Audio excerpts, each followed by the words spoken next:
The opinions expressed of this show are for entertainment purposes and should not be misconstrued or interpreted as fact. If you have a gambling problem, call 1-800-522-4700.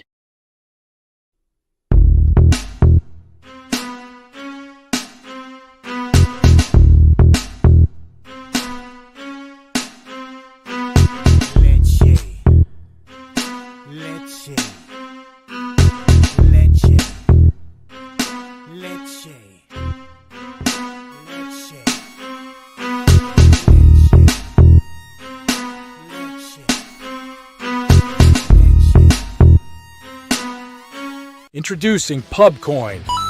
Pubcoin is the rewards program for pub sports contributors. Regular chat contributors share their play of the day, POD, in the YouTube chat, including the phrase POD in their message. At the end of the week, the amount of units earned are converted into Pubcoins. Pubcoin can be used as reward points for prizes, shop discounts, and contests.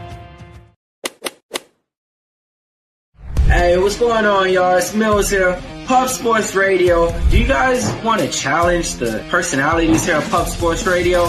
Do you guys think you're better than them at entering in your MMA predictions and picks? Would you want to get paid for it? $100? Here's how you do it, man. You sign up right here at the link below. It's just this easy. PubSportsRadio.com. Enter your email. Pick your weekly picks. That's it. Oh, and you get bonus points if you can predict how they're going to win in what round. Every single week, a new winner's getting crowned. So every Saturday on Pub Sports Radio. So come on and check us out. You can win $100 just for signing up. Only thing you need to do is see if you can beat us here at Pub Sports Radio by entering your UFC predictions and picks weekly. Do it. I dare you. See you guys soon.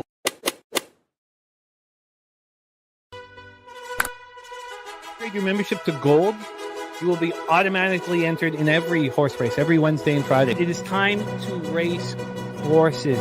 We are racing camels today. Shout out to the Gold members. We're racing in San Antonio immediately here. And we're off. 2 minutes, 74 canals on this racetrack. It's wide.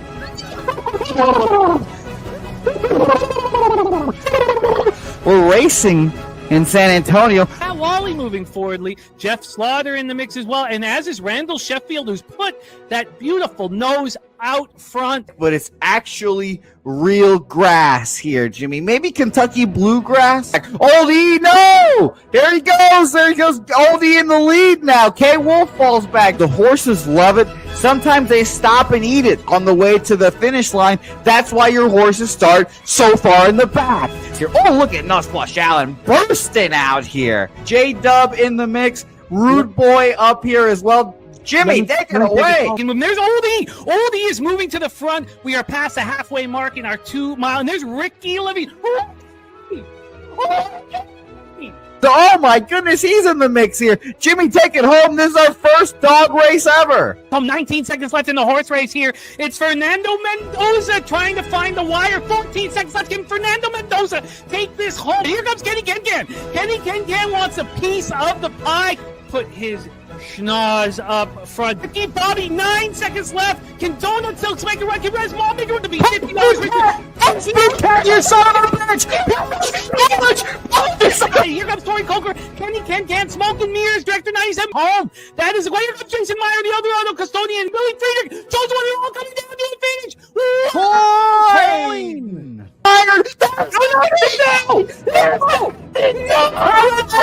Nowhere! Oh no! Fanatical Jim! The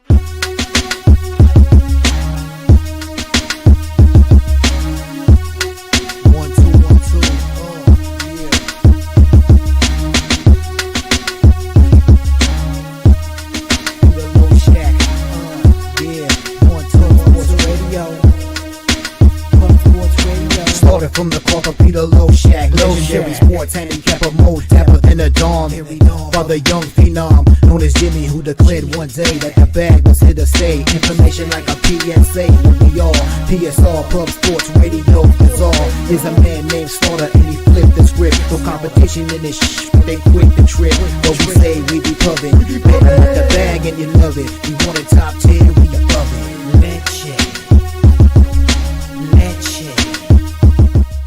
What up, cappers, gamblers, punters, hustlers, low baggers?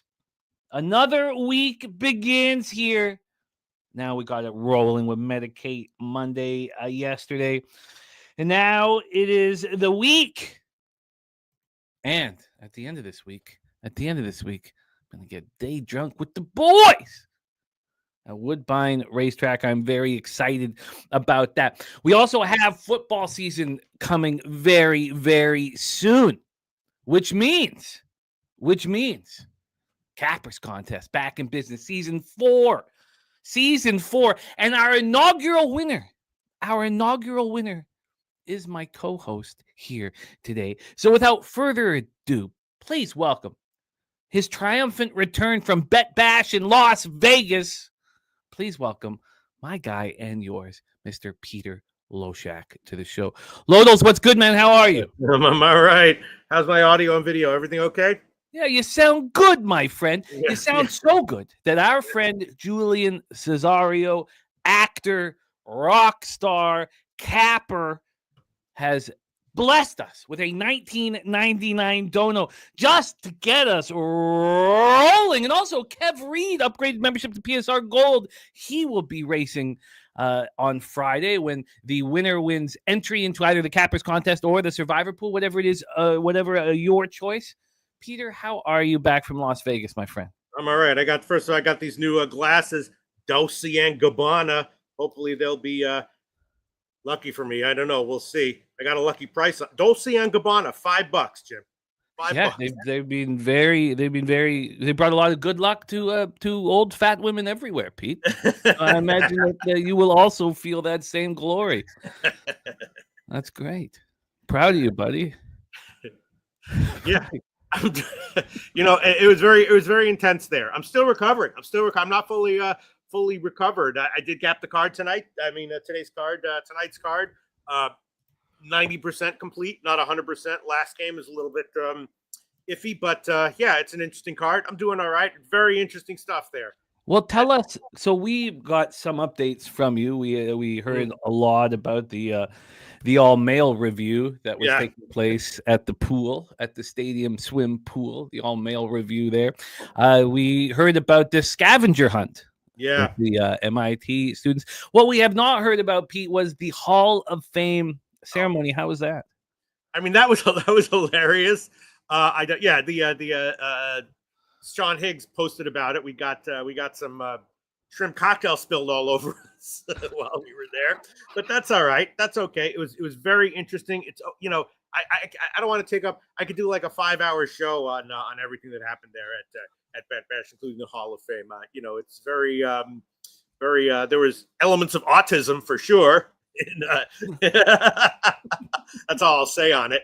But it was very interesting, very fun. Always unexpected stuff happens, and humbling, terrifying. Go ahead. What was the two questions, and then we can move on. First, what did you leave feeling? Was there a sense of fear with AI coming in and taking over? Was there a sense of although I will say this, that was the one thing I was asking everyone. I won't name any names, but since I say everyone, that's pretty much everyone. It's possible that they were not giving me, but no, I didn't ask them for specifics. None of the big guns that we know of and some we don't know of are particularly afraid of AI ruining their edges in the next year or so or few years, and none of them are using it in their edge calculations in any significant way. And some of them were telling me about their experiences with it, or their communications with other people who are trying it and have done it, and it has not worked yet. So that was interesting. That was surprising. Well, that's interesting. Very interesting. And then My final question here, and then we'll have more. And if you guys have questions, fire them off here in the chat. We have a huge card to attack. But what was the highlight? What was your favorite moment of Bet Bash? Well, as always, it's the personal connections. I would have to say the scavenger hunt was incredible. I told you we almost won, right, Jim? Yeah. It's so funny. It's so classic because it's such a teaching moment. It's like we beat all the geniuses on the hard parts, and then I guess because we were fatigued, we couldn't figure out. You know what I mean? Like if someone told you, what the last clue was, it's like, all right, there's a stupid thing, and there's this like garage with 4 floors on it. Like at the very least, you'd go up to the 4th floor, wouldn't you, Jim? Like that's not hard to figure out, right? Sure, unless I was. Why not? Unless I was everything else was like so hard and so stressful. We only went up to the 3rd floor, and we only sent one guy there. Like I don't know why we did that, and we were like, all right, there's nothing up there, and that's where the end of it was. Which, in retrospect, at the time was shocking. In retrospect, was much more shocking. And you gotta, if you don't pull the trigger, if you don't press the button, the rest of it doesn't really matter. You know what I'm saying? You got to do the easy parts as well as the hard parts, and it's about personal connection. So to answer the question, the people I was on the scavenger hunt with, we became instant friends and exchanged information. I'll just shout it out right now. I was the dumbest / least smart, whatever word you want to use, one of the group, which is fine. They all like me anyway. And we're gonna be doing stuff together. That was the highlight, I would have to say. That's cool, man. Well, it's cool. Well, welcome. Not a boring answer? No, that was great, man. It was great. We were all thinking about you throughout the weekend and throughout the week. So thank you for coming on. The highlight 1A was at the very, very, very end. I stayed to the end at the last VIP party at the very end. I was there. There was like 20 of us or whatever, 25 of us. And, Spanky bought shots for everyone, who was there or had a final round of shots to end the whole thing. And I don't know whether he just said it or not, but he was like, you come here. And he pointed to me, he said, you come here. I like you. And I was like, what? He might have just been saying it. You know what I mean? But that was highlight number 1A. Sure. Spanky telling me he liked me. Sure. The legend Spanky for sure. Oh, that's great, man. That's great. Well, I'm looking forward to attack the card here with you, Peter, my friend. Jose is out shooting, so he is won't be here for a while, but we will be excited for him to join when he is available. He's tasked with producing a different show right now.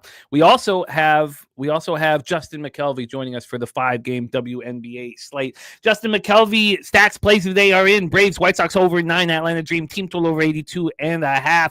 Billy Friedrich, pig milk play of the day, White Sox first 5 plus a half for the pig milk play of the day. Also adding Bryce Elder over 2.5 earned runs.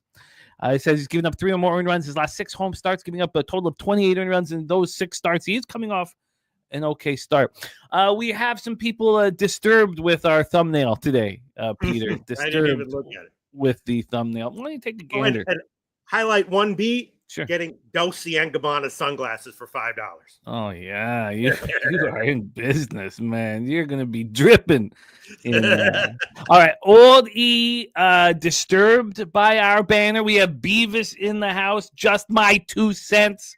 TJ ready to get to work. Ross Pitt says, thank you, whoever gifted me a Pub Sports Radio membership for the month. Very much appreciated. We have Crystal Craig in the house. Miss Baseball ready to rock with us. Swiggy ready to go. Big Daddy Boom, Leon. We have Robert Cherry ready to get to work. Slow Jams, Arsenal, Razor Sharp Picks, Nut Flush, Allen. I did ask Nut Flush. I'd be crazy not to come to the show, Peter, without asking Nut Flush what he thought of the Giants Padres game, which is the final game on the board. So I did get an idea of his plan of attack here. And it is attacking Kai Wei Teng of Taiwan.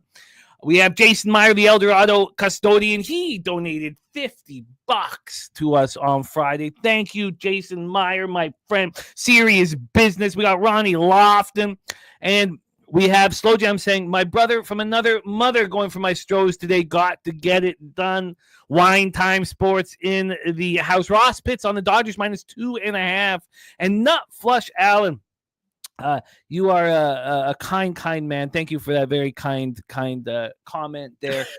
Means a ton to Peter and I. It means a ton to us. We have Von Polo in the house. Von Polo ready to get to work. Von Polo, the star of our hit new show on Pub Culture TV. We're in talks about bringing it over to Pub Sports Radio. It's great. And you know what it is, Peter?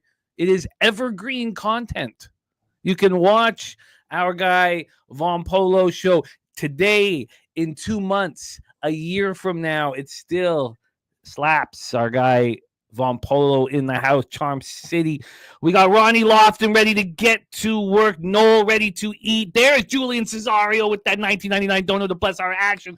Gorky's play of the day is in. It is the over 7.5. Gorky, by the way, we come off destroying the CFL card. Combined, we went 7-0 on the week in CFL. Gorky also was on the Brewers minus 1.5 yesterday against Horton. Not a lot of people. In fact, he's the only one I saw on the Brewers minus 1.5 on the Brewers run line. Which game was that? Well, that was the 7-0 victory against the Cubs in Chicago against Kate Horton. Yeah.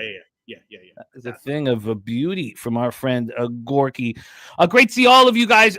Let's get to work. Thank you guys for joining us. We got Lil Domo in the house. Martez Denny ready to get to work. Kristen Hess, Brewers Moneyline Game 2. Timmy Two Shoes, Robert Franklin, Michael Johnson, T-Moss. A great group. Craig Wood ready to go. Rich H in the house. Occupancy. Bet on Rage. Big balls play of the day is Sanchez over 6.5 Ks. I love it. I absolutely love it very much. And there is our friend Peter. There's our friend Preston Ekdahl. So it is. It's been a very tough few weeks. It's been a tough time for Preston. His mom has passed, and that's never easy. It's very difficult, and he's dealing with it with his brother Pierce. We send you both enormous amounts of love. And if anybody can send out their love to Preston and let him know how much we care about him. It says getting the death certificates and earned today. So things have been moving very fast. Still have to go through probate today and tomorrow, but glad this part is done. Thinking about you, Preston, and how difficult that is. No words can make it any easier, but we can tell you that we care about you and Pierce and love you guys. And sorry and hate that you have to go through all of that. Absolutely hate that. So there's our guy, Preston. Please send love to him. Nasty Nate in the house as well. We got Jermaine. We got action coming in. Spooner's action here in the chat as well. Let's get Spooner's action in. Peter, I'm going to be producing the show, so let me know. Well, until Jose gets here, let me know if I'm behind on anything, if I'm behind on getting anything in. Flank steak play of the day is in. There we go. Occupancy joined our guy Justin McKelvey with his stacks play today, number 2 in the WNBA. Let's get that all copied and pasted. I think I have everything here. So, and a lot of love here being sent to our friend Preston. That's wonderful. It's important. Irish King ready to get to work. Bet on Rage says, let's eat, gentlemen. Let's do exactly that. Let me grab Robert Franklin and Kristen's action here. Got it. And Mbappe for Timmy Two Shoes. All right, I am ready to attack. Oh, I put all those best bets at the end of baseball. That's okay. It's okay. Let's get everything up under Billy Friedrich's action here. Peter, let's get to work, my friend. Here we go. Game 1 on our board. The Milwaukee Brewers and Chad Patrick on the hill at the Chicago Cubs with Matthew Boyd. There's Rez Mob in the house. Nicholas Handy joining us. AM here on the under 7.5 and minus 125. Get that copied here. And sorry, one last thing. And Peter, let's roll. Get the daily stadium report up here, and then pull up the swish. Also, we'll have the lineups here, so we'll have everything ready to go. So let's attack Wrigley Field, Chicago, Illinois. Let's start with the weather and Ballpark Pals expectation. Then we'll go through the odds as well as the cash flow. Set up some X's and O's and hand it over to Mr. Peter Loshak. 77 Fahrenheit, feels like 75, 10.4 miles per hour in, dies down to 8.5 miles per hour in. TJ says Operation Wake Up and bet Milwaukee. That has been very glorious for many Brewers backers. Let's get into Ballpark Pals expectation of Wrigley. It's minus 7%. So it's minus 15% home runs, plus 2% doubles and triples, and minus 2% singles. Julian Cesario, big card for Julian today. Astros plus 155, Yankees minus 138, Rangers, White Sox first 5. So he's a correlated action here with the Pig Milk play today, and Jays Pittsburgh first 3 under 2.5. Let's get that all up here and copied and pasted. All right, let's get into the line history and the cash flow for this one. Come on, here we go. Little refresh here. And let's roll. Matthew Boyd, the lefty, part of the David Price trade with the Blue Jays. The last time we had a good baseball team. It's been a long time since the Jays have had a good baseball team. The Cubs are minus 145, Pete. They opened up at minus 124, 21-cent move to the Chicago Cubs. Wow, a big move to the Cubbies. We have a total here of 7. They claim, and I do not believe this, but they claim because this was they're showing me the opening odds from yesterday's game that was postponed, which doesn't help here at all. So this opened up here at a 7, minus 118 to the over, and now we have 7 minus 100 to the over. So we've had an 18-cent move towards the under here. From a money line standpoint, we are sitting here again with that minus 145. Let's get into the X's and O's. I'll pull up the cash flow after Peter talks. But let's talk about Chad Patrick. It might have been because that first line was assuming Woodruff was going against Boyd, and then when Patrick was announced, it switched for that reason. No. The line wouldn't have gone from 9 to 7.5. If Woodruff is the better pitcher of the two, so right. So okay. All right. Yeah. But BJ says Cubs money line all day officially moving. Billy Friedrich says Brewers first 5 plus a half for me in game 1. Wrong team favored here. And Action Jackson says, oh my God, move to the under. Chad Patrick is going to roll. We have Guillermo Zertucci in the house, and we are all very excited that his son Eli is back after protecting and caring about our country. He is back after fighting for our freedoms. He is back with his baby Koa and his beautiful young family. Isn't that great? Isn't that phenomenal that Eli's back? TJ says, I don't know how anyone can bet on the Cubs offense right now. Cubs versus righties last 30 days, 222 with a 646 OPS. Brewers versus lefties the last 30 days, 302 with an 837 OPS. Chad Patrick has had 8 appearances on the road, started 7 of them. He's allowed 17 earned runs over 35 2/3. Opponents hitting 275 against him. He's allowed more hits than innings pitched, and lefties have gotten to him, 287 with a 770 OPS. Matthew Boyd coming off a 2-1 loss at the Blue Jays. He pitched very good up against Scherzer, 7 innings, 2 earned runs, 5 Ks, and 1 walk. He's had 11 home starts, and he has been spectacular. 13 earned runs and 11 home starts. Opponents hitting 199 against him. His splits are phenomenal.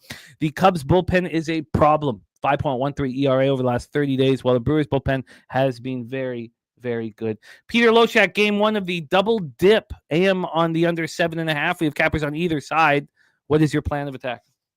Well, with a doubleheader, we have the lineups here. The obvious thing to do would be Cubs first 5, but I didn't pull the trigger on that. A big move to the Cubs, as you said.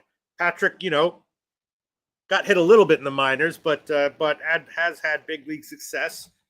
And as people were talking about, betting against Milwaukee in any situation is treacherous right now. I haven't done anything with this, but definitely leaning Cubs first 5 just because it's super obvious. It is. I'm not going to be in the business of fading the Brewers. And maybe it's a mistake. We can talk about the money I've left on the table, not backing them over and over again. I have futures on them, which has messed me up a little bit. But I haven't. I've over the last this run since I've faded them one time. I backed them early after the All-Star break, but for some idiotic reason, I did not continue that. There's our guy Sean Pulliam in the house. BJ says it's the Chicago Cubs market. It is. Let's take a look at the cash flow here for this Cubby spot, and we have. Show me game one here. We have 63% of the tickets on Milwaukee and 54% of the cash on the Cubs. We have 53% of tickets on the over and 79% of cash on the under here. I apologize for my son crying in the background. Tough kid. He's going to stop crying in seconds. It is getting louder, but I do think he will stop crying here in seconds. Tough kid, man. Always got black eyes. This crying will stop in seconds. If Will Johnson says, fade the Cubs. They can't hit the ball. Turnbuckle Tommy says, Boyd saw them a month ago and got touched 4-5. Is 7.5 too low? Justin McKelvey says, I think Patrick is ass coming off shutout for the Cubs, only asking for 4 runs. In brief, how can I back this offense in this spot? That is his answer. Let's take a look at these lineups here. So we discussed Patrick's issues have come against lefties. Lefties are hitting 287 with a 770 OPS. And the lefties in the lineup, Bush, Happel hit from the left side. You have PCA, Owen Casey, the young Canadian phenom, and Reese McGuire, the man known for jerking off. Peter, are you leaving game one alone? Yes, I am. Oh, one other thing I forgot to mention to you, Jim. When I went to cash the tickets at the Circuit Sportsbook, this guy raced down and was like telling me all about all our old shows in Costa Rica and this and that. He was a big fan, and that's cool, man. That was really cool in the middle of the Circuit Sportsbook. Yeah, I mean, I don't know what's up with Milwaukee. Just can't lose. I really want to take Cubs first 5. I really want to do that. It makes sense. Let's take a look at what the price difference is for the Cubbies first 5 here. Let's take a look. How much should the price be? I think to be obviously 25-cent difference would mean bet immediately. Right. A 20-cent difference would be, very interesting. A 15-cent difference would be fine, and a 10-cent difference would be not enough. The Cubs here over at 365 for game 1 are minus 150 full game. And first 5, they're minus 160, 10-cent difference. That's it. I mean, who are these guys? Is Milwaukee that invincible? DC Capper asking for Milwaukee team totals. I will give you those right now. No, I get everything in the market, and this is not the first time we've seen this, but everything in the market, everything kind of telling us that the Brewers are a very good fade today. That's what the books are telling us. For our friend DC Capper, we have a first 5 team total for the Brewers is 1.5. It's 1.5, and it's juiced heavily to the under. Minus 138 to the under, plus 114 to the over. And full game here, we have a 3.5, juiced heavily to the under. Minus 141 to the under and plus 120 to the over for DC Capper. Billy Friedrich says Kyle Tucker is sitting in game 1. Tucker's stick has been sleepy quiet over the last little while. The lineup for the Brewers, Frelick, Durbin, Contreras, Yelich, Vaughn, Collins, Trang, Lockridge, and Joey Ortiz. Every time I read out their lineup, I'm astonished when I look at a 79-45 record. And for the Cubs, Bush, Happ, Suzuki, PCA, Castro, Casey, Swanson, McGuire, and Matt Shaw. All right, I'll take Milwaukee first 5 under, team total under. All right. I'm seeing 138. Try to shop around to get a little bit better, but Brewers first 5 team total under 1.5. Minus 138 for Loshak. BJ says gladly fade Milwaukee game 1. Jimmy, this is our wheelhouse. It's our wheelhouse. 135. I'll get 135. I agree. It's our wheelhouse. I'm just not in the market for fading the Brewers. I'm just not going to do it. I've left so much money on the table not backing them, but I've gained a little bit of money not fading them. Troy Torrance, Cubs first 5 minus a half for 3 units here. Res Mob, great to see you. Peter on the first 5 team total under 1.5 minus 135. Peter, let's talk about what our plan will be for game 2. And let's do it while we've just talked about game 1. So game 2 takes place at 8:05 p.m. Eastern. We have the day-night doubleheader. Brewers 78-45, 36-25 on the road. Chicago Cubs 70-53, 38-23 at home at Wrigley Field, of course, in Chicago, Illinois. We also have our Contender Series MMA stream tonight, 7 p.m. Eastern. That will be after we watch our Locker Room Talk podcast. A lot of exciting stuff here coming up tonight. Jonathan Yim says, countdown to Woodbine, Johnny. Finally, we get to hang out and break bread and have a few drinks. I can't wait. I'm so excited about Saturday. Let's see if the weather is any different here for the game 2 here on our card. And yes, the wind dies down quite a bit. Let's see if we can get a full breakdown. No, but the wind dies down quite a bit. Still blowing in here for a game 2. And Turnbuckle Tommy says, that's it. You talked me into Brewers money line. Says I made enough off them. Can't stop backing them now. They got to lose 2 in a row. And show me this time they're playing different right now. This team is playing different right now. I feel you, Tommy. I feel you here. Brandon Woodruff, 4-0, 2.06 ERA, 0.74 whip, 49 strikeouts over 39 30s, being spectacular. Coming off a 12-5 win at home over the Pirates, who went 4 innings, didn't allow a run, 4 Ks, 2 walks. On the road this year, he's been unbelievable. Opponents hitting 0.85 against him. 0.85. 3 starts, 18 innings. He's allowed 5 hits in 18 innings, 3 earned runs. He struck out 21 and walked 1. Now 2 of those 5 hits have gone yard, but it's been very, very good. Yes, occupancy, the silver memberships and gold memberships for the Discord that we are all trying to play a much bigger role on is all good. Yes, occupancy, silver, and gold are there. TJ says the Cubs got a major break by yesterday's game 2 being postponed. I had a nice bet on Milwaukee for that one. Had they dropped 2 games yesterday, no coming back. Nutflush says I can easily see a Brewers team total under in game 1 and then a team total over in game 2. And Vincent Hawkins says Brewers roll in game 2, but AM also on the under in game 2. Going up against Jameson Taillon, back from the calf injury. He had his 3rd rehab start, AAA Iowa, 6 days ago on Wednesday. He allowed 2 hits, 2 walks, struck out 4. That was a 5 1/3 start. He looked good, got up to 84 pitches, and should be not on 2. Should be able to throw 90 to 100 today. Matty I says if Taillon wasn't coming off the DL, Cubs money line game 2 would be Taint play of the day, just an official play for him. Interesting. For Taillon, it is righties that are raking off of him. He's been shutting down lefties. Lefties hitting 197 with 655 OPS. Righties 277, 843 OPS. Brewers versus righties 291, 860 OPS. And again, we talked about Cubs' struggles against right-handed bats as well as in the bullpen. We can expect to see many righties in this lineup for game 2. Line history here for game 2. Let's pull it up, Peter, and see if you have a plan, if you have a script for game 1, and if it would create a betting situation in game 2. We have a move. No, I guess it's just standing still. It's only been available since 8:11 a.m., but minus 109 for the Brewers. They opened up at minus 110. The Cubbies opened up minus 101. They're now plus 101.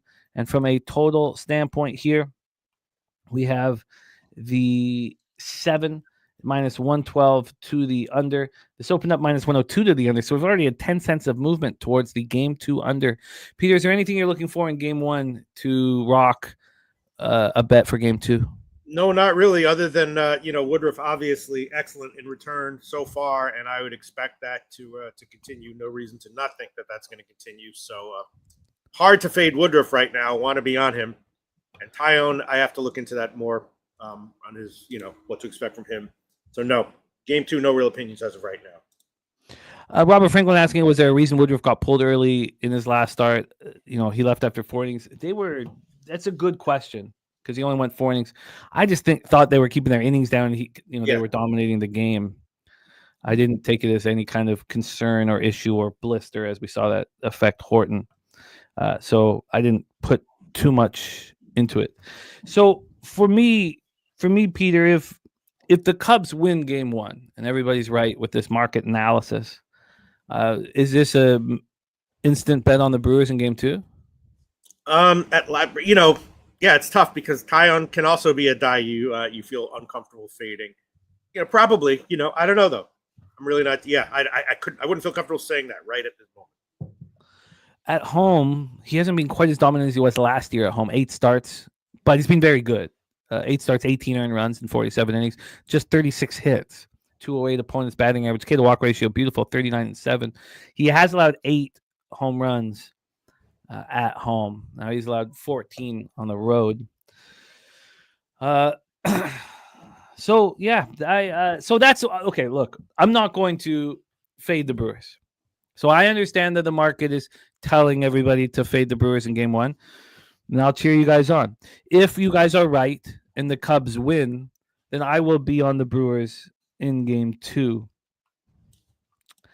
And from a total standpoint, I'm going to if there's a high scoring game 1, that might make game 2 a little more appealing. But that will be it for me. You know what, Jim? I'm going to add on Cubs first 5 money line minus 155. Troy's probably right. The run line is probably better, but I'm just going to take the money line minus 155. I don't, personally, I've tried to cut completely out the first 5s minus a half, cut them out completely. I have negative ROI overall on that bet. Yesterday, I would have been on the Pirates first 5 minus a half. Now I'm drinking the minus 140 juice and pushing those bets. So I, with the total at 7 and the implied low volatility, I don't really know how you can confidently take a first 5 minus half run line. Now, I know that Troy has a huge pitching advantage. Well, a legit pitching advantage, I have to say, with Boyd over Patrick. And so I can understand it, but with the low volatility, it's not something that I, try to venture towards. Cubs first 5 minus 155, double up here for Peter Loshak in game 1. We'll be able to live bet this here as we go. So there we go. And Will John says every time Brewers are plus money, they win. All right, let's roll. Oh, and Cubs Brewers under 7 for game 1 for our guy Wine Time Sports. So with AM also on that under. Okay. All right. That is the double dip, Peter. We can move on to the first major spot on the board other than the doubleheader. And it is the Detroit Tigers hosting the Houston Astros. What a phenomenal pitching matchup we have in Detroit City this afternoon, or this evening, I should say. Let's take a look at the weather here for this one. We have, what the hell? Here we go. We have 77 Fahrenheit. Feels like 79. 3.9 miles per hour to left field. Gets up to 5.3 or 5.2 miles per hour. And big shout out to our guy, Julian Cesario. Thank you for jumping in. Good luck with everything. Hollywood's Julian Cesario in the house. Hunter Brown going up against Tariq Skubal here. Tariq Skubal. And DC Capper says Milwaukee team total under first 5 and full game is a winner. This is the play. This is game 1. Dougie Y says what happened to the Astros. Look, nothing to take them out of first place in the AL West. Not that I have a dog in the fight, but you guys know how close I came to betting the Mariners earlier in the year, and I didn't. But all those teams in the AL West that we thought were going to go on a roll have been struggling. We have a 7 here, Peter. A 7. This opened up at 7.5 as a pick'em, and it lasted there for 2 minutes. Not only that, I mean, I don't know how legit that 7.5 was, because I don't see other books hanging at 7.5. When we look at the books that were the first to open up this line, I don't know whether I should even believe that 7.5. I don't see, it doesn't make sense. I don't see that anywhere else. And they say it was available at this book for 2 minutes. I don't believe it. This opened up at 2:53 in the afternoon, minus 120 to the under. And by 4:47 p.m. in the afternoon, it was minus 130 to the under 7. So we've had quite a bit of buyback on the over. Quite a bit of buyback on the over, which is very interesting with these two on the mound. I have been betting over since some of Skubal starts, and I have not lost one of them yet. but it's a very tough thing to do.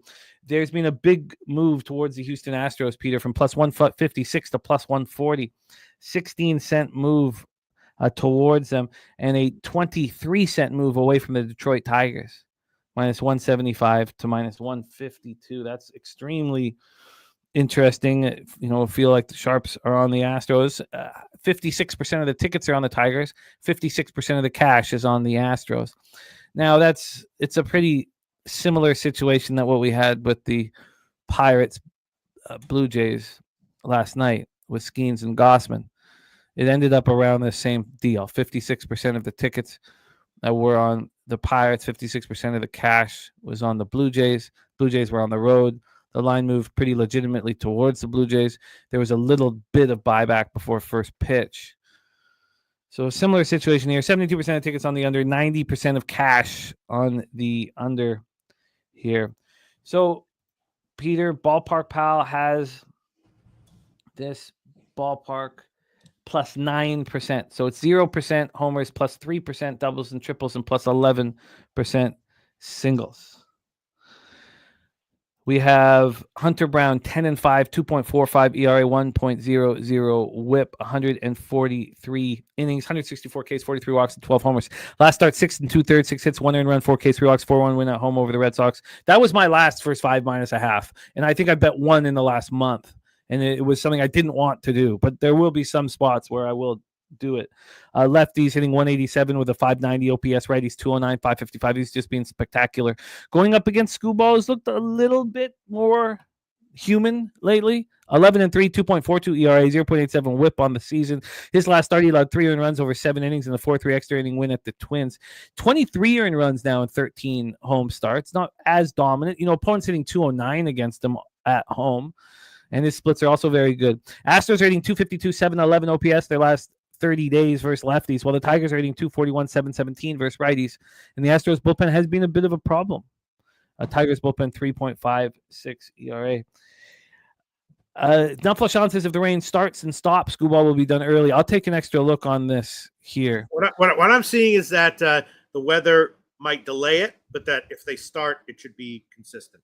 I mean, it should get that. But I mean, that's a great point from I was looking at that as well. What I'm seeing is the weather might cause a delay, but probably not in the middle of the game. We have Matty Ice on under first 3, first 5 in full game. Says I don't see anything other than 1-0, 2-1, 3-1 game max. These pitchers have a ton of motivation.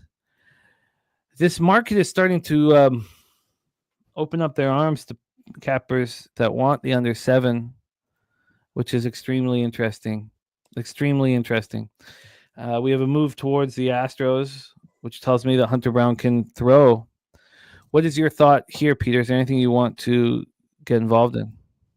Yeah, I mean, again, kind of don't overthink it. Would be looking at Houston first 5. Screwball, I mean, his fastball velocity is still there based on the app, the published numbers that I'm seeing, but it definitely seems like he's a little bit off here. And Brown's having a great August, isn't he? Yeah, I mean, I gotta think that, and I was that, right in line with what Nutflush was saying. My big note here is lean Screwball under 19.5 outs, minus 125. So that's 6 1/3 innings, and definitely leaning Houston first 5. And I think I'll probably pull the trigger on it. But what's up with Scoo? You're like a Screwball or a Screwball expert, Jimmy the Bag. You think something's off with him?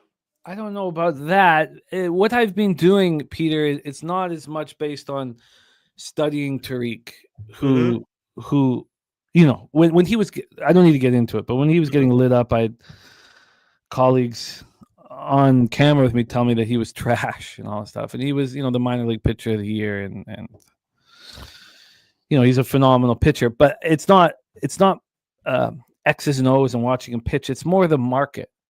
Right. When the market starts opening up their arms to under cash, he had a 7.5 2 starts ago. And I was like, this is, it makes no sense. Why would this not drop down? At least be juiced minus 125, minus 130 if it's going to be 7.5 and then drop to 7, and it didn't do that. And I feel a similar thing here. What should the price be here? The Tigers are minus 160 full game. First 5, they should be way more expensive. And they are, Peter. They're 30 cents more expensive. Minus 190. I don't know what to. I will say another takeaway from Bet Bass, Jim, is that there's a lot of market manipulation that people might not necessarily be aware of. Just take that into consideration when looking at like line moves and times of the day. You know what I mean? There's definitely a lot of market manipulation. Obviously, the smaller, the bigger the market, the harder that is to do. But it definitely is still going on a lot. There's no doubt about that. It's trying to figure out what's real and what's not, right? And explain it, yeah. Right. And explain it, right. Yeah, I mean, obviously, Detroit is way more of a favorite first five than full game right now.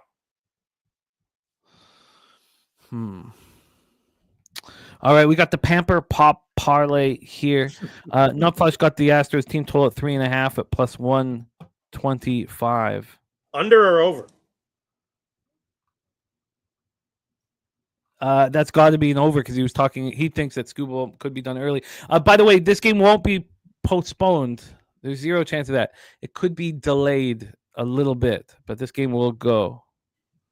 The rain is supposed to stop pretty early here.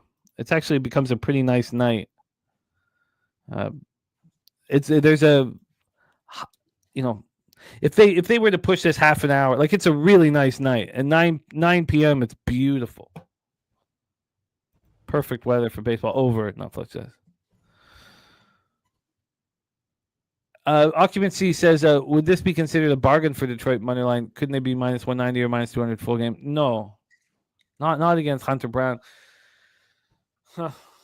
I mean, you can tell the respect, even though it's minus 190 first five. Sorry. Well, even though it's minus 190 first five, I mean, the Astros first five plus a half is, minus up to minus 115. Wow, Nutflush Allen must bet Astros team total over. Not a I got it, but proceed with caution. That's a must bet. And wow, TJ, you got plus 110? That is incredible. Great work. That's great work. The first five plus a half. Wow. What's the best line I can get on that? I should probably bet that sooner rather than later if I'm going to decide to bet it. Oh, yeah, you can still get plus money on that first. It's just 365 that sucks. Well, I'm certainly interested in the over as they keep opening up their arms to under money. I think there's a very high possibility here of it not being delayed and it not raining at first pitch as well. I don't think we should get too caught up in the rain this evening. All right, I'll tell you what I'm going to do.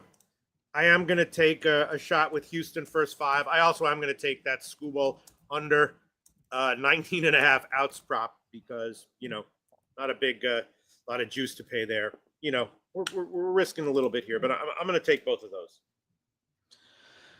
I am interested in and there's Turnsey, boots on the ground, man. He's right across at Detroit.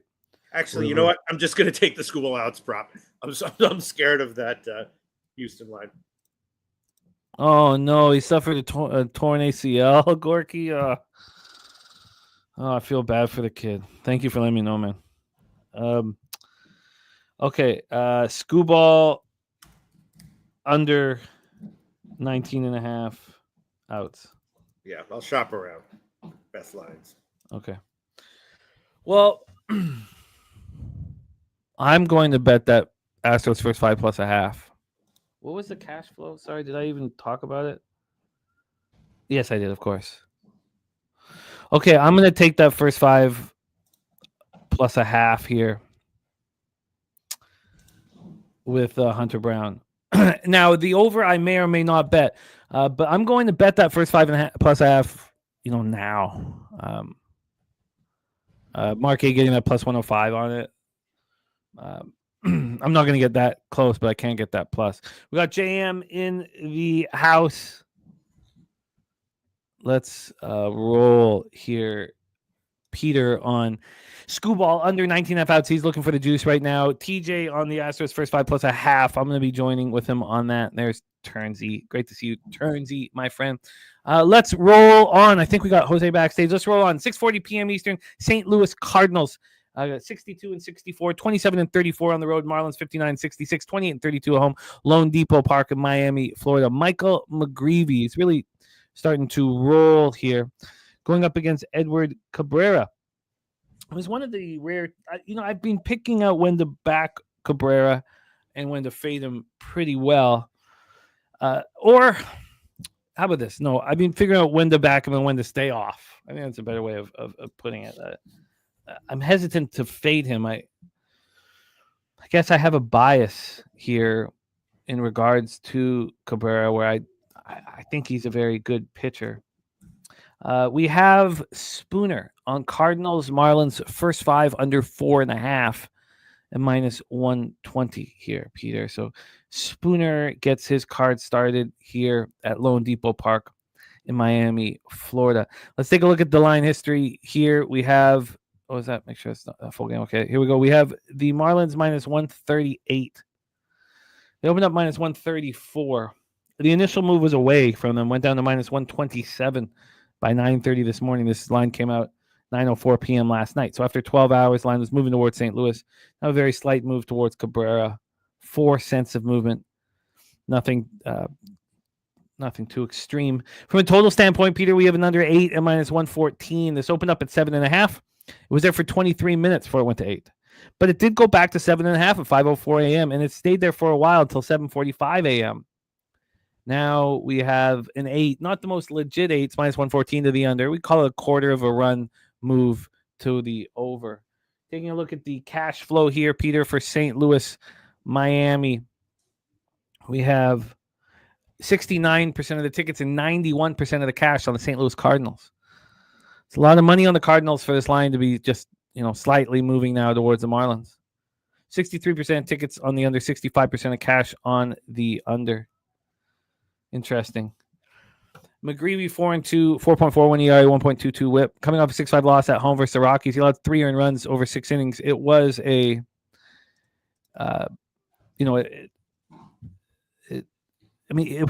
strikeouts, no walks. It wasn't as strong of a start as he'd been throwing, and he's been quite good on the road. He's been better on the road thus far than he's been at home. It's lefties that get to him. 295 with a 772 OPS. So let's take a look at the lefties in this lineup. You have Xander hitting leadoff. He'll switch and hit from left side. Jacob Marcy listed right now as in the lefty. Liam Hicks and Johnston, 4 lefties and not strong ones. This probably is a good lineup for him here. Probably a strong lineup for him. Cabrera, on the other hand, 3.34 ERA, 1.16 WHIP. He has had some very good starts at home. Not all of them, but some very good ones at home. 20 earned runs he's allowed in 11 home starts. Just 47 hits. The opponent's hitting just 205 against them. His splits are strong. The Cards are not hitting righties at all. 210, 602 OPS. Not at all. Marlins versus righties, 261, 765 OPS. By the way, TJ telling us that these 7s are going now for game 2 in Chicago, Milwaukee. Going here. Cards bullpen 3.09 ERA, Marlins 4.61. Peter Loshak, Cardinals, Marlins, take it away. Yeah, I was leaning Cabrera over 5.5 strikeouts. He should be all right. You're right about the splits, and I was thinking, maybe the Marcy over 1.5 hits, runs and RBIs, or even just Edwards, to get 2 hits at a big plus line, or 1 to get, or a single to get like my minus 240 or so.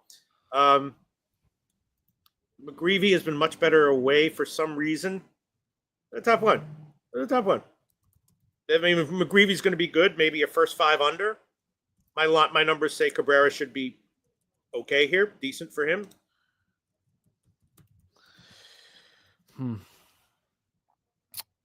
Yeah, I feel like we could probably take advantage of Cabrera's poor start last out. Right. Maybe overvaluing McGreevy starting to pitch a little better. We know he's a highly thought of young pitcher. what would you expect the price difference to be if there was a pitching advantage for the Marlins first 5? Full game here at 365, they're minus 150. I would expect 10 cents. And that's what we got, 10 cents, minus 160. Let's take a look at a sharper offshore and see what they're doing for their line difference here. The line difference is wow. Big, Look big at that. difference? Huge. 28 cents For what? difference. Right. But I'm sorry. I mean, are you looking at, wondering which one you're looking at? I'm looking at the one I use for our line when we are looking at line movement, the book that we use. We can't talk about it. The tippy top? No, Gorky, when's the 6-week run over? What's the exact date for the 6 weeks? He's on the 6-week IR. If you could give me that, just that date. 35-cent difference on Bovada. That's monstrous. That's absolutely monstrous. Because some of these places, Jim, do have auto movers, and they're the ones that are used for the manipulation. Thank you, Gorky. I'm sorry, I'm just talking with Gorky about this to give you guys an idea. Slatsy's already on the Alouettes to win the Grey Cup. He got a number that's basically what it is sort of right now, plus 525. I'm going to make a legitimate investment in the Alouettes to win the Grey Cup, but we got to time it absolutely perfect. With a healthy Davis Alexander, I think they're the best team in the CFL. And you could say the Riders can beat them, and that's fine. But I want to time the best possible time to bet them. If they get killed this week, maybe that's a good time. So I'll let you guys know. It's plus 475 right now at 365, and I think that's a great number. But I want an even better one. So okay, so Peter, that is my only concern here with what we're talking about is that, with the 8 now it's gone from 7.5 to 8, which is helpful, but there is some it's like, with a total that low, it's obviously implied that there's low volatility, which makes me not want to take a -0.5. But I feel like we probably have to here to keep the juice down. I mean, -160. I mean, it's even more expensive offshore than here at 365. The markets are telling us that Cabrera is going to have a huge bounce back spot here. I mean, that's pretty clear to me. Is that not clear here with the line movement in the market here, Pete, and everybody on St. Louis? I mean, that's what I was thinking. And I will take the Cabrera strikeout prop. Well, I'm going to. Okay, so it's Cabrera strike. I want to get these bets in. I'll have to wait till, I guess, Jose is back here. I'd like to move now on the Astros first 5 plus 0.5, and the Marlins first 5 -0.5. Again, I'm trying so hard not to bet these run lines, but because I'm basically not betting them, or very rarely, my ROI's gone up. Now I'm actually winning now on them, but I know that's not the case if I hammer them every day. That's a huge difference, Dougie Wise. I mean, the market is screaming here. Okay, Jose will be here in 15 minutes. I wonder if I can wait here, but I'm going to be on the Marlins first 5. I'm going to start setting it up here. Troy Torrance says, I value the opener in this Marlins Cards game more than the line movement. Yeah, but we have had no line movement. Are you talking about the total, Troy? Because right now, if you value the opener, it's what 4 cents difference than what it is right now. So, are you saying that you value that there's been very little line movement? Public books open Marlin -150 or bigger. Yeah, I think that Cabrera bounces back and shoves here at home. Before I decide for sure to bet it,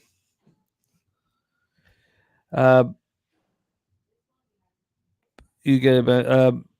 No, I don't think so, Gorky. I think we're pretty close, but I mean, if they get crushed again this week, I mean, it's going to go. We got to get another 50. It's got to move back to plus 525, doesn't it? But I'll talk to you about it here. I'm talking. Oh, Turnbuckle Tommy, Marlins first 5 plus a half would be like, what would that cost me? That would be like over minus 200. That'd be minus 250. What would that? That would be. No, it's first 5 minus a half. It's the Astros that's first 5 plus a half that would be on it. The Marlins first 5 plus a half is minus 235. Okay, so I'm going to get this in here as we're moving on. I'm going to press the button and bet the Astros first 5 plus a half and the Marlins first 5 minus half, and I'm going to get it here soon. And Troy Torrance says this market's played more like a minus 160 than a minus 140. Okay, well, I think we're in business here. Anything you want to add? What did you get on Cabrera? Well, definitely 5.5 strikeouts, minus 132 for Cabrera. And I would love to add on this guy Marcy is the real deal, isn't he? He's been great, hasn't he been? Yeah, man. There's he's pretty real dealish, isn't he? Definitely. Yeah. All right, I'll probably add on a prop or two here. So you're saying is the market saying that McGreevy's going to struggle a little bit? Sorry, Gorky. There's no opinion based. Like, of course, definitely. If they announce he's back and healthy, the line it goes away. That's why we're trying to time it exactly right. So, yeah, you're absolutely right. When they announce Davis Alexander's back, it'll move $2. I'm right with you. But if he's got 2 more weeks before the 6 week is over, and they haven't announced, and I know they're being, very patient with it. That's all. But I think we're on the same page. I just wanted to know the exact date that the 6 weeks is over. That's all. And I should have got that on my own. I apologize for asking you to do that. And again, so I don't think further out the better, Gorky, because we got better. It's better this week than it was last week. Every week, the line for the Alouettes to win the Grey Cup is going up. Every week, it's going up. So that's why I'm trying to time it right. That's why I'm not just betting it right now. Peter, what did you get for Cabrera? 5.5 minus 132. Over 5.5 Ks minus 132. All right, let's roll on. We're gonna have. I'm gonna add on Marcy total bases over 1.5. That'll be a plus money line. I'll take that one. 1.5 total bases, and we'll get the juice there. Circa has Miami minus 140 first 5. Wow, there's Ick Schnizzle in the house. Icky E Woods. Great to see you, Ick Schnizzle. Let's roll on. Blue Jays, Pirates here, PNC Park, Pittsburgh, Pennsylvania. Wow, coin has. Sorry, I'm shocked that's 26 cents different than penny. Oh, okay. TJ saying that they don't. It's minus 163, minus 140 full game. Okay, yeah. Okay. Oh, okay. Coin's talking full game. Okay, yeah. That's 6 cents off of what it's at offshore. So I think the only concern here is that Nut Flush, is right that both pitchers shove, but I don't feel like that's what the market's telling us unless we're focusing more on the opening line that's at 7.5 or what it is now at 8. Oh, it's all good, Coin. We're all good, my man. Thank you for all the info. Don't worry about a thing. And thank you, Gorky, for your help as well. PNC Park in Pittsburgh, Pennsylvania here, Peter, my friend. Let's get into the weather. Thank you, Jose. Let's get into the weather here in Pittsburgh. What a beautiful ballpark. I can't tell you how many Blue Jay fans every year go to Pittsburgh during this series to go to what is starting to feel like, I know there's some beautiful ballparks out there, but it's certainly feeling like the most beautiful here. Walking across the bridge there to get to the Clemente Bridge. I mean, it looks spectacular. 87 Fahrenheit, feels like 89, 6.2 miles per hour in perfect conditions here. Let's get into the weather from Ballpark Pal over at PNC, and we have plus 5%, minus 11% home runs, plus 24% doubles and triples, minus 1% singles. Line history wise for this one, we have Maximus Scherzer and the Blue Jays at minus 148. They opened up at minus 142. They opened up at minus one, or as I said, minus 142. They dropped down to minus 137. It didn't start climbing really until like an hour and a half ago. So there's been very little movement there. From a total standpoint here, we have an 8. It's minus 111 to the under. This opened up at 8.5, and it's dropped down to 7.5 several times. But right now we're at an 8 from 8.5. We get to the cash flow here for this one. We have 70% of the tickets, 89% of cash on the Blue Jays, 75% of tickets, 94% of cash on the under. Maximus Scherzer, 3-2, 3.83 ERA, 1.07 WHIP. Last start, 7 innings, 5 hits, 1 earned run. It was a solo shot, 3 Ks and 1 walk, and a 2-1 win at home versus the Cubs. He's been very good of late. On the road, he's been strong.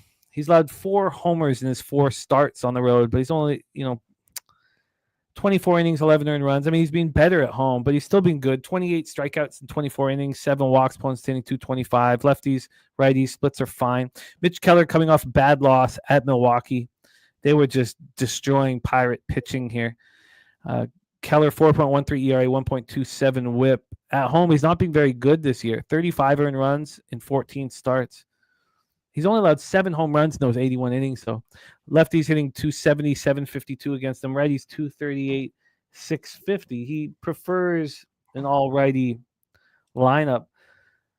And, the Jays are a real deep baseball team. They can give you whatever hurts you. They can attack you in that, and they can fill this lineup with righties. Blue Jays versus righties, 297, 862 OPS last 30 days. Again, those numbers are still somewhat skewed by that series in Colorado. And then Pirates versus righties, 251, 691 OPS. Both bullpens have been terrible. Pirates bullpen last 30 days, 5.26 ERA. Jays worse, 6.13. Peter Loshak, Jays, Pirates, take it away. Well, I'm sorry. I was looking at Guerrero's out. You mentioned that, right? I did not mention it, but yes. Okay. I didn't. I'm assuming he's going to be out. That's so big, he's going right? to be out. We're wondering whether or not he goes on the IL. Right. It's a hamstring. Yeah. So that's a pretty decent loss there, right? No, or they're just such a deep ball club, man. Sure. They're just they're such a deep ball club. Yeah, Vladdy's imposing bat in the middle of it, but the depth of this team is just blowing us all away this year. Yeah, I mean, Keller, a couple of tough road starts, but maybe a little bit forgivable. I haven't bet this one yet. I want to hear what you guys have to say, but I was leaning Pittsburgh at the dog line, and maybe even Keller over 3.5 strikeouts. And I guess, and I like Scherzer as well, so maybe lean under. Pittsburgh, nice little bullpen now. Bullpen is decent right now. Doing all right, I think. 30 days, maybe the 15 days would be different statistical outlook, but 30 days, they're still. But I mean, like last couple of weeks or so. TJ close to betting the over 7.5. We have Nutflush wanting to know team totals for the Pirates. First 5, it's 1.5, slightly juiced to the over. And full game, it is 3.5, juiced pretty strongly to the under. AM likes the over. JM, Toronto wins, double down. Nutflush like in Pittsburgh, team total over. Vince Hawkins, Toronto team total. Oh, wow, people liking overs.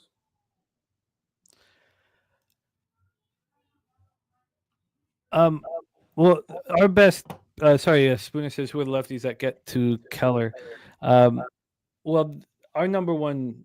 I mean, Heineman had the issues yesterday. I'm not sure what has been made of whether there's a suspension or something coming. But Ernie Clement's batting 350 this year against lefties, and but again, he's banged up.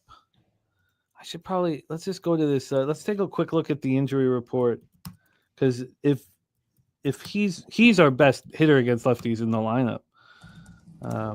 Let me just. By the way, I am going to take Keller over 3.5 strikeouts. I'll see what line I can get here. Kelly McKinnon saying Varsho is going to get to Keller. Oh, you're looking at left-handed bats, and I'm talking about against lefties. That is a problem because Keller is better against righties. Sorry, I kind of screwed that one up a bit, Spooner. So let's just go to this Toronto lineup here. Okay, yeah, he's fine. And I'm thinking lefties. I totally messed that one up, Spooner. That's all me. Gorky says take Guerrero out, and the lineup is weak. Yeah, I don't believe that's the case. This lineup is hitting on all cylinders right now. Yeah, Barger's been quieter of late, but I'm sure he can get there too. And Spooner is on the first 5 under 4.5 here. 4.5. Take a look at what this line is here. First 5 under 4.5. I mean, that makes sense, doesn't it? I mean, it's you completely beat the line move. Completely beat the line move. All right. Okay. You know what? I this is a tricky spot. I mean, we're looking at the pitching prop market, Peter. Are they giving you a hint as to whether Scherzer or Keller will pitch well? Well, Scherzer's outs prop is healthy where you would expect it, 17.5 juice to the over. So nothing curious there. Keller's strikeout prop statistically looks a little bit low to me, which I guess is a bit concerning, but I'm going to take it anyway. 3.5 minus 125. You know, Keller obviously coming off of getting hit, but against Milwaukee, so maybe you give him a pass for that. And Toronto, nice lineup there, but no Vladdy. You know, yeah, I don't know. People liking the over, huh? I think they are, but I believe they think it's dropped too low. Mm-hmm. I think it's not. I don't think they were trying to bet it at the opening line. I think that now that it's a 7.5, it is juiced to the over at 7.5 or juiced to the under at 8. Nutflush says those balls in Max's last game were on the warning track. I think some of those find the seats today. The problem here is the power numbers from the Pirates, though. 251, 691 OPS last 30 days. Troy Torrance on Blue Jays team total under, which would lead you to believe that Keller will pitch well. I'm going to need more time on this one. Keller over 3.5 Ks. What was the juice here? Minus 125. All right. All right, let's roll on. Let's roll on. Next up for us here, we have New York Mets at Washington Nationals. Mets 66-58, 25-34 on the road. Nationals 50-74, 24-38 at home. Let me just do one last thing here. I just like to see that price difference. The Jays are minus 150 first 5. Or sorry, full game minus 150 here and minus 150. So there's no price difference at all. And I guess there shouldn't be Keller versus Scherzer. David Peterson going up against Jake Irvin. Jake Irvin's been getting touched pretty violently today. Dav Fenn on the other side. He's on the over 4.5 first 5. Let's take a look at the weather at Washington, D.C. We have, get over here. D.C. We have 73 Fahrenheit. Feels like 72, 6.8 miles per hour, right to left and in. That's down at 6.2 miles per hour. Really? Your over 3.5 Ks was on Mitch Keller, right, Peter? Yeah. Okay, let's get into Ballpark Pal here for National Stadium. We have Nationals Park plus 9% overall. It's plus 1% homers, plus 9% doubles and triples, and plus 6% singles. Let's get into the line history. Oh, no worries, Kong. Let's get into the line history here. We have a 9. It's minus 111 to the over.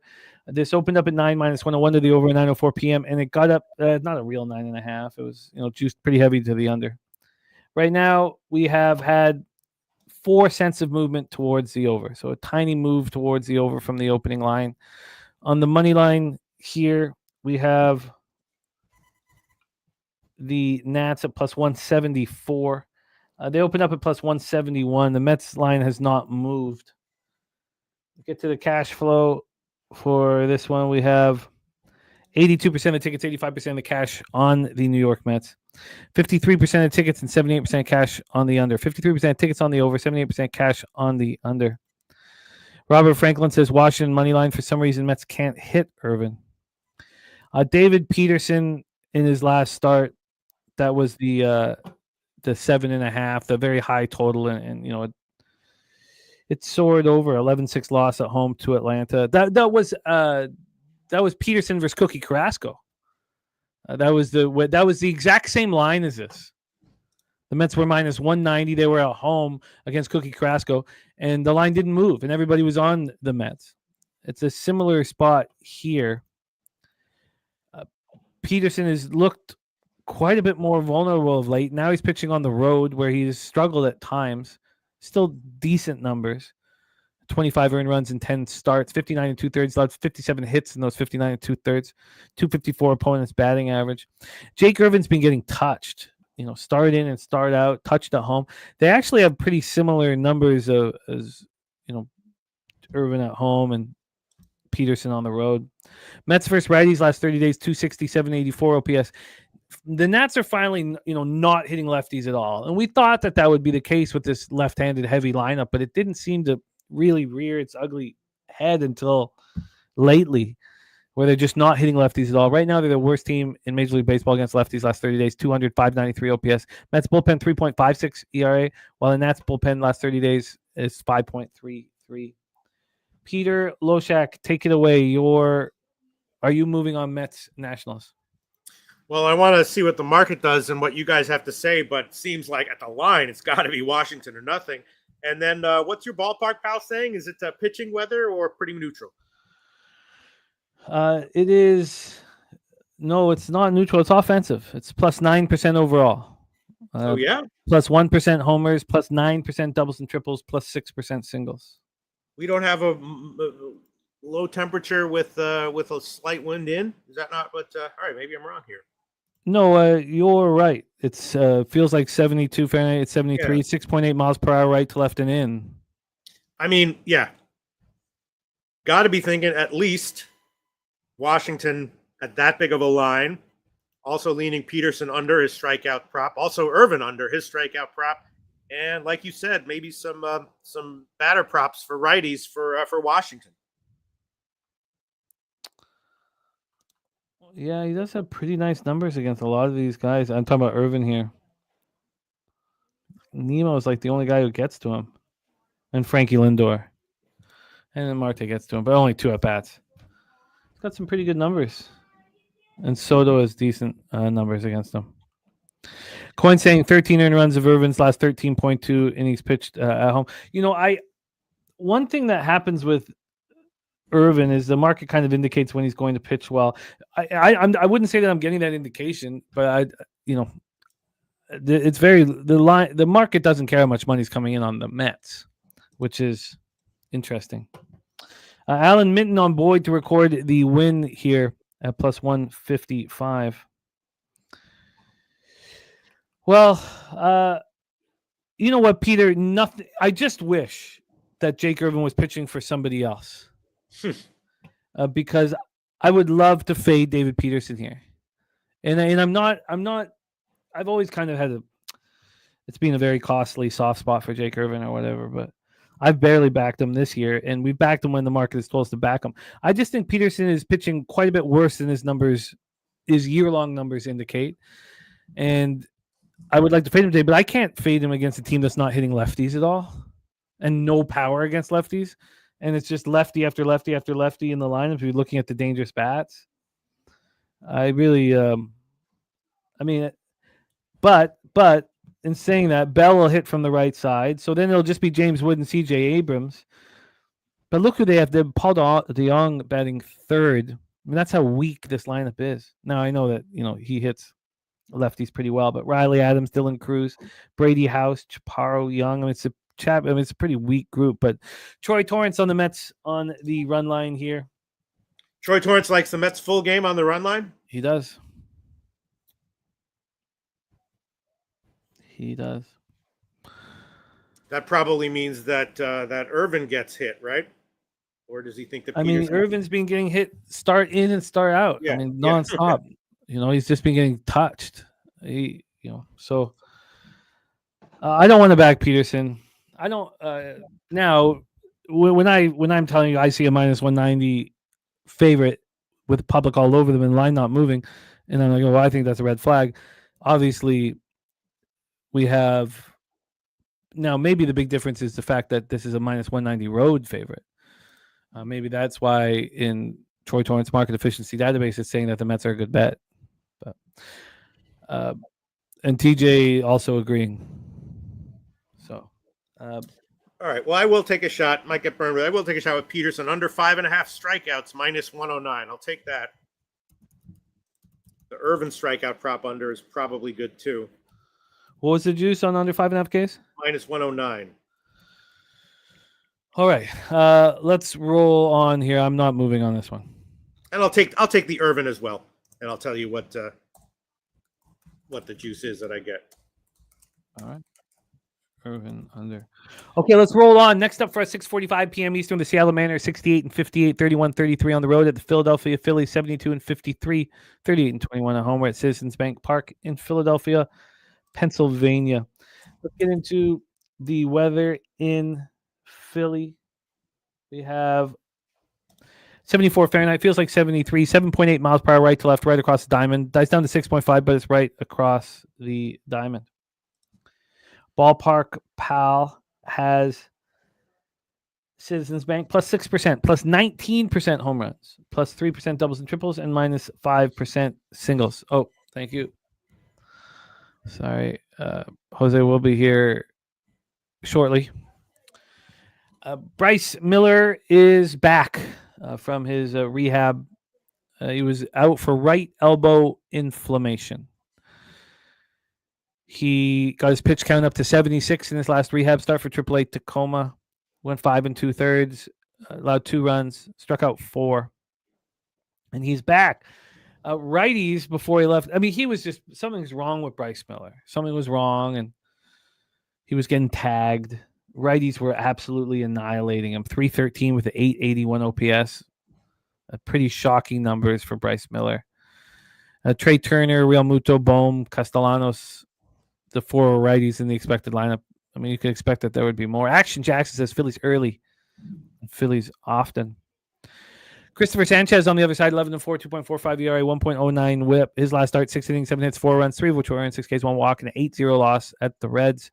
At home, he's had 10 starts this year. He's only allowed 17 earned runs. Opponents hitting 202 against him. He's been very good. Righties just 246-30 against him. Mariners versus lefties, they're not hitting him. 217, 674 OPS, while righties against the Phillies, 274, 821. And both bullpens have been pitching very well. Vincent Hawkins is bullish about these Philadelphia Phillies. Bullish. Let's take a look at what we are dealing with from a line history standpoint. We have the Phillies right now are at minus 202. Wow. A huge move towards them. This opened up in the afternoon at some offshores around minus 155. It opened up at 9:08 p.m. at minus 168. And now it's minus 202. God, that's a huge, huge move. And the only thing I think about is when a home team moves at this big of a number, see what the total is. Make sure it's a high enough total. And we have an 8. So maybe it's not as quite. Maybe if this was an 8.5, which it did open up at some books, it's opened up 8 here. If this was an 8.5, I would imagine this would be.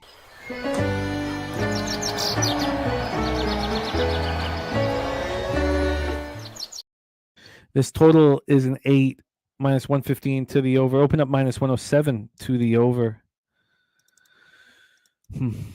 This is an interesting one. Let's get to the cash flow. From a cash flow perspective, we have 65% of the tickets on Philadelphia, just 52% of the cash. Interesting. 89% of tickets on the under, 69% cash on the over. Wow. Peter Loshak, our producer, is ready to rock with us. So we will be a 3-headed monster here as we move forward. Please welcome from our home studio at the Southtown 101 in San Antonio, Texas, the best bar in Texas, our friend Wesley Snips. Jose, how are you? Jimmy, I'm doing well. It's nice to see you. It's nice to see you, Pete.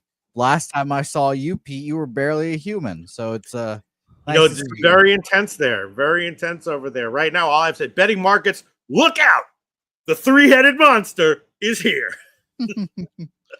Jimmy, you already asked him how Bet Bash went, I assume, right? Oh yeah, we got all the updates, all the stories off the top. Yeah, it was wonderful. Right now, Jose, the focus is on making money.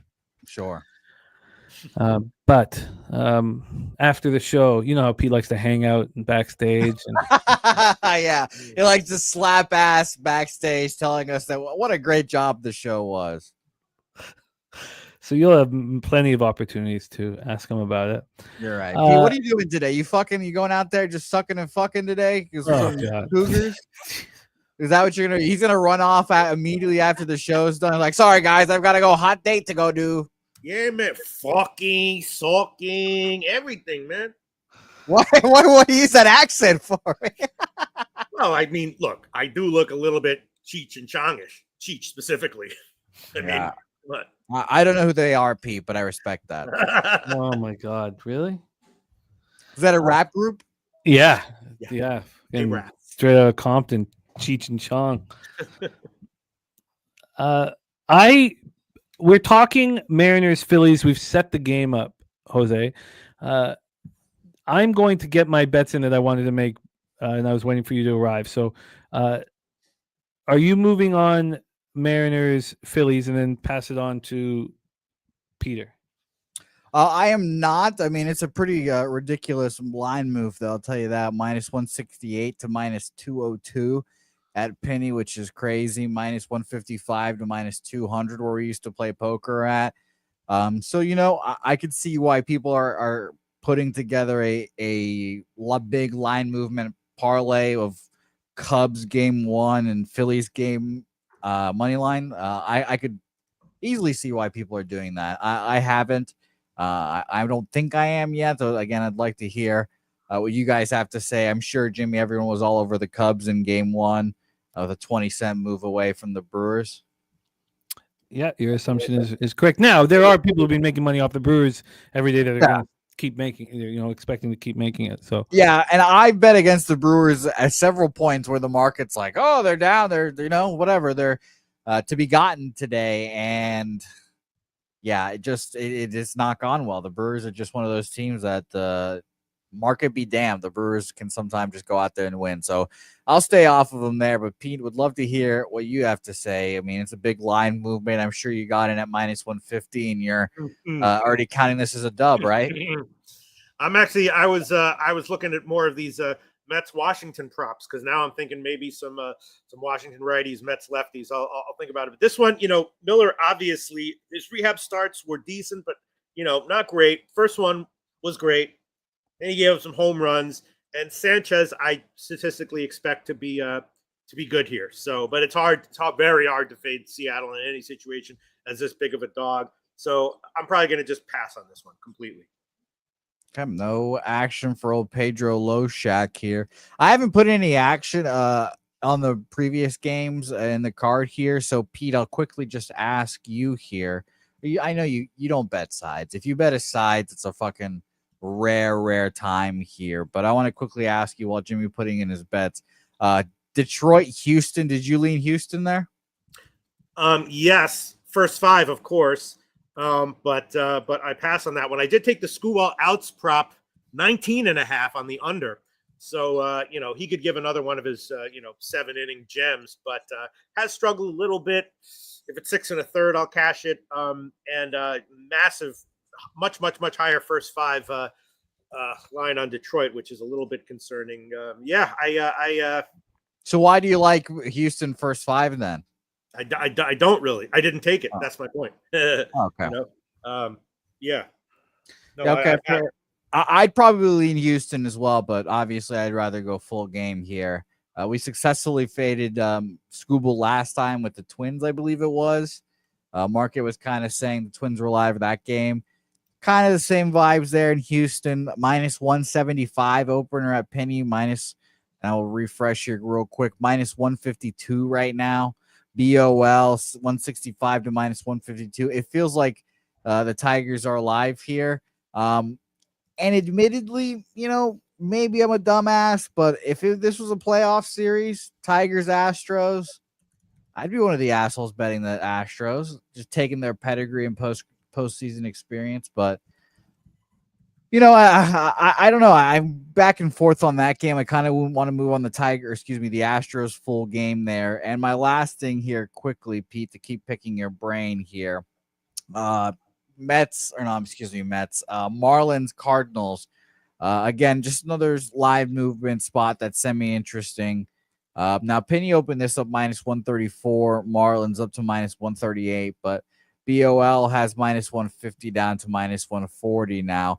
Kind of thought the Cardinals were semi-interesting. Pete, did you also lean Cardinals here, or were you thinking Marlins? Yeah, no, I mean, I took Cabrera on his over strikeouts prop. Maybe that was a mistake. And I did take officially Marcy to get 2 total bases, which means a double or 2 singles. McGreevy, of course, good, but much more vulnerable against lefties. It's free play. I'd put it on St. Louis. It's a tough one. I do think Cabrera will be good here. So if I think Cabrera is going to be good and free play, I put it on St. Louis, then presumably I'd be leaning under. I don't know if that's the case. Yeah, I guess I would be leaning under, but yeah, it's heading up a little bit. Some people I respect kind of like St. Louis or like St. Louis at the line. So yeah, it'd be St. Louis or nothing for me. All right, fair enough. Sorry, I wanted to go back there. No, fine. And the more we talk about it, I might add it on. Because the people that Peter doesn't respect, like myself, are on the Marlins first 5 minus a half.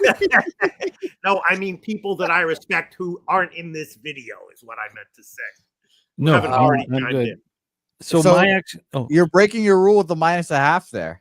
I did it last week once. I mean, I don't want to do it, but when there's a 35 cent price difference more than that at some books. Oh, yeah, no, I'm not talking about first. I'm talking about full game St. Louis only. I feel that. That makes sense. Yeah, I'd much rather, if I was betting the Marlins, I'd much rather a first 5 than full game. So I agree there. But I have nothing in this game. Pedro, you had nothing in Philly, Seattle, correct? Yeah, definitely nothing. All right. And that won't be definitely nothing for me. I want to wait a little bit longer to see this market kind of continue to move towards the Phillies. I think this is back the Phillies spot. Spooner says Bryce Miller had arm pain when he struggled earlier this year. I don't think it's gone. They put a Band-Aid on it with a cortisone shot, but his velocity was back up to last year's 98 in the minors. And let me shout out cortisone shots, man. Spectacular. Fucking spectacular. I'm a better ping pong player than I've ever been, man. 1 cortisone shot, I'm a fucking monster. Troy Torrance all over the Phillies. Phillies double result. Phillies minus 1.5. Phillies plus the Cubs. I'm with that. I wonder if the double result is where to go. That's where to get paid. I'm going to find out because I don't want more than that. I mean, I definitely have my number. I definitely have a good start from Sanchez here. Okay, but I'm good to go. I got my action in. There's been a pretty legit move since we started talking about it towards the Tigers first 5. So I got a much better line on the Astros first 5 plus a half, and the Marlins first 5 minus a half. That was just the standstill there. Let's roll on. I expect to be on. I'm definitely going to be on the Phillies in some form. Just got to figure, and I do not want 2 units on it. Let's roll on, fellas.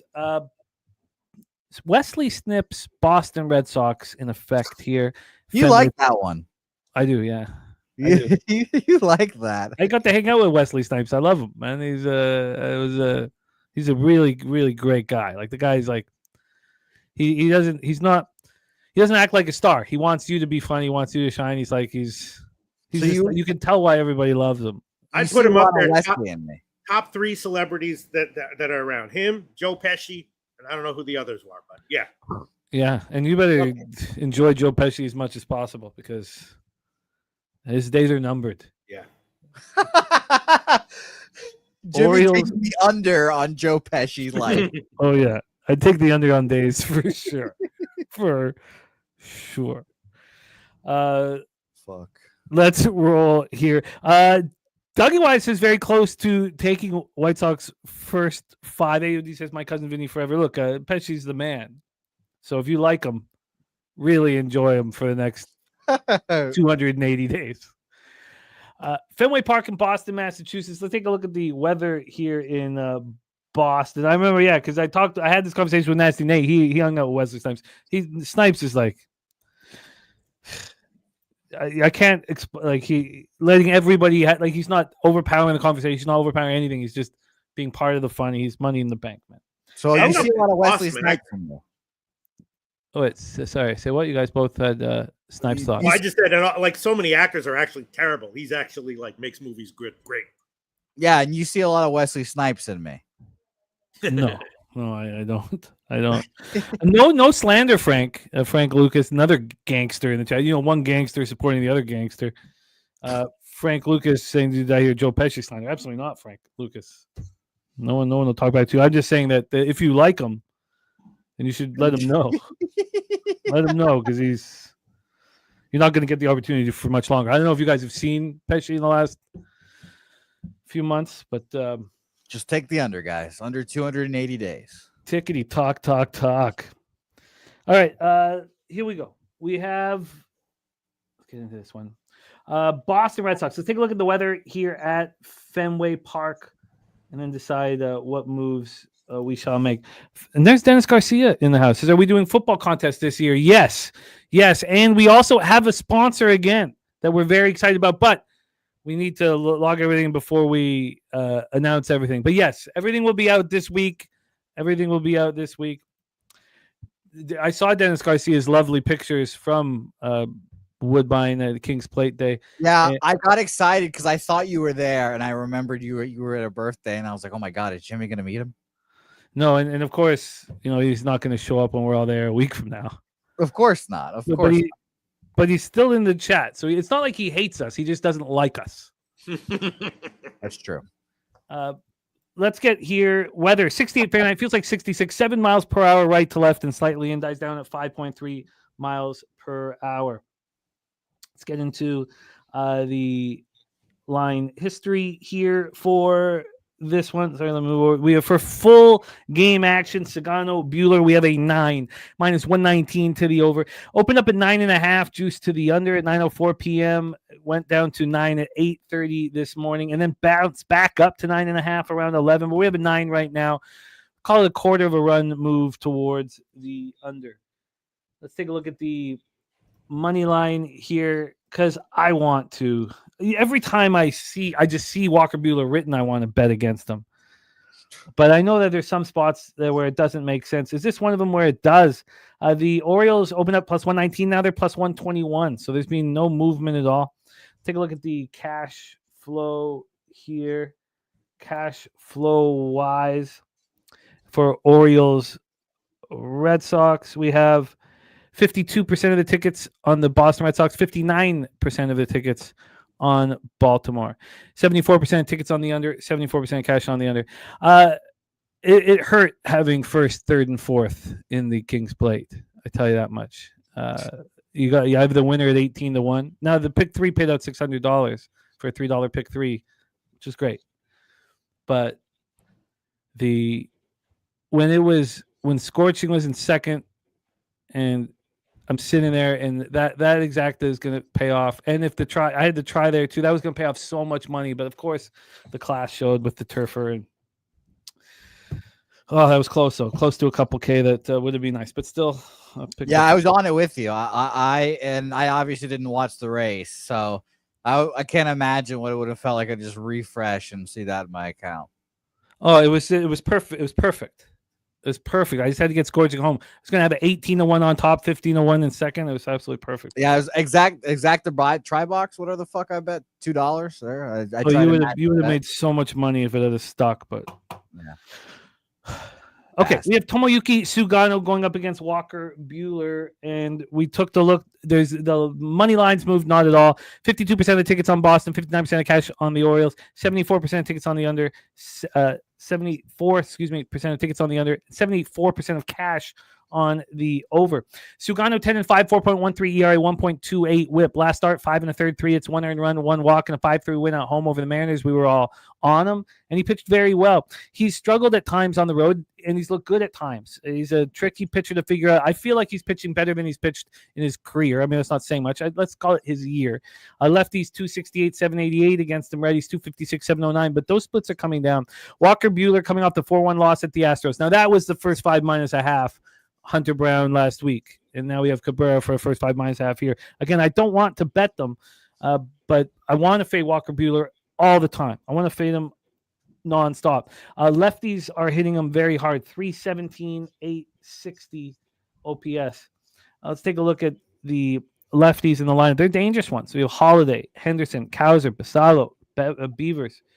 That's a pretty legit group of lefties that he'll be facing. Righties 222, 780. They get to him too.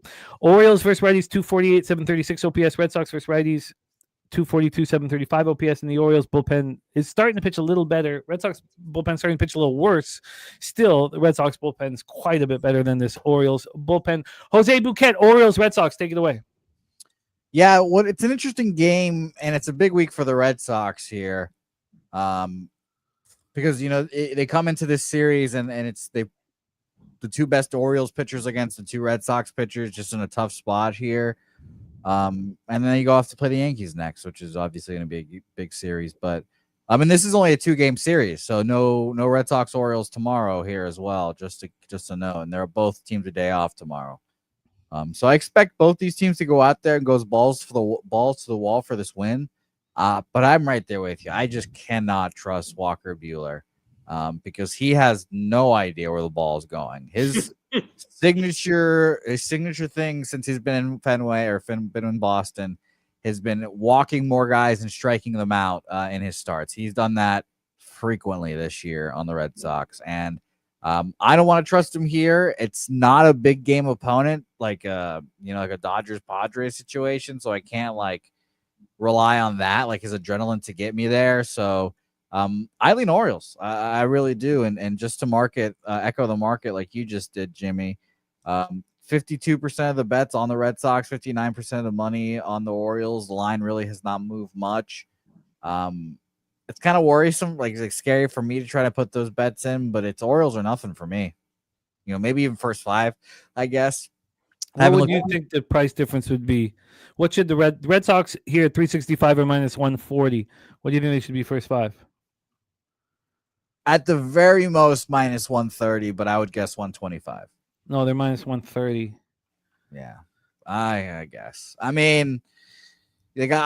lead Orioles for sure. Both bullpens are pretty rested. Both the Red Sox didn't use anyone besides Moran, who got DFA'd or sent down, I should say, and Jordan Hicks, who sucks balls. And then Junior Cano went 19, and Dennis Dietrich Ennis, I should say. I was going to call him Ennis Dietrich. 22 pitches. On Fangraphs, it says they're a closer by committee right now. Keegan Aiken's the only other guy in the non-closer by committee. So I still kind of lean first 5 Orioles here. I'm going to bet the Orioles first 5. I'm going to go as far as betting it. And the only way to do that is to come to a grip and explain Coin's 13 and a third innings pitched for Sugano, last 3 road starts, and 12 earned runs. And again, we've talked about it. Justin Mcelvy talks about it too. We can create the statistics to back up, especially in a sport like baseball. If you dig deep enough, you can find some statistics to back up your argument. But here, he's only had 2 road starts since the All-Star break. So I'm going to cut that road start on July 2nd. At Texas when he got touched for 6 earned runs and 4 2/3. Again, I'm doing it to help benefit me pulling the trigger on a bet. So we've had 2 road starts since the All-Star break. The first one was the first start after the All-Star break. He'd been off for 11 days. I can put a line through that too. I'm going to do it to make me want to make this bet. So I'm only going to focus on his last 4 starts. One of them was a road start at Wrigley Field, 3 earned runs in 5 innings. If you look at his last 3 home starts, and again, we're not at home, he's allowed 1 run in each of them. He's had 4 straight strong starts in a row, and the question is, do we believe that Walker Buehler is he clearly has volatility? He either shoves or sucks, and the market told us he was going to shove in that start against the Padres, and we moved on him. I think we did. God, maybe that was the one I was lamenting for not getting on it with TJ. Now I can't remember. But the one after that, at Houston, I faded him. He led 4 earned runs over 6 innings. And those 4 earned runs, I believe, came really early, too. He allowed 2 runs in the first inning and then 2 runs in the 6th inning. So maybe Buehler isn't that vulnerable. But I still think at plus money, it's worth I definitely agree. I mean, he's been pitching well as of late, but it's like every start, it's like if you have a bad start, you're going to get sent down. The Red Sox have a lot of young arms just kind of like waiting in the wings here, and Walker Buehler has been the guy that has been just fighting for every start. It's like if he has a bad one, this could be the one where they send him down or DFA him or set him on waivers. So I agree with you, but I don't know. Maybe it's him feeling the little pressure and he needs to add that pressure on himself. But like all of them are just disgusting. He lets people on base. It's a high wire act, and he finds a way through it. Matty Ice is on the Baltimore team total over. TJ says both pitchers are vulnerable in his opinion. That's very fair. Let's hear from Peter Loshak. Are any of the pitching props indicating that one of these two could have a better start than the other, Peter? I definitely like Baltimore here at the line. And I also like Buehler under 4.5 strikeouts. Yeah, you never exactly know what you're going to get from him. And sure, Sugano is up and down for sure. So a lot of volatility here. So I probably should be taking Baltimore lines at -0.5 or -1. But I will take a shot with the Buehler under strikeouts, 4.5 -170. I'll shop around for something better. And then Baltimore dog lines, liking them, probably should go for bigger dog lines with both of those first 5 in full game. So yeah, I definitely we're definitely not seeing any market support for Buehler. That's for sure, right? That's for sure. Yeah, that's for damn sure. Under 4.5 Ks. What was it, just Peter? Well, I'm going to shop around to see what I can get. See, I love Pete's just tremendous balls to bet a first 5 -0.5 at super plus money. I wish I had the balls to do that, especially like Pete said, in a spot where volatility's, probably implied with a 9.5 total, and both these guys probably getting touched up. I mean, I would say in general, unless you're paying the -0.5 lines to avoid having to take big juice is probably where you get burned a lot. But the -0.5 lines where you're already taking a dog and expecting high volatility, that's where it can be really. Yeah, and you're probably getting super plus money there. You take all the fucking juiciest bets ever, Pete, but then you drop that one in. I'm just like, God. I'm just saying, taking the half run lines out of fear is usually a bad move. Out of greed is usually a good move. By the way, I should have talked about it as soon as TJ rolled into our chat, but for those of you who don't know, TJ made his triumphant return to our show on Friday, and he went 8-0, Peter, in MLB. Sweet. That's what he gave out. Friday? 8 winners on Friday. He gave out 8 winners. Oh, man. Yeah. And I went 8-1 across all sports on Friday. Oof. So TJ and I combined 16-1 on our Friday show. TJ's a monster, though. I shouldn't even tie myself into how good he is. I shouldn't. I should just talk about TJ. But 8-0 TJ went on this. Back with us on Friday.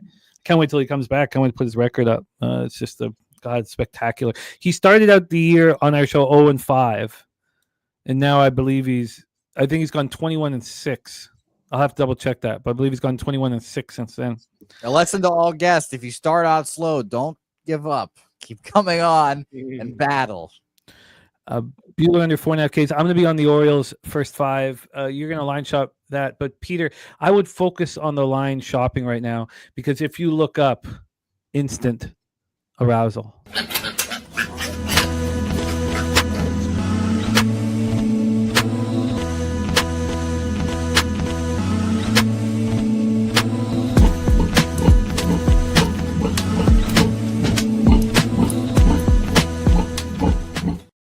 The pig milk play of the day is in our next game. Chicago White Sox first 5 plus a half at minus 102. He says, I just don't get this line, especially with Shane Smith starting.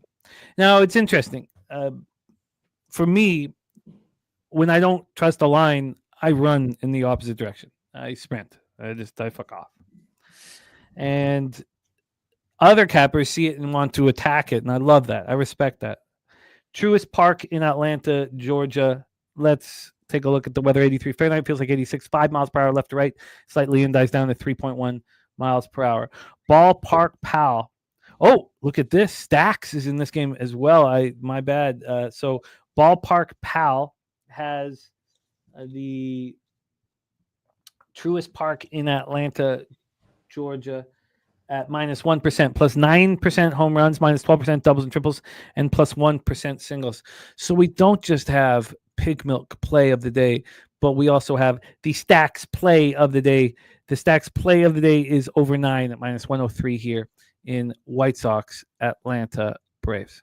Stacks, stacks, stacks, stacks, stacks, stacks, stacks, stacks, stacks, stacks, stacks, stacks, stacks, stacks. This line opened up with the Braves at minus 171. They're now minus 155, 16 cents away from them. 11 cents towards the White Sox from plus 153 to plus 142. Let's go to the total here for this one. We have a 9, minus 118 to the under. This opened up at 9, minus 114 to the under, and then it went down to 8.5 at 8:47 a.m. Came back up to 9, but it is heavily juiced to the under. It opened juiced to the under, so it's 4 cents of movement towards the under with Elder and Shane Smith. Turnbuckle Tommy is White Sox money line full game in his pocket, says he ain't scared of Elder at all. I have stuck up for Elder at times, and he finally pitched well. It was a very, very fishy line in his last start. Dougie Wise leaning towards the White Sox first 5. Vincent Hawkins on the White Sox team total over. Mark Stastowski agreeing. He bet Chicago White Sox first 5 plus a half last night. So let's talk about Shane Smith. 3-7, 4.01 ERA. There's our guy, the chillest in the house. What up, the chillest? Great to see you. Our guy, the chillest, rocked with us, Peter and I, since our Costa Rican days, and a big supporter of the channel. Thank you for the dono last week, chillest, my man. Chillest running hot right now. Keep an eye on everything that he's on. TJ says they open this at a line to get Chicago White Sox money. Most models would scream value on Chicago White Sox. Makes me want to back the Braves somehow.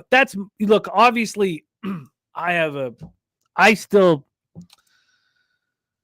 once I like you as a pitcher, I can't stop. I don't know what it is. Until you assault a family member of mine, I'm going to still want to back you. And I and also the eye test. I know Elder has some good stuff. He just hasn't been able to put it together.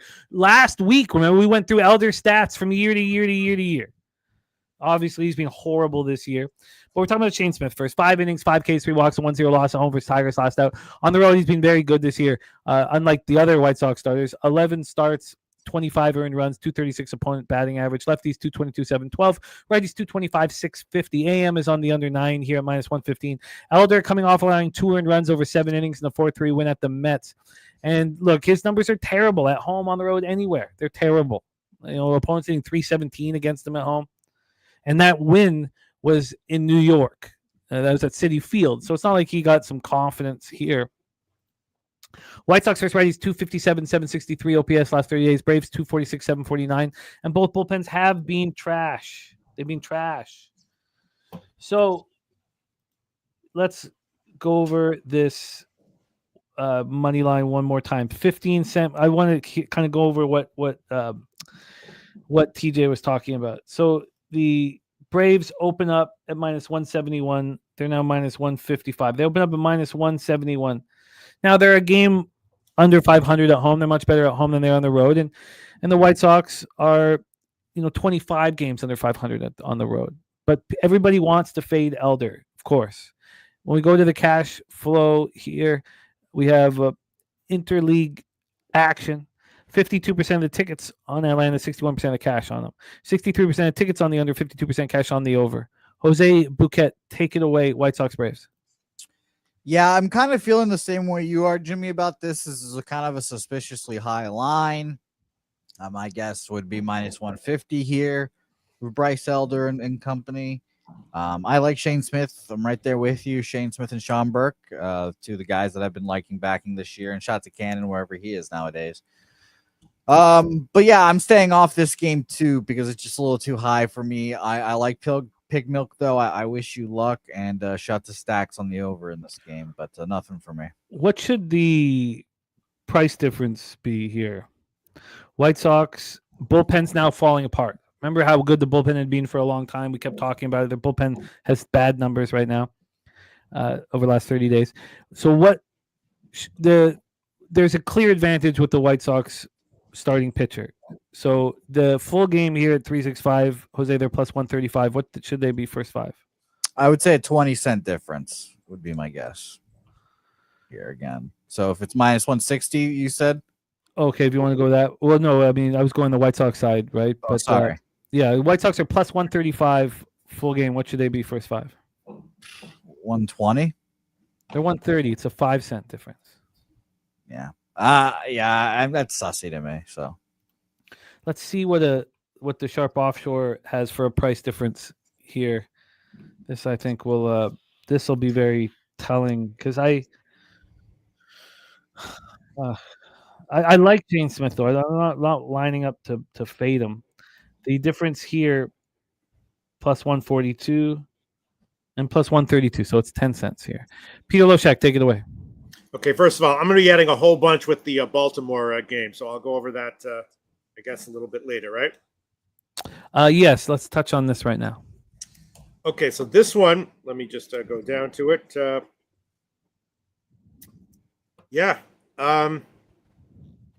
Got to be thinking, of course, White Sox first half at the line, not quite understanding why it is where it is. Elder should be vulnerable again. Maybe some White Sox props, right? He's actually hit him harder. Yeah, Vargas, Sosa, some of those guys, not quite understanding it. I mean, are we not understanding it? Because now if the books are moving it towards the White Sox, so it's not like they're just laughing, but two of Elder's last three starts have been quality starts and very quality. At Cincinnati, 6 2/3, 2 earned runs. At New York Mets, 7 innings, 2 earned runs.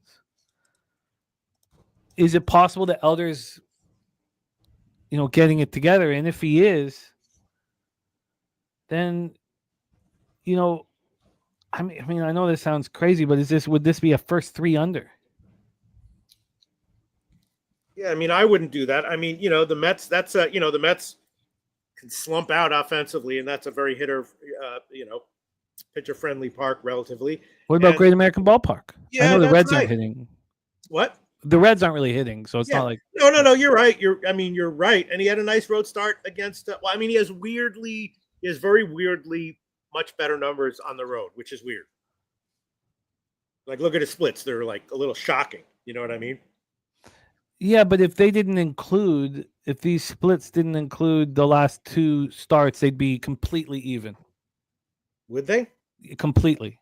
If you take out whatever, like 14 innings and 4 earned runs, yes, they're right. I mean, just looking at him at over, he got hit harder by Colorado at home than at Coors, for example. You know what I mean? It's just kind of like there's something weird. I mean, I'm not saying, look, he's still in the majors, so Okay, maybe I'm trying too hard here, and I don't need to do that. But where were you leaning? You were leaning towards staying off this one, Peter. Or is there something an angle that you? No, I wanted to take a few White Sox props, hitter props, and I'd be leaning White Sox first 5. I don't know if I'm going to take it though. It's fishy, and that's something that Billy talked about when he told us his Big Mo play today. So he doesn't get the line. I'll be right back, Jim. All right, give me 1 second. Yeah, no problem. Now everybody in the chat has to guess what they think Peter Loshak is doing right now. Please let us know. What do you think caused him to have to leave so abruptly. Jose, anything for you here? No, my head's wrapped up in what Peter could be doing right now. Yeah. And who knows? He might not come back. Well, TJ says the T-bone is done. Staszowski says pissing. No way. We shut down when we're capping, man. Craig Wood says rub one out. Matty Ice says DoorDash. You think Pete DoorDashes? No shot. Pete doesn't know what the fuck DoorDash is. I bet you has hemorrhoids. I don't know about that because he didn't seem nonplussed. No, it wasn't like an emergency either. But I bet you Pete doesn't know what like DoorDash, any kind of like food ordering app. He just walks wherever. Walks, picks it up. Brooklyn, man. Who needs DoorDash in Brooklyn, man? I wouldn't know, yeah. Transy says fake mustache salesman or moustache, as some pronounce it. All right, I'm not going to leave this one alone here. I kind of lean towards backing Elder. I don't know why, and maybe I could just leave this alone. I do though. I kind of lean towards backing Elder. I mean, are we certain that? Oh, nice, got some lean in you. I like your hat, Pete. Mm-hmm. Haven't worn this all show, Jose Bouquet. Well, I'm just noticing when you went to go take your shit or whatever you went to do. You know, come on. Nobody takes a 30-second Bermuda International Business Area, Bermuda, baby. International Business Area. That's what they call it. Yes, island, International Business Island. Oh, okay. All right, let's roll on. But Pig Milk has spoken. First 5 plus a half. Keep an eye on the blonde chick dancing.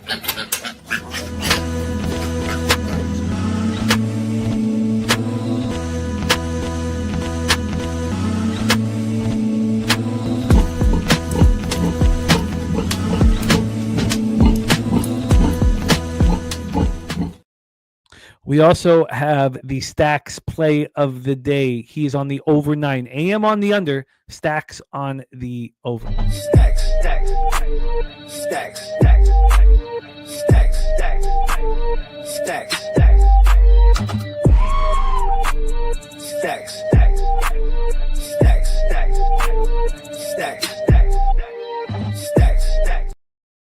Peter, do you use DoorDash?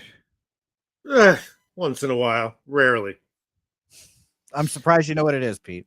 7:35 p.m. Eastern. We have the New York Yankees, 67 and 57. Jesus, I knew I did this. Did I really do this?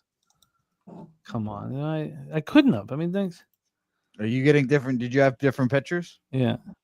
Maybe I fucked up. Okay, good. It is you. Thank God. Thank God. I think it's me. Yeah, because I saw Carlos Rodon, so I thought I fucked up. Yeah. Carlos Rodon going up against the Wizard of Boz. The Wizard. Who we can't just call the Wizard. No, because that's Ozzie Smith, and that was a fair. We can't call him the Grand Wizard. No, that is true as well. Oh, we can if he is. Yeah. You know what? You're right. We have AM New York Tampa over 8.5 here. AM says Boz he looks a little confused, a little disoriented there. Well, you know, Jimmy, I'd love to know what you think this line should be because I thought this was a very interesting kind of short line. But I tend to have a negative view of the Yankees, I guess. I don't know. You tend to. Carlos Rodon, 12 and 7, 3.25 ERA, 1.06 WHIP. Last start, thing of beauty at home, Yankee Stadium, which is exactly like this stadium except for the fans and, of course, advertisements. There's nothing to block the wind here. 7 innings, 1 hit, 1 earned run, 5 Ks, 2 walks, 9-1 win at home. On the road this year, he's been touched at times. Still has pretty good numbers. 30 earned runs over 13 starts, 73 2/3. Vincent Hawkins on the Yankees double result. Lefties hitting 156, 474 against them. Righties 195, 643. Shane Boz, on the other hand, 8.9, 4.93 ERA, 1.33 WHIP. Allowed 4 earned runs over 7 innings his last start. He's looked bad. I mean, there's no getting around it. He's looked bad. Justin McKelvey on the Yankees team total over 4.5 at plus 105 in his pocket. Spoon says, bet there will be more Yankees fans than Rays fans tonight. I think that's a fair guess. And Boz has been a big disappointment this season. At home, he's been touched up. Opponents hitting 274 against him. He's allowed 13 home runs at home, 8 on the road.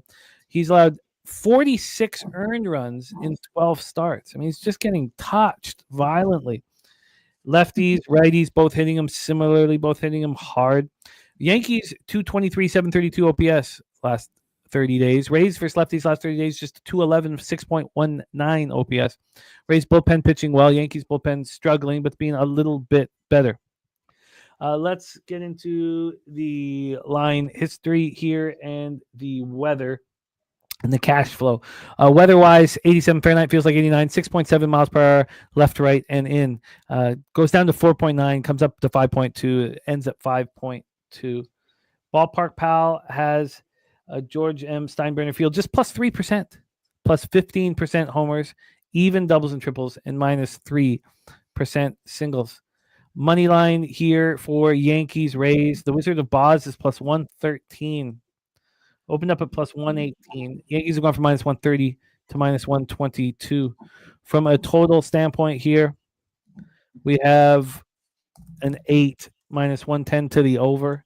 This opened up at 8.5, and we're now at 8. So interesting that it's dropped here. TJ says fly ball pitcher in that park. Robert Franklin on the Yankees money line. And look at that. Kong's clip says, I'm moving my daughter into Indiana University. Wish me luck. That is so exciting, Kong. Congratulations, man. Congratulations to your daughter as well. It's very, very great news, and we're all excited for her. Safe travels and good luck, man. That is very, very exciting. Turnsey says that Peter's stroking his mustache uncontrollably. Is that happening? Yeah, because I'm looking at all the fucking props for this Baltimore game and trying to figure out how much I want to give here officially, and then I got to fade Elder at some point. So with a few props, not necessarily on the game. So yes, I'm a little bit got a bunch of things going on right now. Well, stroke it uncontrollably. I'm never going to say that again. I apologize for saying that out loud. That could be clipped very easily. Let's get into we've talked about the line history. We talked about where the line should be. This total surprisingly dropping to the under. Let's get into the cash flow here. 77% of tickets, 84% of the cash on the New York Yankees. 67% of tickets on the under, 62% of cash on the over. Jose Bouquet, Yankees, Rays, take it away. I mean, yeah, this screams Tampa Bay Rays to me. Again, wow. Maybe I have an inflated view of the Yankees. Maybe I'm negative on them. I don't know. Maybe I'm just not. I'm off. But this just feels like Tampa Bay Rays for me or nothing. What do you want? Because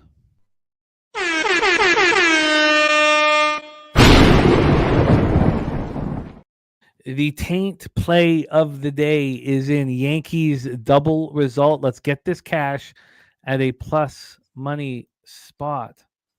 That is interesting. Now, as the longer you work with cappers, you study how they get the bag. And we know Matty Ice, extremely successful capper. He doesn't care about, where the money is and he cares where the opening line is, but he doesn't care where the money is or what the market is indicating. And I don't honestly, the only thing I could say here is you have a huge advantage on the mound with Carlos Rodon. So, but I think this is lined fairly, Jose. You have an advantage on the mound with Rodon over Boz. You have the Rays at home where they're 2 games over 500. Yankees are 2 games under 500 on the road. And the money line here is minus 122 for the Yankees, plus 113 for the Rays. What do you think it should be, Jose? Minus 140, minus 145 Yankees. And it's interesting. They're bad on the road, but if one place is as close to as a home environment on the road it's going to be this one in New York or in where the fuck, Tropicana West, where the fuck it is. TJ says Circa moved 16 cents with 75% of money on the other side.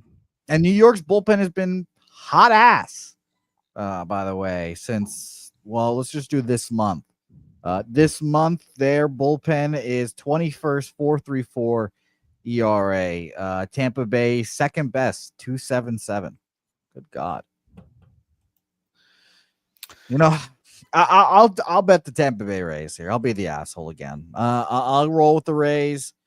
Full game money line, and I just got that. And by the way, I just bet as well Astros and Orioles, but Rays full game money line plus 113 for me. Peter, anything you want to add to this? It's a very fascinating game. Yeah, I mean, I was expecting Boz to struggle again, but people are saying the market's indicating that he'll do well. Wait, what's the pigment play is what?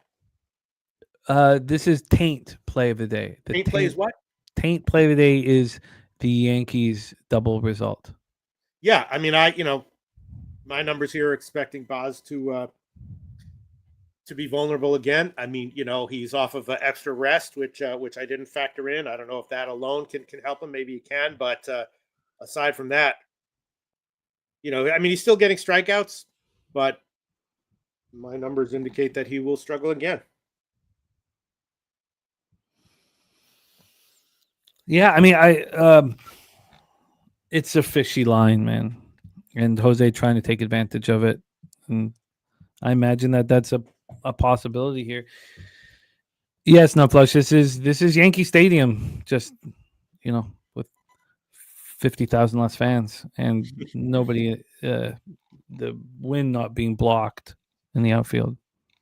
By the way, Astros full game plus 141, Orioles first five plus 110, and then now the Rays plus 113. Official. I have one more official bet coming up here soon. I like it. Peter, anything official for you? Not yet. Well, let's roll on, shall we?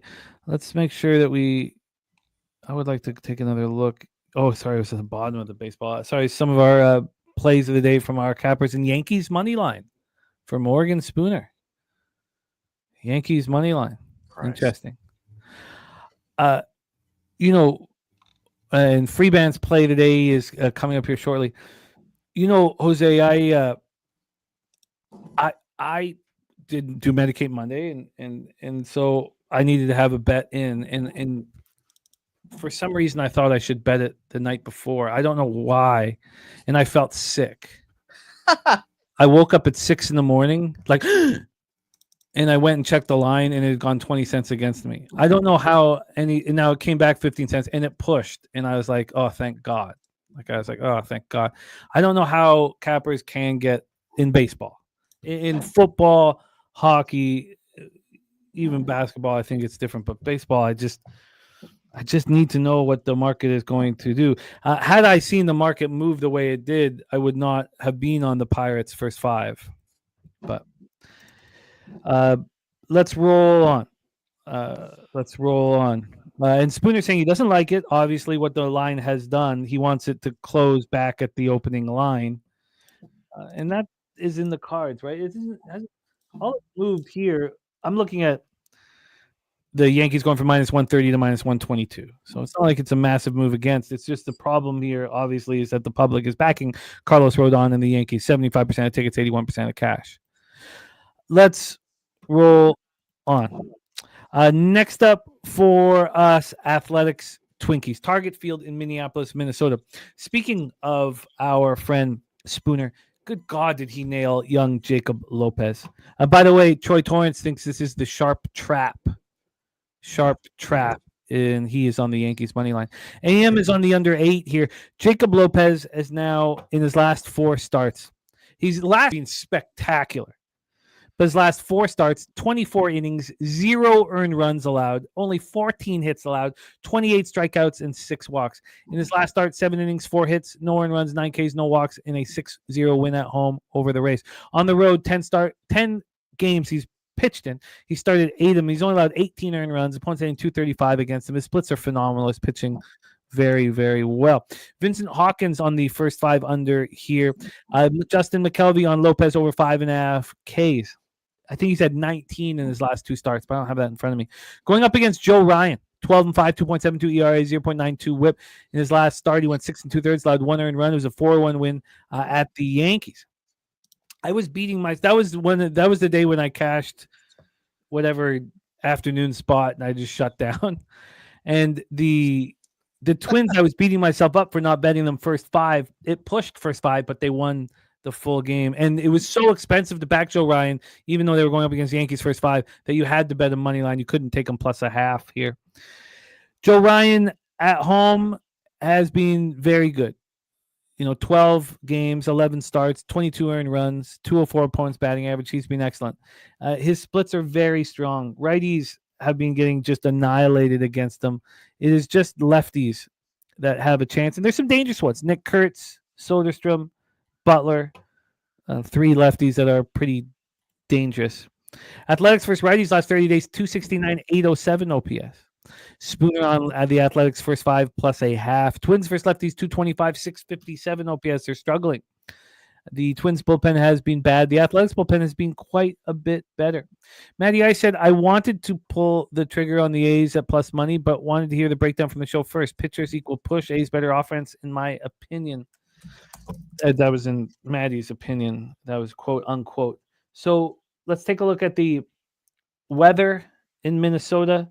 83 Fahrenheit, feels like 87, 5.5 miles per hour to right field, dies down at 4.2 miles per hour. Let's take a look at Ballpark Pal.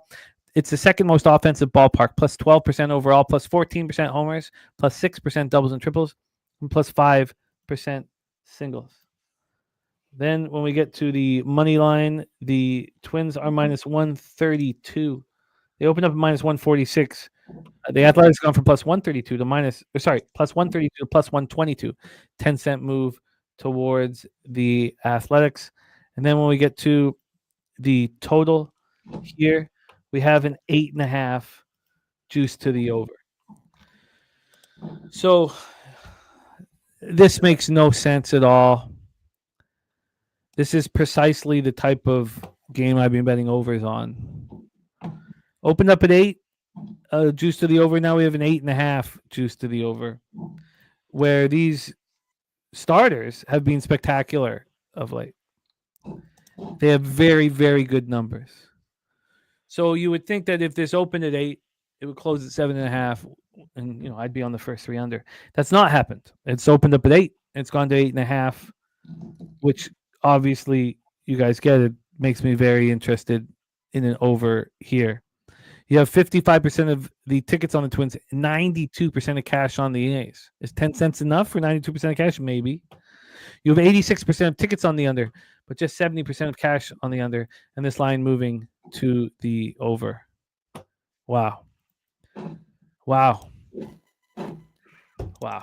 It looks like I've got a bet and over. I would never have expected to do that. Jose Bouquet, take it away. A's, Twins. I agree with you, but I'm going to stay off just because I haven't bet too many totals this year. I did look at the first 5 total because I agree with you. If this line's crawling a little bit towards the A's here, it makes me feel like Joe Ryan is vulnerable. And if Joe Ryan is vulnerable, then I would think over in this game. So all that to say, I'll probably stay off, but I agree with you with the over. I looked at first 5 specifically just to see if I could get a better number or whatever the case may be, but the first 5 line hasn't really moved much, so I'll stick to. If I was betting it gun to head, I would stick to full game over. Yeah, I'm astonished. I'm very surprised to see this. I think that the expectation here is runs late because the first 5 is just a 4, and the full game is an 8.5. We almost never see that. That's a very rare thing. And the A's bullpen's been pitching better. This is wild. Peter Loshak, your thoughts here. Take it away. A's, Twins. All right, I'm still looking at the previous games, but I'd be leaning A's here. What were you saying? The market's saying? Yeah, 92% of the 55% of the tickets are on the other side. So let me go over this again. So the Athletics have 45% of the tickets and 92% of the cash. Is 10 cents enough? Of a move to them? Yeah. I mean, that's the way I was leaning, regardless of the market. Yeah. I mean, I get why you would. The Twins have been struggling against left-handed pitching. Jacob Lopez hasn't allowed a run in 4 straight starts. Yeah, I'll definitely add on the A's money line full game. So I lost my last over. That was my only loss in baseball on Friday. That was the one loss of all my bets on Friday. It was the Chicago White Sox KC over 9. But and then I lost that one. So that makes me 2-2 over my last overs. TJ and Dougie Wise both adding the A's. And baseball losing Troy Torrance for the rest of the season. Good luck in football, Troy. I know that's where the big one is. So shout out to you. I'm looking forward to watch Troy rock this year, man. Thank you. I thought, you know what? I pulled up my spreadsheet because I thought I was going to tell you, look what I've been doing on overs. That's not the case. And the Chicago White Sox KC over 9 was so fishy. I lost that. Only 3 runs were scored, I believe. The LA Dodgers, LA Angels, I backed back-to-back overs in that series and cashed them both. Lost to Toronto. Chicago over 8.5, which I thought was a fishy over. And then lost that. Oh, wow, I thought I was doing better on these overs. Oh yeah, because I got that Angels Detroit over 7.5 when Screwball was pitching, and it just made no sense. And I guess that's when I started getting confident. Because I have no overs. If you keep going back, I mean, I barely bet them. But this is something's up here. And Will Johnson, big boy bet on the Brewers there. TJ adding A's money line. Well, I want the over. I'm still going to put a question mark beside it. And I don't know if this line has moved enough on the A's. So I will make that decision after moved enough. So, Jose, nothing official for you here? Nothing official for me here. And Peter, anything official for you? I'll shop around. I'll make the A's money line official. I'm also in the White Sox game going to add Vargas and Sosa over 1.5 hits, runs, and RBIs. I got 100 for Vargas. Now it's up a little bit, but I'll tell you the prices for that. And in the Baltimore game, I'm going to add Holiday, Basayo, and Roman Anthony over 1.5 hits, runs, and RBIs. Also, the first 5 team total over for Baltimore, 2.5 at plus money. I'll review it all at the end of the show, and then I will look at the Tampa Bay game to see if I want to add anything there. But definitely, I'm going to add on the A's money line. It's official. And as Justin said, we are off and racing here at Wrigley. First batter is out.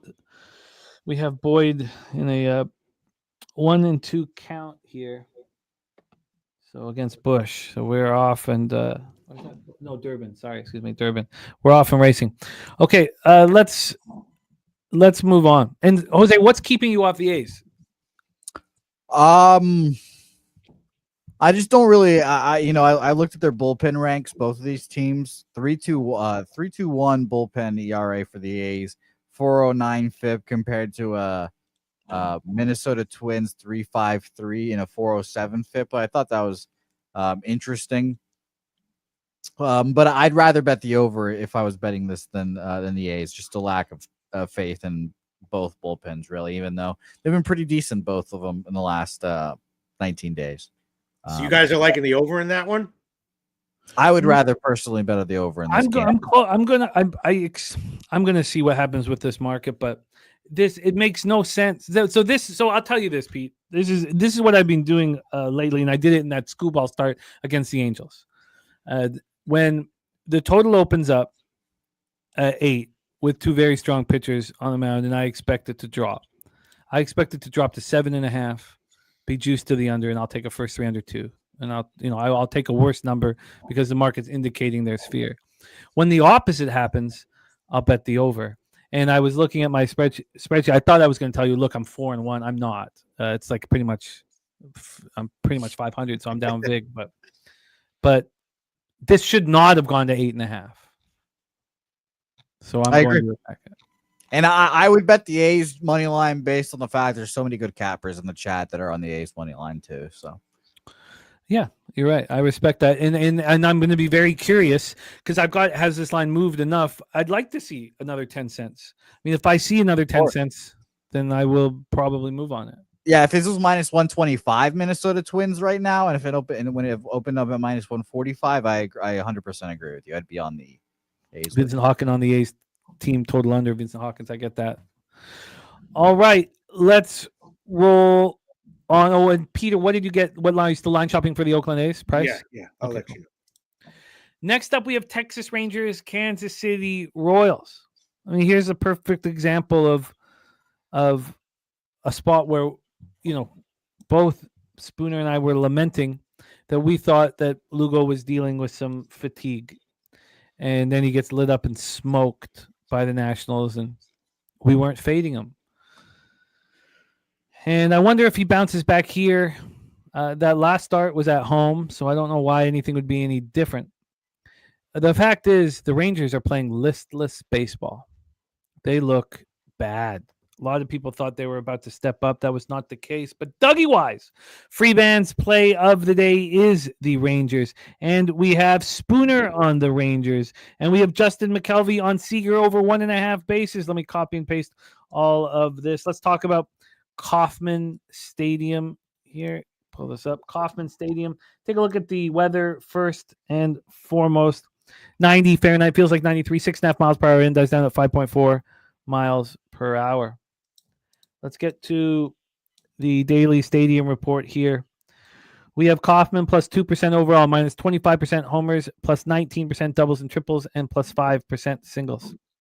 The spreadsheet play of the day from Mr. Ron Crawford is the Texas Rangers.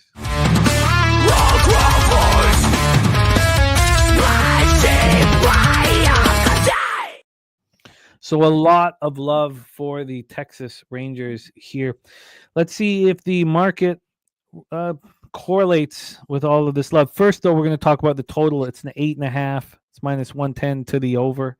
It opened up at 8.5, minus 114 to the over. So basically no movement, tightening of VIG. Going to the we are out of the top of the first here, heading to the bottom of the first for you Cubs backers. Should feel good about that. From a total God, playoff baseball's coming. I just can't fucking wait. I know it's coming. These games are getting more and more important. I'm really excited. We have on the money line here. Sorry, let me move quickly to the money line. We have the Royals minus 101. Just now, again, it depends on what books you're looking at here. So this opened up at 9:05 p.m. with the Royals minus 108, and they're now minus 101. Rangers gone from minus 102 to minus 108. So they've gone from dog to favorite. But if we go to the books that open this lineup the earliest, let's do that right now. It tells a big story. The Royals at 2:53 p.m. opened up at minus 120. This is yesterday, of course. 5:17 p.m. minus 125, 5 cents to the Royals. And that was it. High water mark done. There was an 11-cent move at 6:50 p.m. towards the Texas Rangers. So from that point on, from 5:17 p.m. till now, where we used to play poker, there's been an 18-cent move to the Rangers. So all that certainly correlates with the Texas Rangers. Let's take a look at the cash flow. We have 60% of tickets, 75% of cash on the Rangers, but the market is moving towards them. 56% of tickets, 62% of cash on the under. Dougie Wise cashed with the Royals yesterday, but Robert Franklin on Rangers money line, Vincent Hawkins on Rangers team total over, and we don't have any Kansas City Royals backers. Not one person at this point. We have AM on the over 8.5. Merrill Kelly, 9-7, 3.36 ERA, 1.09 WHIP. Last start, 6 innings, 7 hits, 2 earned runs, 1 homer, 5 Ks, 1 walk, and a 6-4 loss at home versus Arizona. On the road, 12 starts, 70 2/3, just 54 hits allowed. Opponents hitting 208 against them. Merrill Kelly's been good on the road. I know that's for two different teams, and the Diamondbacks and the Rangers, but he's been good on the road this year. And it's only lefties that are hitting him. Righties, 196, 545. Lefties struggle, 226, 7. Oh, sorry. Righties struggle, 196, 545, but lefties can get to him a little bit, 226, 733 OPS. So let's take a look at the lefties in this Royals lineup. Yastrzemski, Pasquantino, Fraser, Rave, and Isbell. Not the most dangerous lefties we've ever heard of, but They have 5 of them at least out there. So talk about Seth Lugo. He looked bad in that last start. Jose, can you pull up Lugo's game log? Tell us if you think that these struggles will continue. If this is an issue, whether it be, elbow inflammation or just fatigue. At home this year, he's been very good. Now, he was very bad in that last home start, 6 earned runs in 4 innings, but overall 25 earned runs over 12 starts, opponents hitting 236 against him. And lefties also hit him very hard. And I've been in this situation in Nationals games where a pitcher's going up against a team that or going up against the Nationals, the pitcher gets hit badly by lefties, and we know they have dangerous left-handed bats. And I was losing money. I had negative ROI on it, and that was the reason. I remember I was like, I had a bias, but I shouldn't have. Let's see the lefties here. See if the lefties in this spot are dangerous, and there's a lot of them. Josh Smith, Corey Seager, Jock Peterson, Evan Carter, and Rockin' Rowdy Tellez, all left-handed bats that are dangerous. This is probably a bad spot for Lugo.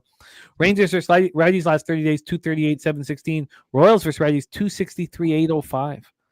Rangers bullpen 4.49 ERA, Royals bullpen 3.74 ERA. Of course, this last 30 days. Jose Bouquet, take it away.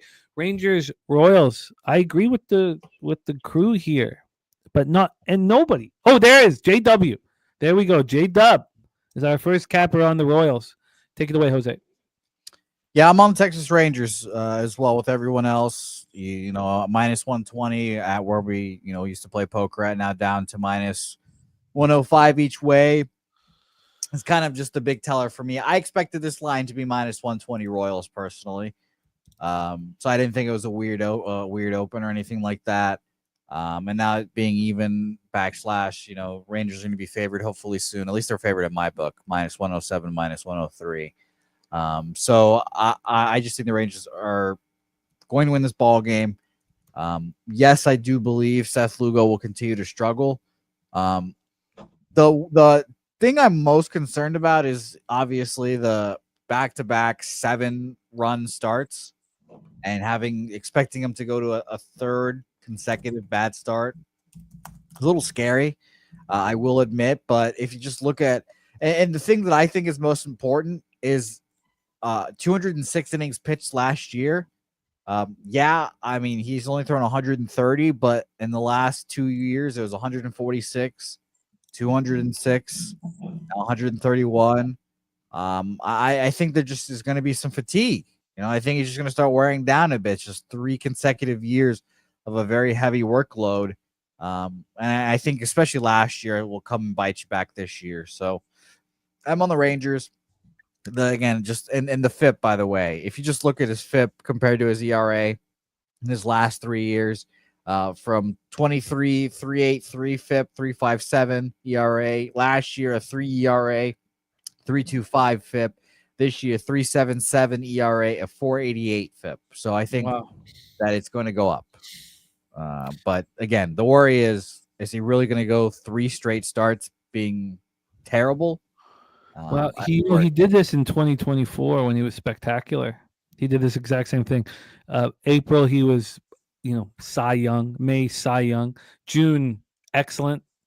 And then July and August, he got hit extremely hard. And then he was really strong in September, surprisingly.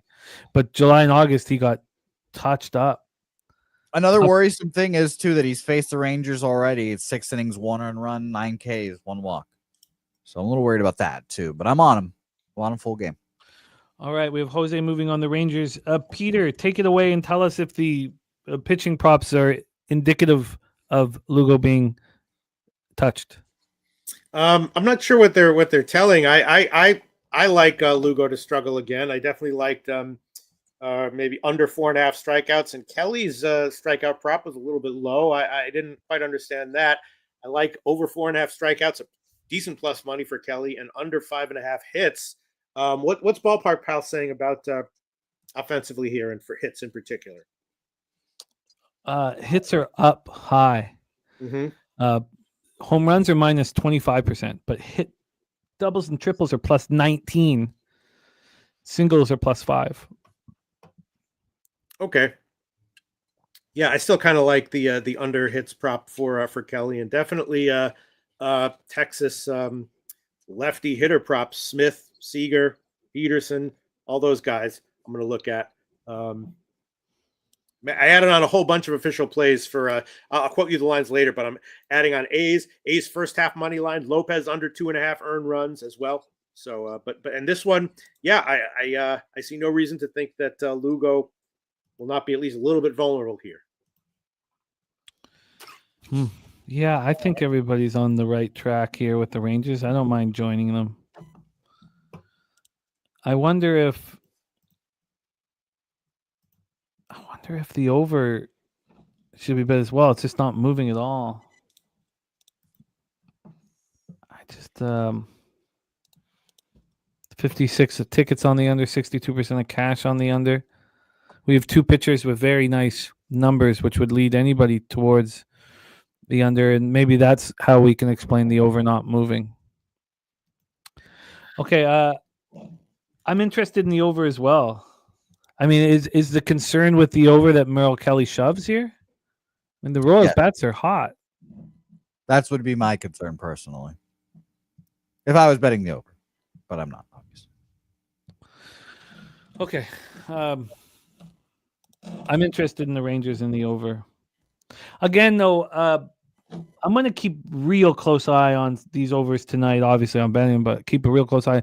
And I'm going to go over these overs that I've bet of late. I think just because I cashed on the Dodgers, Angels back-to-back overs, I'm not an over better, and I've bet more overs than unders in the last 2 weeks, which is never, ever happens. But I like the over here, and I like the Rangers. I'm with you guys on the Rangers.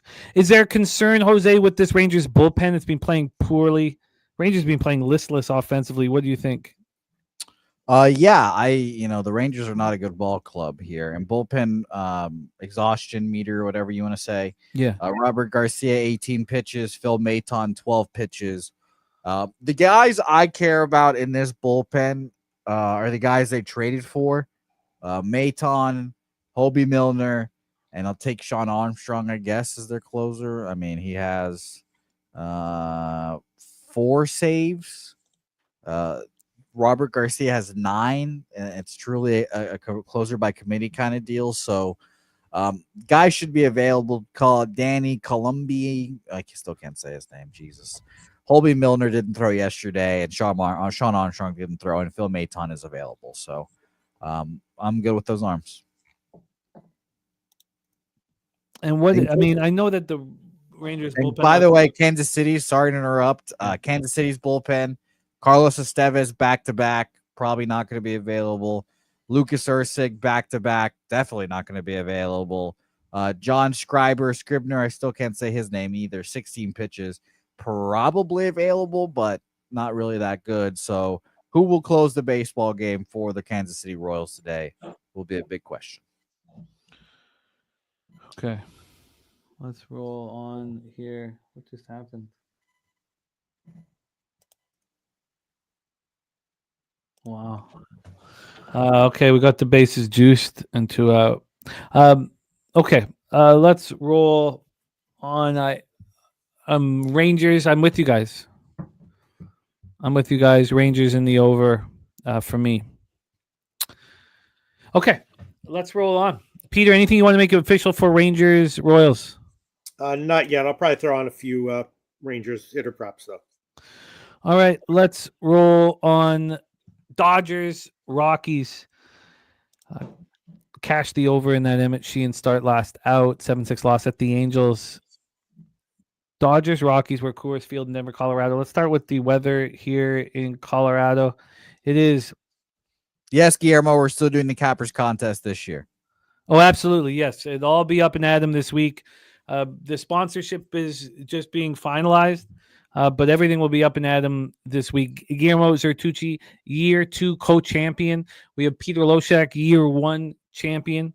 Nunya, year 3 champion. Pete, how often do you think about how I gave you that championship? How often do you think about that?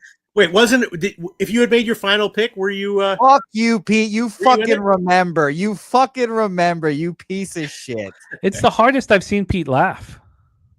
Look, The only reason I didn't win all the other years is because Slaughter asked me not to. So I said, sure, why not? How about that? How about that? And we have a 2-0 Chicago Cubs lead for you Cubs. I'm kidding you.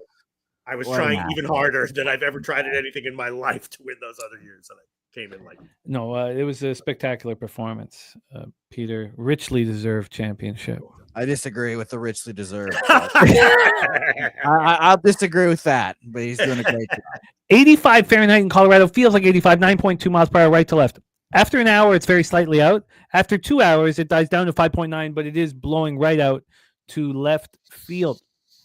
When we go to the E3 leads to unearned runs here. Justin Mcelvy just needs 2 more for the Cubbies. Let's get into Ballpark Pals expectation here of Coors Field, plus 24% overall. It is plus 20% home runs, plus 25% doubles and triples, and plus 8% singles. You know, one thing I have not been doing is betting the Brewers live when opportunity arises as well. I've just, been sitting like a moose in the headlights, and guess I'm going to do that the same. It's so funny. When they went down 8-1 to the Reds, I thought, oh, I guess their time has come. I didn't think, live bet the Brewers. Fuck. Sheehan 3-2, 3.86 ERA, 1.23 WHIP. Last start, he allowed 5 earned runs over 5 innings, 7-6 loss at the Angels. On the road this year, it's been strange. He's allowed 8 earned runs in 18 innings, but he's only allowed 11 hits. He's only allowed 1 home run. It's just that he's walked 10 batters, and that's hurt him, no doubt. Lefties have been hitting him harder than righties, 240, 785 OPS. Take a look at the lefties in the Rockies lineup, and it's just Mickey Moniak.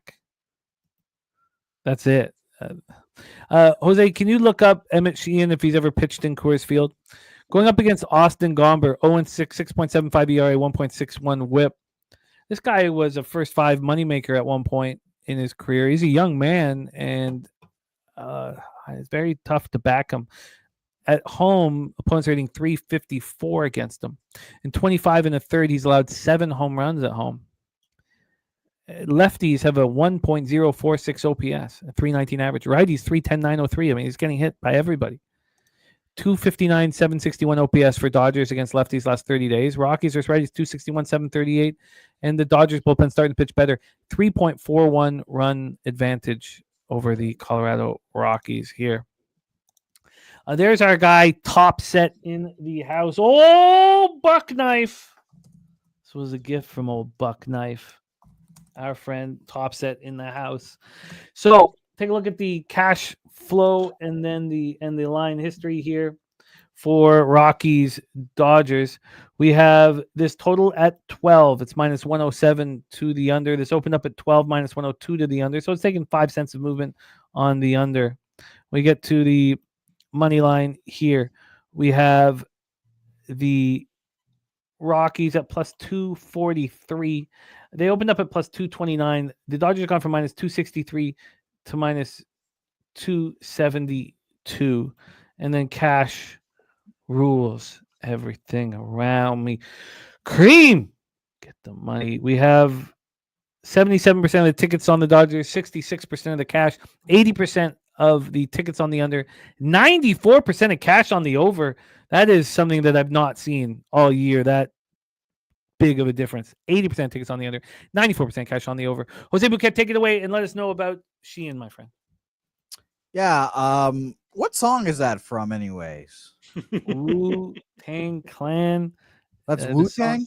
C.R.E.A.M. Cream, man. Oh, I did not know that it was named after that. All right. So yeah, sorry, Pete. Some of us are knowledgeable. You're no, I'd rather be someone who didn't know that than someone who did. Oh, geez, you just lost friends and fans. No, Peter. I mean it's great. You just lost friends and fans. We're old. No, you just lost friends and fans right there, Pete. I'm saying he's got the disrespect to the Wu-Tang fucking clan. How many friends did you just lose, and how many fans did you just lose, Peter? I question that right now. I question it as well because I don't know the answer to that. We expect it from Jose. We don't expect it from you, Peter. I don't know. I'm saying I wasn't saying you'd rather be someone who didn't know what the fuck song that was, right? Because that would mean that I'm young and I got the whole world ahead of me, as opposed to like being, that was the greatest song when we were young. You don't know this song? Being some old guy. You know what I'm saying? You just dropped. I thought that Cheech and Chong might have sung that as yeah, exactly. Pete just fucking dropped. I wish I didn't know who Cheech and Chong was. Pete just fucking dropped on my list. Two Colorado starts for Sheehan. I had to go back to 2023 to find them. At Colorado, it was his last start of the season. 6 innings, 5 hits, 2 earned runs on two home runs, 10 Ks, no walks. And another one that was his third start of the year, 5 innings, 7 hits, 3 earned runs, 5 Ks, no walks. So that's pretty surprisingly well in course. You guys kind of, I'm not going to be betting this game. If anything, I'd be betting the Rockies. But Austin Gomber has turned into a first 5-inning nightmare now than someone you want to back. So I'm off this game. Why is he pitching so poorly, Austin Gomber? Peter Loshak, Dodgers, Rockies. I'm going to have to pass on this one. I did get burned yesterday, losing finally on the run in the first inning. Yes, in these Coors games, I've been cashing automatically with them. This one. What prices are you laying on those, Pete? That one, like minus 150, 145. I'm hitting most of them. Okay. Almost all of them. This one, obviously it'd be Colorado or nothing at the line. No question about that. As far as the total is concerned, it'd be under or nothing, but I'm not going to bet either one of those.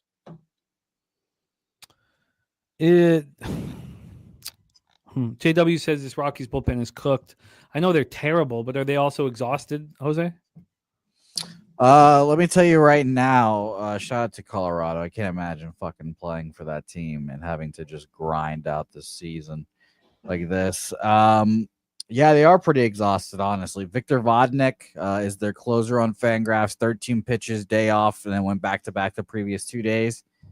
Jimmy Herget of Angels fame, 20 pitches a day before yesterday, then day off yesterday. Juan Mejia, back-to-back, not going to be used. Nick Anderson, 2 days off.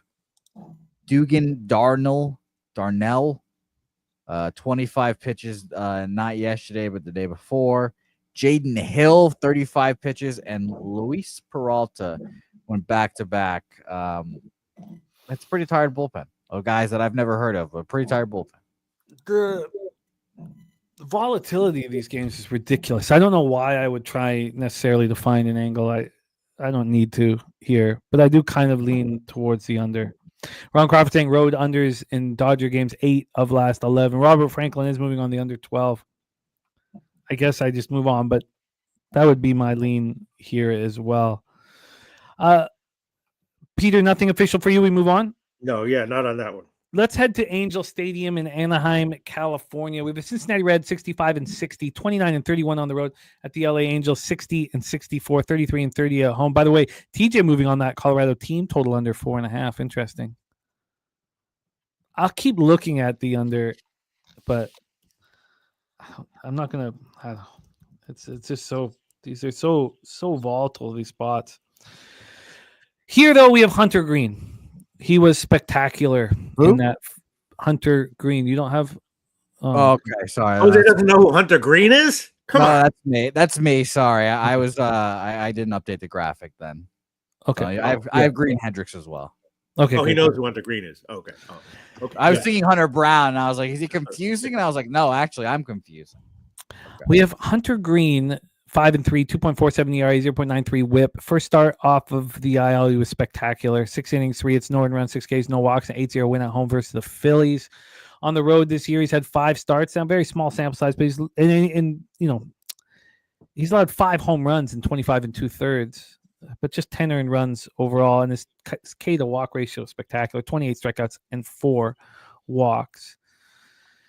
We have. And lefties are hitting Hunter Green. Righties are just, have almost no chance right now. He's been so good. So this, you would think, though, if lefties hurt you, this is the lineup you want to face. Now, will Rengifo and Moncada hit from the left-hand side? But Sean Noel is the only lefty. I mean, if lefties hurt you, you want to go up against the LA Angels. We have Kyle Hendricks on the other side. He got touched in his last start, 6-5 win at home versus the Dodgers, 3 1/3, 5 earned runs, 1 homer, 4 Ks. At home this year, he's had 12 starts, allowed 31 earned runs. He's not been good there. 67 hits and 63 2/3. Coin says this line is very suspect with Cincinnati head-to-head domination. Reds versus righties, 257. Oh, and righties, speaking of which, are annihilating Hendricks right now. 303 with an 871 OPS, just annihilating him. So that's Steer. You would expect Dela Cruz there from the right side. Andujar, Hayes, Marte, Stevenson, and Cabrian Hayes. Ron Crawford saying Sophie Cunningham out for the season. Jesus. The injuries to the Fever guards is just unbelievable. And Doug White said, I don't like the reverse line movement towards the Angels, so I'll stay off. Kyle Hendricks, AM says, was on the under yesterday. He's on the over here today. Reds versus righties last 3 days, 257, 706. Angels versus righties, 231, 679. And the Angels bullpen 4.21, while the Reds bullpen 3.92. That's, of course, the last 30 days. Let's get into the money line here. We have the Angels at plus 116. They opened up at plus 127. Fascinating line of Reds going from minus 140 to minus 125. Absolutely wild. Absolutely wild. We have, from a total standpoint here, we have the Pete trying to get his street back after the Wu-Tang comment by letting the sirens play. Come on, man. We see through that shit, man. Yeah, Pete, what the fuck? We got an over 8.5. I have a lot of street cred in New York, just to let you all know that. All right. Not with those comments. You don't even know who Wu-Tang is, dummy. No, that he doesn't. He'd rather be someone who doesn't know who they are. That's what got me. For age purposes only. That fucking got me, man. Stuck me right in the fucking future leg. life expectancies only. 77% of the tickets, 90% of cash on the Reds, and this line moving to the Angels is wild. 80% of tickets on the under, 87% cash on the under. Are they telling us that Hendricks is going to have a good start against the Reds? They must be. This is an astonishing move, which would mean, do you have the balls to bet the Angels here? Jose, do you? I don't know if I do, Jimmy, if I'm being honest, and refreshing my site here. Pinnacle opening up at minus 140 to minus 125 is scary. It's fascinating. It's fascinating to me when Pinnacle opens a line that's more expensive than the other place we use. It doesn't happen all that often, and it feels like, obviously BOL put their line out first so they can move it or whatever. But this is one of those rare occurrences where BO has minus 130 down to minus 126, and Penny has minus 140 down to minus 125. So I find that to be interesting, but I'm staying off as of now. But I agree with you. It's Angels or nothing. That's crazy. Absolutely crazy to me. I mean, I don't know. Pete, what do you make of this? You're saying that the line has moved to the Angels? It's moved. I mean, the opening line didn't make sense to me. Now, if you look at it, the Angels 3 games over 500 at home, Reds are 2 games under 500 on the road. Still, I mean, look at Kyle Hendricks. I mean, he's just getting touched, start in and start out. Coin says, look at the Cincinnati first 5 here. Let's take a look at it here. We have an important spot in the ball game, but let's just take a look at the price difference here. And let's go. So the price difference for the Reds are minus 130 full game. Jose, what should they be first 5? Minus 130 full game, minus 145, minus 140 first 5. Minus 155 first 5. Yeah. So I'll tell you the difference for me, Coin, here. And the difference is the opening line in this game is so suspect that I don't care that the Reds are more expensive. Here, the Marlins are minus 150 full game against the Cardinals. That's where the line should be. And then the first 5. Spoons has a good note about Hunter Green first start back, or second start back, I should say, from the IL. First one, I believe, was a good one. It's a phenomenal one. Yeah. So I could easily see this one being a struggle start for sure. That kind of seems like it feels like. He's right that the line is telling us that he is the one who would give up the run. It's an Angels team total looking like 3.5. I'd love to see that. That is a good point. Why don't we take a look at what the Angels team? This is crazy Plus to me. money, please. But I mean, if I'm going to sit here, I'm going to have to watch this game going, okay, well, the market's telling me that Hunter Green, who's looked phenomenal, is going to get touched here, so I'm going to bet it. And it's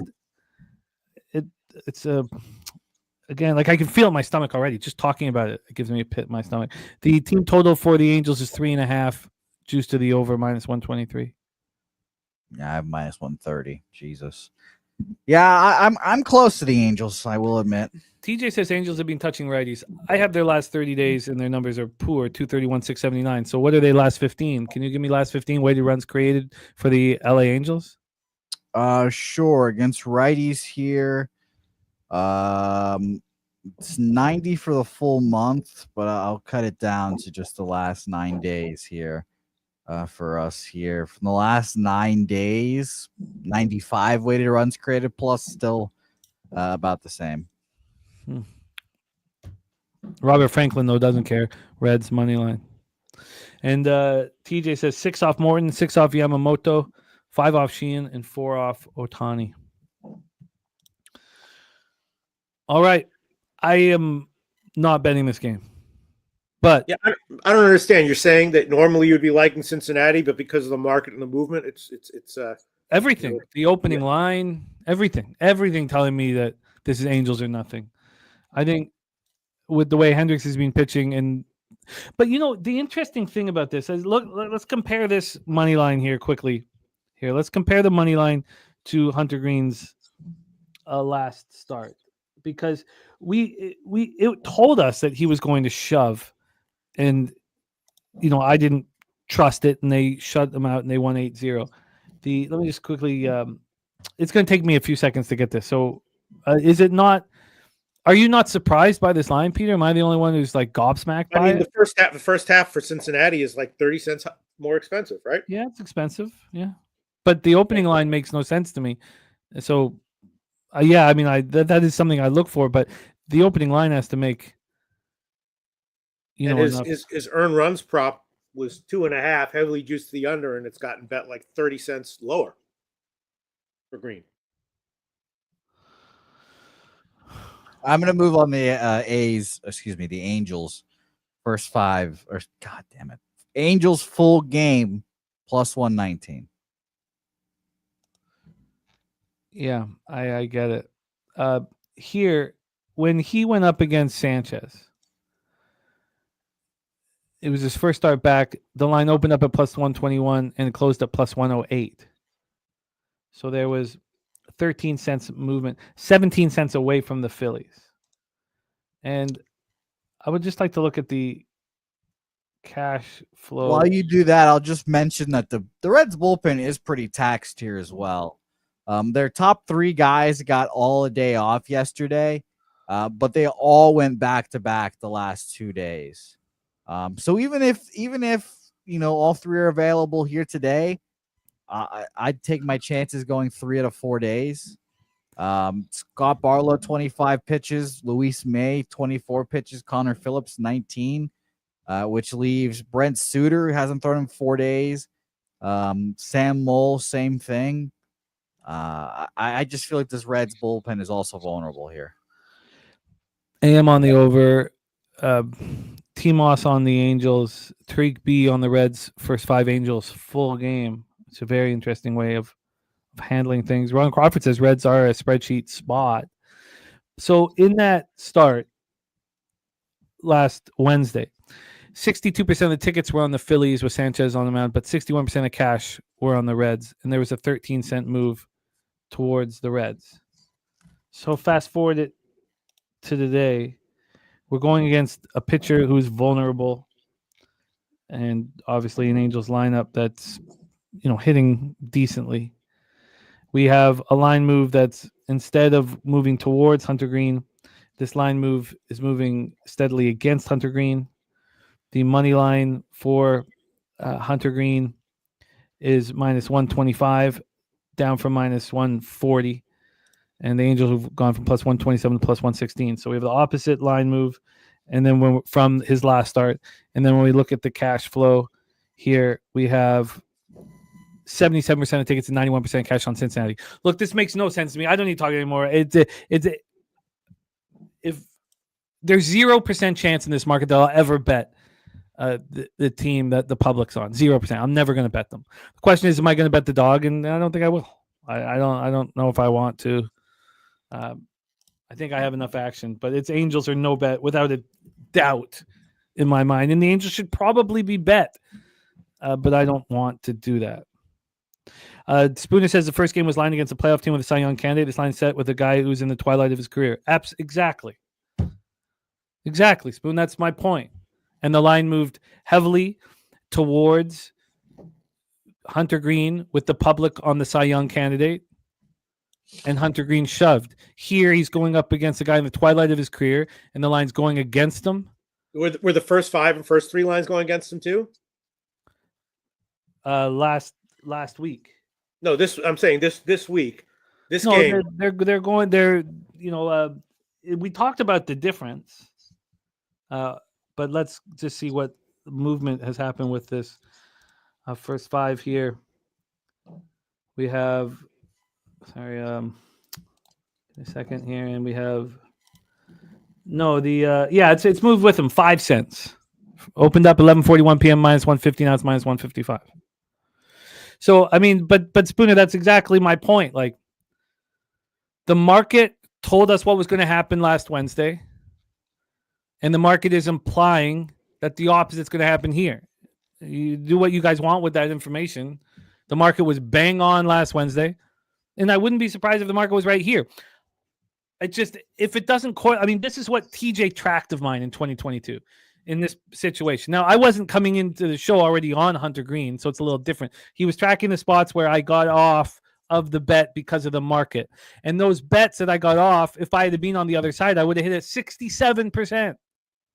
I'm not saying that I'm doing that here, but I probably should, but I'm not going to. I'm just off of the game. All right, I'm going to pass too. I'll take the Reds, or not the Reds, the Angels still. And what did you get, Jose?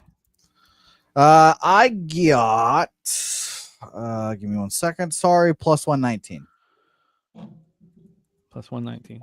So, I mean, Spooner, back to it again.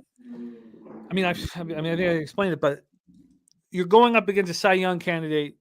The public, now it's just 62% was on the Cy Young candidate. The line moves towards Hunter Green. Hunter Green shoves, and they win 8-0. Here you're going up against the journeyman, who once had a great career, but now, as you call it, twilight, perfectly put. The line's moving towards the journeyman, or the pitcher in the twilight of his career. I mean, it should be. It should be Angels or pass. But however anybody wants to bet, it's fine. This is all about information. Let's roll on, Peter. Next up for us here, we have 2 games left in Major League Baseball. We've got to speed it up a little bit. 9:40 p.m. Eastern with the Cleveland Guardians 63-60, 32-29 on the road at the Arizona Diamondbacks 60-65, 30-30 at home at Chase Field in Phoenix, Arizona. We have Tanner Bybee on the hill. The last start for Bybee was against Edward Cabrera. The line didn't make sense to me in that one, and the Guardians took care of business. Okay, Spooner. I feel you. So you were backing up my comment.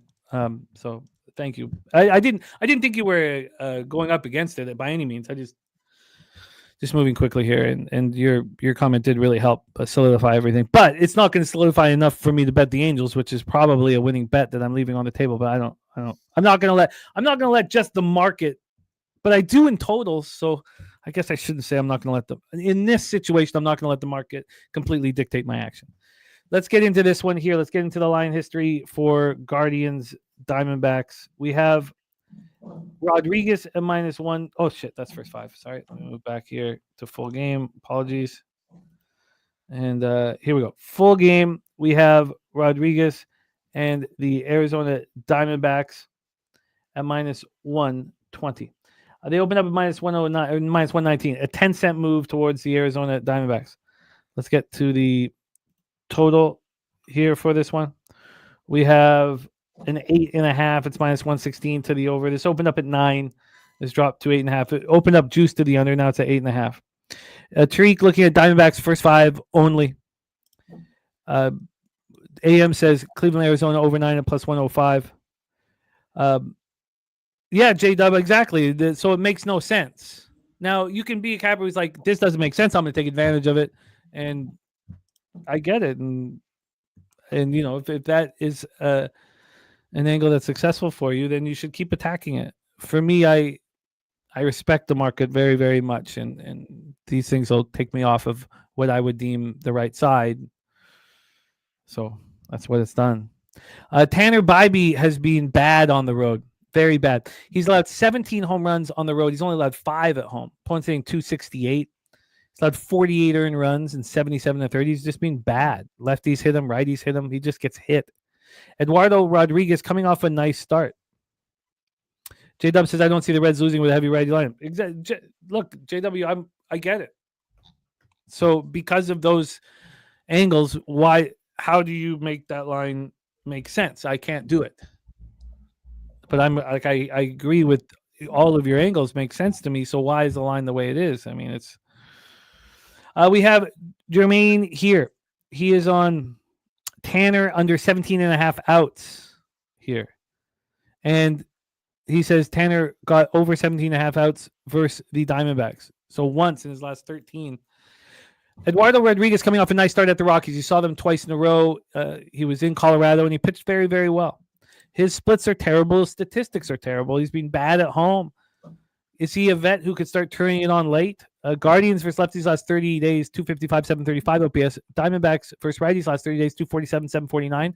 And the Guardians bullpen has been quite a bit better than the Diamondbacks bullpen over the last little while. Let's get into the line history here. Sorry, I did that already. Sorry, the total went from 9.5 to 8.5. And that's sorry, just from myself. Sorry to remind. And the money line went from minus 119, from minus 109 to minus 119, a 10-cent move towards the Arizona Diamondbacks. And then we get to the cash flow here. We have 57% of tickets on Cleveland, but 65% cash on Arizona, 60% tickets on the under, 94% cash on the under. So there should be a big price difference here. Or no, I'm curious. Let's just see what the price difference is, I should say. Price difference for first 5 full game. If we do think Bybee's vulnerable on the road and maybe Rodriguez turned a corner, I don't know if we should believe that, but there's a 10-cent move towards the Diamondbacks at 365. Diamondbacks full game at minus 120, and first 5 they're minus 130. Are you interested in backing the Diamondbacks here, Peter? What's your plan? Yeah, I think Bybee should be a little bit more susceptible. His over 5.5 hits at big plus money was a little bit interesting to me, and his over 2.5 earned runs. I'd say his pitching props were a little bit lower than I thought. But yeah, maybe lean first half over. As of right now, nothing. And do we agree that despite year-long statistics would lead you to believe that Rodriguez is more vulnerable here, that it is Bybee that's the one that's a little more vulnerable? Based on my numbers, yes. Now, with a volatility like this one, then would it make the first 5 money line isn't necessary? You could take the first 5 minus a half to drop the VIG. Yeah, if you wanted to do that, yeah. Okay, I don't know if I'm going to do that. I think I can get a good enough price, but I'm going to be on the Diamondbacks first 5. Diamondbacks first 5. We got my dude in the house. Diamondbacks first 5 for me. Peter, anything you want to make official? I might add that one on later on. But not as of right now. But yeah, I'm leaning that way. So let's roll into our final spot on the board here. Giants Padres. We're at Petco Park in San Diego, California. We have Justin McKelvey joining us for 5 games in the WNBA right after this. Petco Park, San Diego, California. Kai Wei Tang going up against Slick Nick Pavetta. Take a look at the weather here for our final MLB game on the board. 75 Fahrenheit. Feels like 77. Much warmer than usual in San Diego. 6.8 miles per hour left to right and slightly in. Dies down to 4.4 miles per hour. So Petco Park is minus 7%. Minus 2% homers. Minus 4% doubles and triples. Minus 7% singles. Now, I asked... So... I have a bias with Kai Wei Tang because after his first horrible start against New York, he had a home start, and I thought he was going to pitch very, very well. I bet him he pitched very, very well. I made money. Next start, he gets destroyed. I was fortunate not to be on him. It was against these Padres. He went 1 2/3 for it, 7 runs, 6 earned runs. And our Nutflesh Allen told us he was going to get destroyed. Now he has back-to-back starts against the same team after getting destroyed. And I think that the zigzag could be in play here. But that's not what Nutflesh Allen believes or believed as of last night. He believes that Kai-Wei Tang is going to get touched up here again. AM says Kai-Wei thank you. Sorry. Get this. Here we go. Sorry. Thank you. Sorry about that. We have the Padres at minus 211 with Slick Nick. They opened up minus 225. So we've had to move towards the Giants. Let's get to the total here. From a total perspective, we have an 8. It's minus 112 to the under. It's opened up minus 114 to the under, so basically no movement there. When we get to the cash flow, we have we have 75% of tickets on the Padres, 64% of cash, 60% of tickets on the under, 90% of cash on the under. And Nutflesh says we were talking about with San Diego coming off that LA series now is the second game. And that's a great call. Nutflesh talking about, fading the Padres and Dodgers after they play each other, which is something he used to do with the Giants and Dodgers, but now the rivalry is Padres and Dodgers. Now this is game 2. Padres looked listless last night in a 4-3 loss. He doesn't expect them to look listless here. He's had one career road start and he got destroyed, Kai-Wei Tang. But again, I am somebody who does kind of want to attack that zigzag here. What was the cash flow again? Sorry, let me see again. 75 and 64, 60 and 94 on the under. This is a fascinating game here because I love the zig. Kai-Wei Tang, Slick Nick, Pavetta. Kai-Wei's been getting destroyed by righties. Obviously, there's some dangerous ones. Tatis, Machado, Xander Bogaerts, Laureano, Furman. Then we have Slick Nick. Last start was very good against these Giants. They faced each other, Kai-Wei Tang and Nick Pavetta. It was 11-1 win at the Giants. Nick blew through this lineup. He's been really good at home this year. 21 earned runs and 13 starts. Once hitting 178 against them. Righties hitting a little harder than lefties. Giants are hitting righties hard last 30 days. 257, 751. Padres versus righties 275, 758. And both bullpens have been very good. Padres on the run line in Justin McCelvy's pocket. Well, I'm interested in the under. I'm interested in backing Kai-Wei Tang here. What is the pitching prop market telling us, Peter? And what are your thoughts here of our final MLB game on the board? All right, this is one game that I just did not, get to look at because still taking care of a lot of stuff. But thankfully, we have Nutflesh Allen in the comments section. So my opinions are whatever Nutflesh Allen posts. That's what I think. I am interested in. Maybe this is just way too cute and stupid, but are you backing on your boy Kai-Wei Tang? I'm trying to find a way to do it. The Padres are minus 220 full game. First 5 they're minus 210. I mean, hold on one sec. Could I just go one sec, Jim? Yeah, no problem. Yeah. Pussy Hound at it again. Yeah, man, he's got to get his. Why would the Giants be cheaper first 5 if Kai-Wei Tang wasn't going to pitch well? And the Padres have a huge bullpen advantage. How does that make any sense? It's 10 cents, right? 5 cents? 5. So it's not a huge difference, but I would agree with you. I would be more like the alarm bells would be going if it was at least 10 cents. Oh, it's 10 cents for the Padres. They're minus 220 full game, minus 210 first 5. Okay, well, yeah, I mean. Let's check out another book, though. Let's get some backup here. We have for the full game, we have. Do you think it should be bigger? Like 20 cents, 30 cents because of the bullpen advantage? It shouldn't be cheaper. It just shouldn't be cheaper if Kai-Wei Tang was going to get touched here.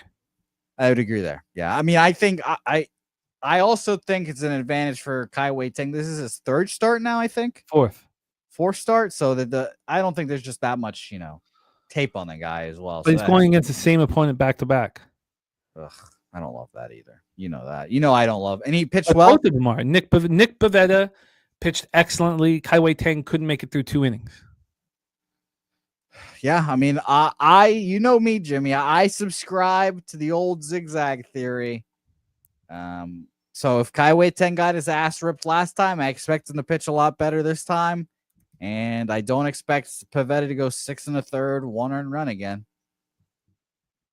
You know, the thing is, and again, I couldn't believe Alex Cora said this. Alex Cora was like, yeah, this is the same pitcher as last year. All the stats are the same. It's just he's pitching at a more pitcher-friendly ballpark, a more fly ball suppressing ballpark. So I was really surprised by that. And I was like, wow, I can't believe Alex Cora would just come out and say that. Like, so I've always been a little hesitant about backing Nick Pivetta. I think he's a prick, but it just worries me that, obviously he's back at home, high fly ball suppressing park. He was at Giants fly ball suppressing park. So I wouldn't be surprised at all if both these guys ended up pitching at least good. And we get a first 3 under here, but you need like 2.5 here, and I'd be worried about Nick Pivetta giving up 3 here personally. Are we concerned, because the bullpens have really strong numbers, but are we concerned of the bullpens, second straight series against the opponent? I guess not second straight because the Dodgers were in between. So, but at least they've got video from last week or whatever. Yeah. So that's another concern. I agree with you there. Well, I think it's the Giants' first 3 plus a half. I mean, would it shock me if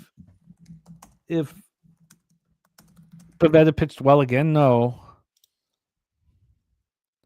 But I can't. I don't want to have too much. I don't want to have 2 units invested in this, and because of the ability of the bullpens here, I would prefer a full game over first half. Wow, 5-0 Cubbies. Excellent work, guys.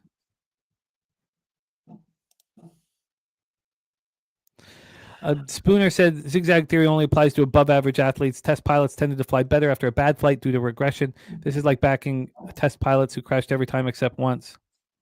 No, I don't feel that way personally because I'm using his minor league statistics as well. And I can understand anybody who wouldn't be. And I don't need like a...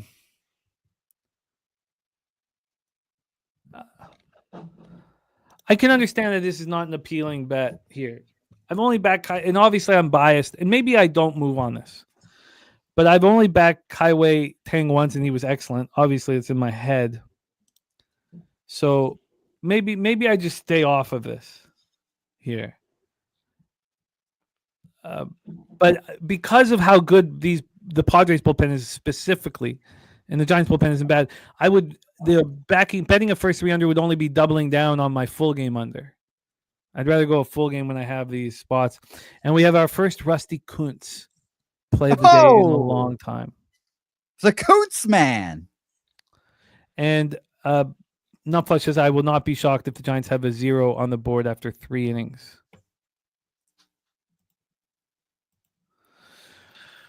Rusty Kuntz play of the day. I wonder if we can find that somewhere. Yeah, it's on a different hard drive. I literally have it on another hard drive, but I fucking still have it. I wonder what Rusty's doing. He retired. Is he still alive? Rusty Kuntz, he better be. Are we sure he's still alive? Actually, he better be. I hope he is too. I think he is. Yes, Rusty Kuntz, 70 years old. 70, still kicking. Yeah. The Kuntz man. Yeah.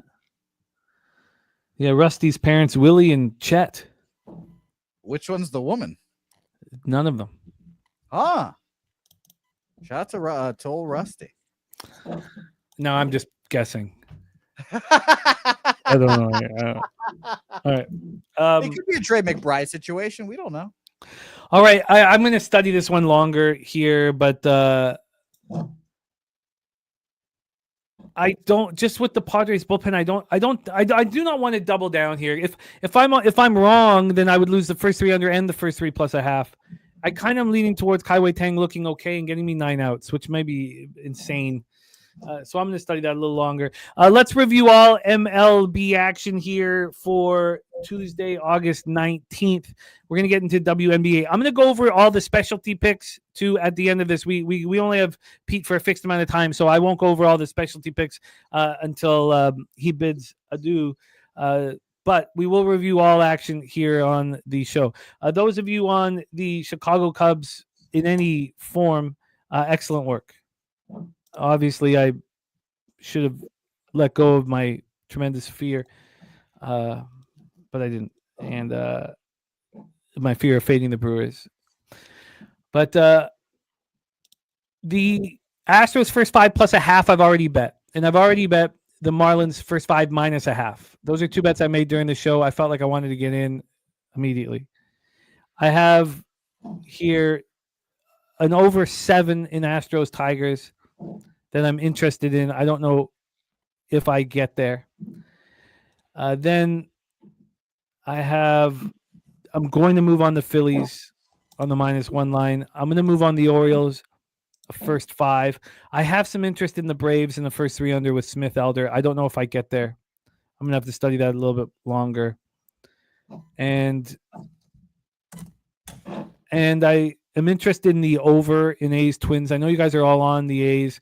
We have a look here from our guy at DC. He is on the Twins. It was DC, right? He was on the Twins. Sorry, let me double check that because I thought I just saw that. We have a TJ's action here. A's money line, Texas first 5 money line, Houston first 5 plus a half, Baltimore first 5 money line, and Arizona first 5 money line.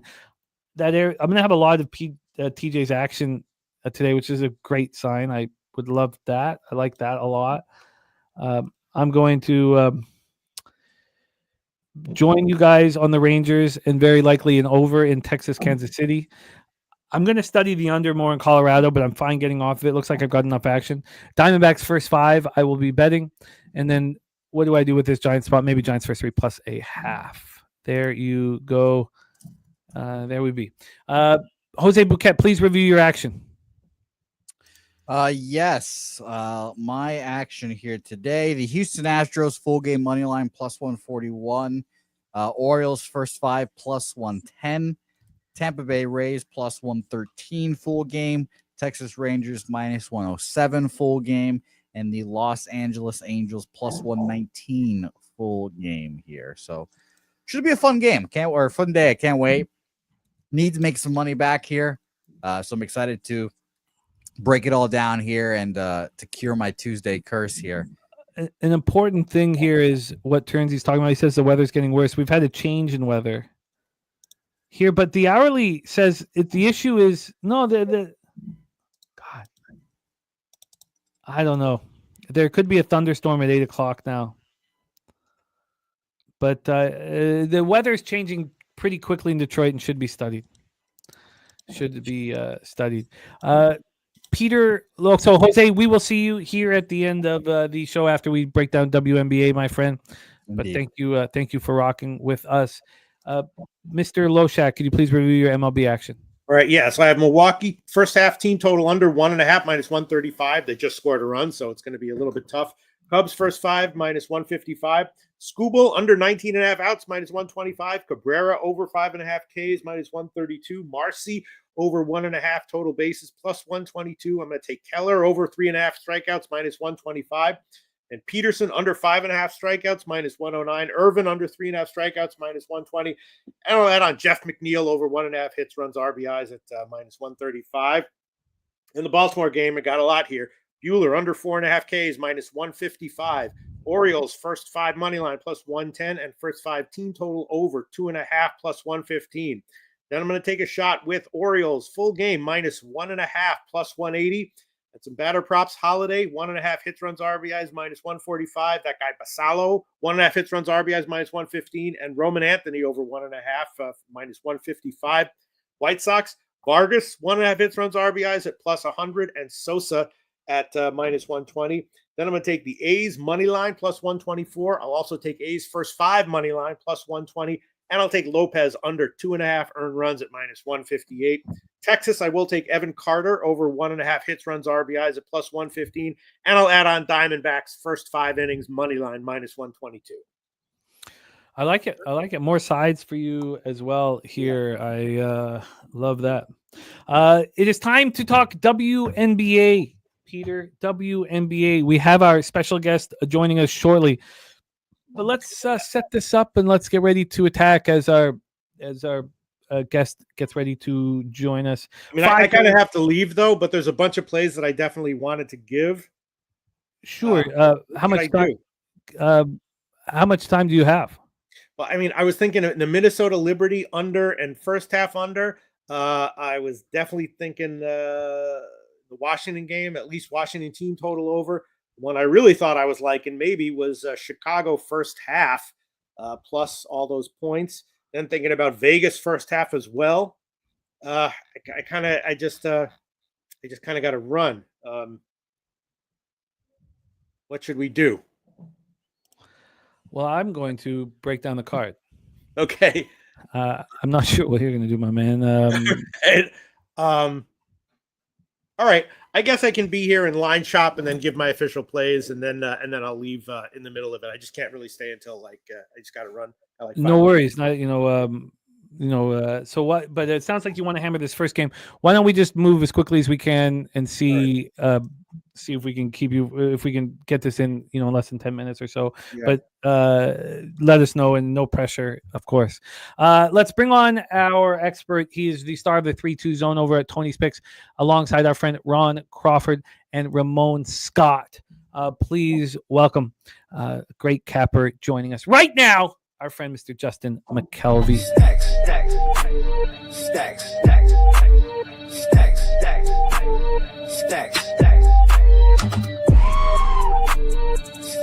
Rain, let that shit rain, let that shit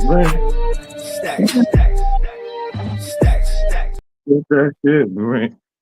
Let's get it. Welcome, Justin, my man. How are you? Pretty good. How are you? I'm good, and I want to attack this card. Pistol is joining us we got him for a little bit. He might have to leave during this breakdown, but he wants action. He's got action, so let's attack, fellas. 7 p.m. Eastern. Peter, do you want to set up Minnesota Lynx, New York Liberty before I touch on it and hand it over to Justin? I mean, obviously, Minnesota rolling, awesome ATS. Liberty been terrible ATS. They've covered like once out of the last 11. Liberty's a favorite. The last game for both Minnesota won, as a 1-point home favorite. And I was thinking under and first half under, unless you just want a no-brainer, take Minnesota again, which I certainly couldn't argue against. Again, Liberty just can't cover anything. Minnesota covering almost everything. And now they're a dog here. I was thinking under and first half under. I want the Liberty here quite badly. It's opened up at +1. It's now -3.5. This move's been happening, it started happening very early this morning. It's not that much different than it is now. In fact, it got to -4 at one point at 8:48 a.m., then down to 2.5, now, back up to 3.5. I want the Liberty badly, but I want them full game. I don't want to get cute. I want them full game. This total is 166.5, and it's juiced to the over. And when we get to the cash flow, I think the cash flow will be telling. Look at that. Mr. Belvedere's best bet on the Liberty. I'm right lock stock with you, man. 57% of tickets, 88% cash on the Liberty. Line's moving enough for me. I have no problem with it. 84% of tickets on the under, 69% cash on the under. We're at Barclays Center in Brooklyn, New York. Lynx coming up their 6th straight win, 10th in 11 games, defeating these Liberty at home 86-80 on Saturday. They've been winning without the services of Napisa Collier. She's missed the last 4 games with an ankle sprain. She's doubtful today, not going to be in the lineup. Of course, Stewie has missed 10 straight games for the Liberty. She's not coming back anytime soon. They have defeated the Liberty in back-to-back games. They've beaten them 3 times since July 30th. This is perfect. This is absolutely perfect. On Saturday, Courtney Williams goes for 26. McBride hit a huge 3. She had 17 points. Jessica Shepard went 17-10. Alana Smith had 14, 7, and 4. Jonquel Jones went for 17. Ionescu went for 13-10. She's got to do more. Johannes went for 12. Kennedy Burke for 11. This is perfect. I'm going to bet Liberty. That'll be the first bet I make as soon as I possibly can.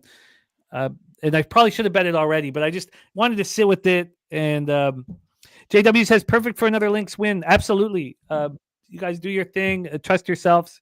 Look at my record. Fade me in WNBA. My first year fully capping it. Definitely fade me as much as possible. You'd be laughing. Justin, take it away. Lynx Liberty. Yeah, it's funny. I'm not officially on his side. When we did this game yesterday, this line moved drastically while we was doing it. It was like 1.5 to 2.5 while we was recording it.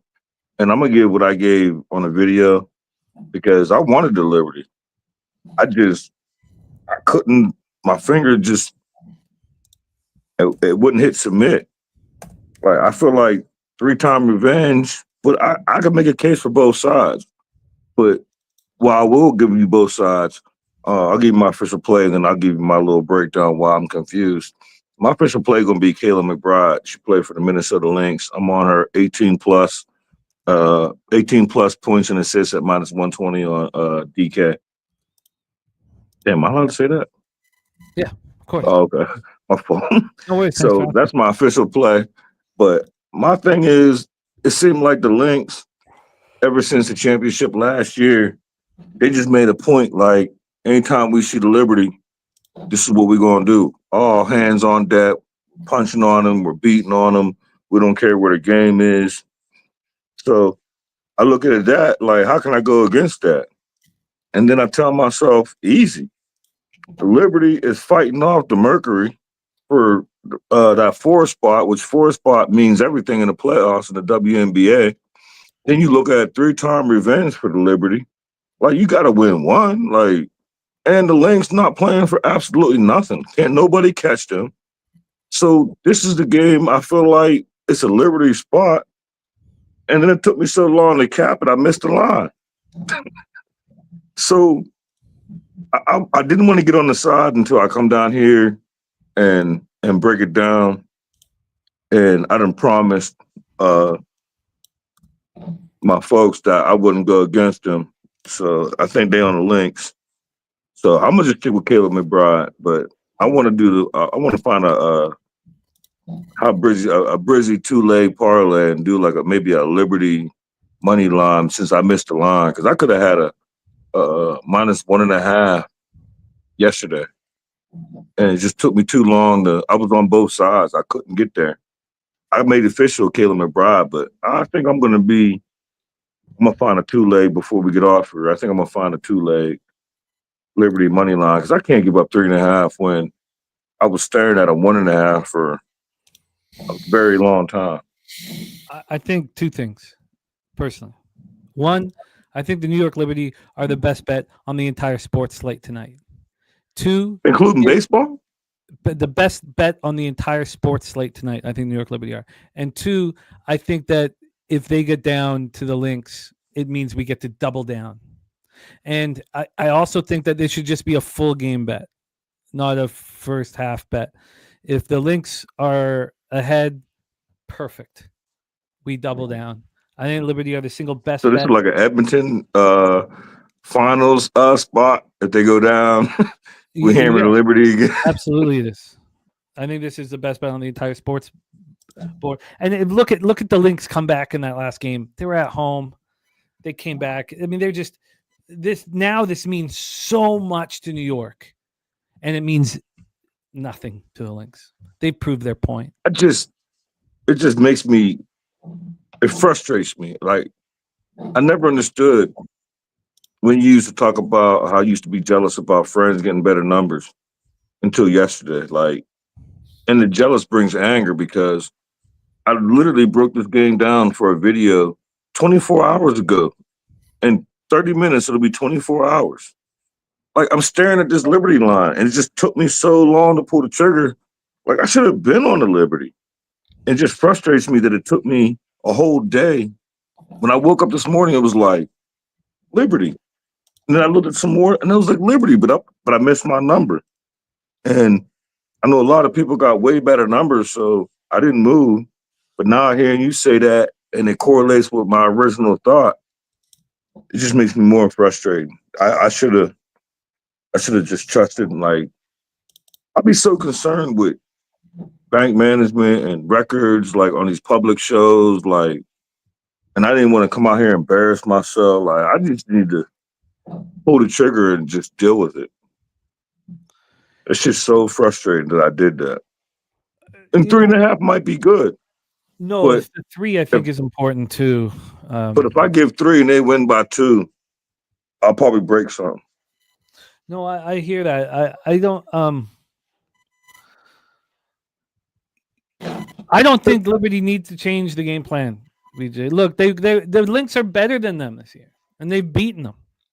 They've beaten them. They've beaten them, and they've beaten them. This is a team that's lost 3 times since July 30th to their opponent. Now, Tariq B, if you can get a 2.5, you're very fortunate because I'm looking at a 3.5 and a 3, but I'm looking at a 3.5 right now offshore. 3 at 365. I think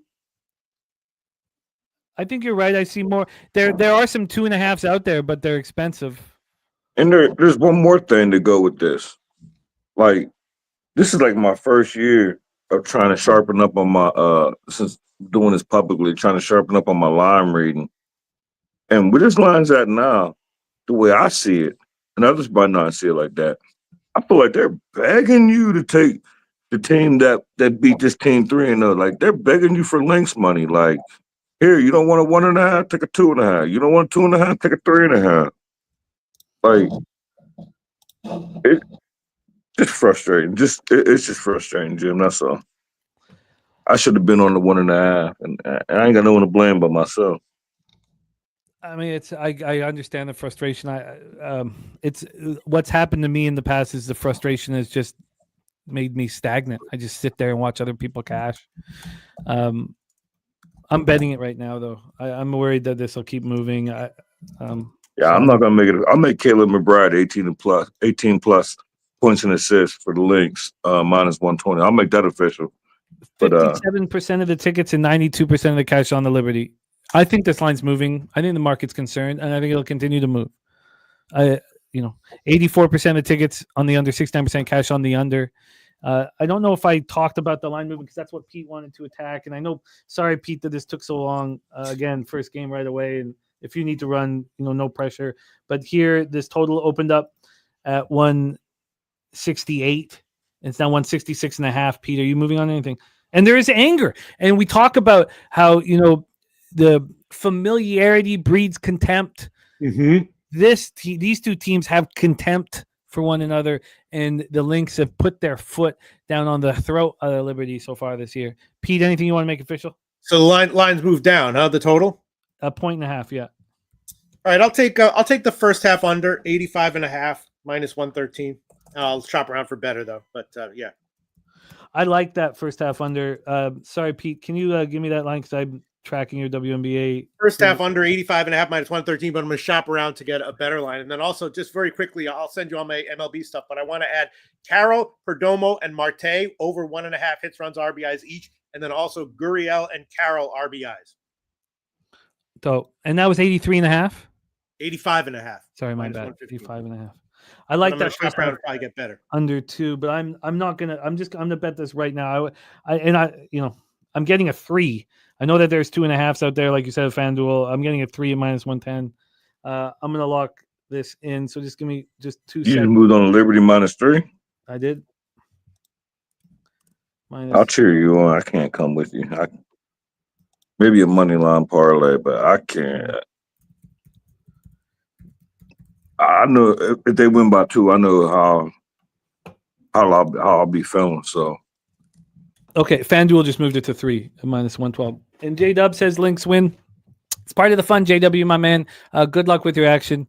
I'll know if I lose, you will win. I just moved on Liberty minus 3, and I'm interested in joining the first half under as well. I do like that. We have McBride over 18 points and assists at minus 120 for Justin. Okay, let's roll on. Pete, the next spot on the board here, Connecticut Sun, Washington Mystics. You want to set us up? I was thinking, Connecticut very solid recently. They definitely seem like they're fighting, although this is now on the road, so maybe not. Washington, of course, playing for something. I was thinking Washington team total over. Washington team total over is what Pete is looking at. Let's roll into this one. This total is 158.5, minus 115 to the under. Open up 158. We've seen it go down to 156.5 before it climbed back up. Very little movement, or back from Wentz. We go over in the point spread. We have the Mystics minus 6.5, minus 108. They opened up minus 5.5, so now they're minus 6.5. Taking a look at the cash flow here, you have 77% of the tickets and 82% of the cash on the Mystics, 75% of tickets on the under, and 64% of cash on the over. Ross Pitt saying over. AM already on the over. This is a first of a home and home. It's important to mention that you study what you don't have to bet this game. You just have to know what the hell happened so that we can attack the next spot. These teams play again in Washington on Thursday. Sun coming off their 6th loss in 7 games, falling to the Fever 99-93 in overtime on Sunday. The Fever were down by 21 and came back and beat the Sun. Mabry went for 2017 and Charles went for 21. Sanaya Rivers went for 15, 5 blocks. Anissa Morrow, 10 points, 11 boards, and Lacan had 14 assists to go with 7 points here. The Mystics come in off their 2nd straight win in 3rd and 4 games, defeating the Sparks 95-86 at home on Sunday. Citron went for 24 points, 5 threes. Kiki went for 18 and 10, 12 double-doubles this season, so the franchise record for most games with at least 15 and 10 boards. Shakira went for 14. Melbourne went for 11. And I'm interested in the Connecticut Sun here. I'm quite interested in the Connecticut Sun here, but this line's moved to one point towards the Mystics. Let's hear what Justin McKelvey has to say. I'm all ears. Yeah, I gave this out yesterday, or maybe this morning. Maybe I put it in the chat. I'm on the Connecticut Sun first half. I got plus. What did I get? I got plus 3.5. Plus 3.5 minus 115 for the Connecticut Sun first half. I think with the Mystics, even though they're fighting and they're looking good with this chemistry, they're scoring a lot. I do like this over. Actually, I get out of the way, but this is the play that I'm making official, the Connecticut Sun first half. But I am also on the over. But I just think with the Mystics scoring, they're finally getting their chemistry together and they're fighting. They play fast anyway. Connecticut Sun playing with revenge. They've been getting killed by this team. Tina Charles is old, but her minutes is limited. But the Sun, like, they're not playing for nothing but spoiler, but they're playing average ball. Like, I just feel like they're going to come out hot. I feel like they're probably going to be winning, but I learned my lesson with being greedy, so I took the 3.5 minus 115 first half. But I think they're going to be winning at the first half. I think they're going to cover the full game. I like the Sun in this spot. I really, really, really like it, and I'll make it official. First half, plus 3.5 minus 115. I like it. Peter, what do you think of this spot? Well, I was, agreeing with everyone who was liking the over. And then I thought, when you have a team like Connecticut and, they're fighting at home and then they go on the road, like maybe sometimes they'll let up, particularly defensively. So then I was just thinking Washington team total over. But I guess if Justin likes the Sun, then the Sun team total over would be better. Maybe both teams. I was just thinking over. And first half over and everything. I don't know. I think. Well, I don't necessarily know if I like the Sun team total over. Mm-hmm. I like the full game over, and and officially, I like the Sun plus 3.5 first half.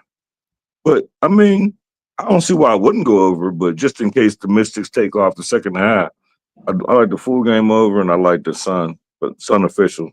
If they take off the second half, it's probably because they're way up, right? Why would they take off the second half?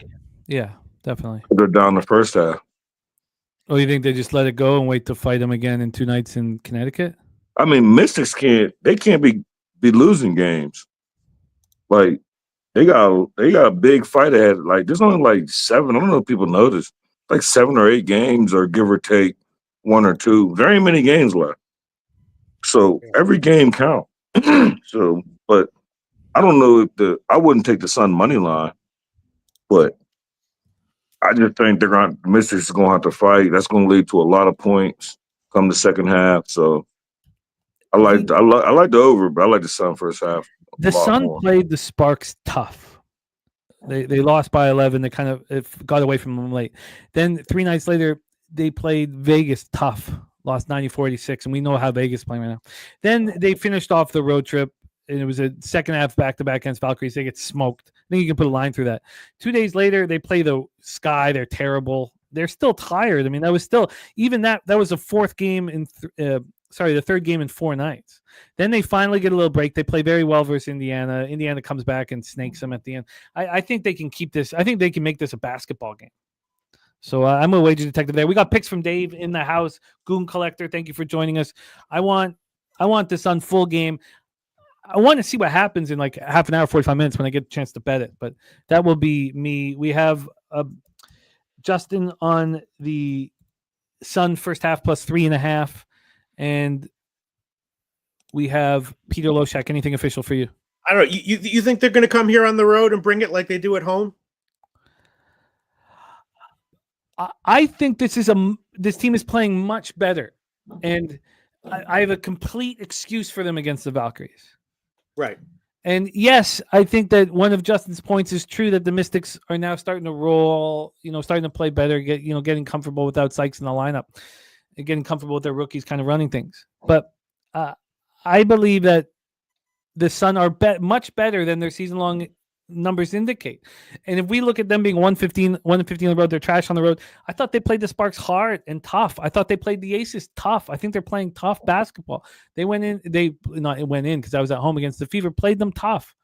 They should have won that game. I think they're champing. I think they're angry. I think they look at the Mystics. They're like, we can beat this team. All right, I'm going to take within 6.5. I'll take the full game over and the Washington team total over.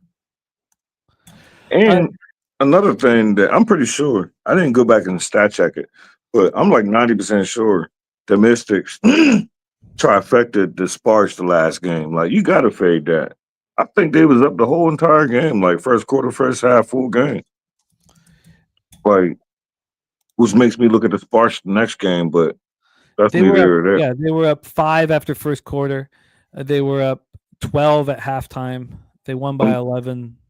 Yeah, like, you got to fade that this spot. And add revenge for the Sun. Like, the Mystics ain't that damn good. I love this spot for the Sun. And the Nut Flush, no, I would not bet the team total over for the Liberty because, again, I talk about familiarity breeding contempt. I'm interested in that first half under. I think that the Liberty can win and the game can go under. In fact, I'm going to be looking at that full game under, or maybe it's just the first half under. I'm going to be looking at unders. No, I've already bet. I haven't tweeted it out or anything, but I've bet the Liberty -3, -110. But I'm interested in adding unders as well. So let's roll. And Pete, what was that official pick there in Sun Mystics? Well, over 157.5 -108, and I'll take the Mystics team total over, which right now I'm seeing 82 -108. Okay, we're in business. We're hammering at these. I'm not going to make it official because it was Loshak's pick, but I'm going to tell that after the show that Liberty first half under. I like that. Jeez. Yeah, I'm going to decide between the first half or the full game here. Yeah, I wrote that down. Justin's on the Sun first half plus 3.5 -115. I'm going to bet the Sun full game. Loshak on the over 157.5 and Mystics team total over 82. Let's roll on. Peter, do you want to set up Storm Sky? Storm Sky. Yeah, I mean, this one, both these teams are terrible ATS. For those who don't follow WNBA, Seattle 1-7 ATS over their last 8, which is way better than Chicago 1-12 ATS over the last 13. Chicago, they're at home. They do look like they're kind of trying, at least in first halves. So Chicago first half plus whatever 6, whatever you can get, I thought might be a good bet or a great bet.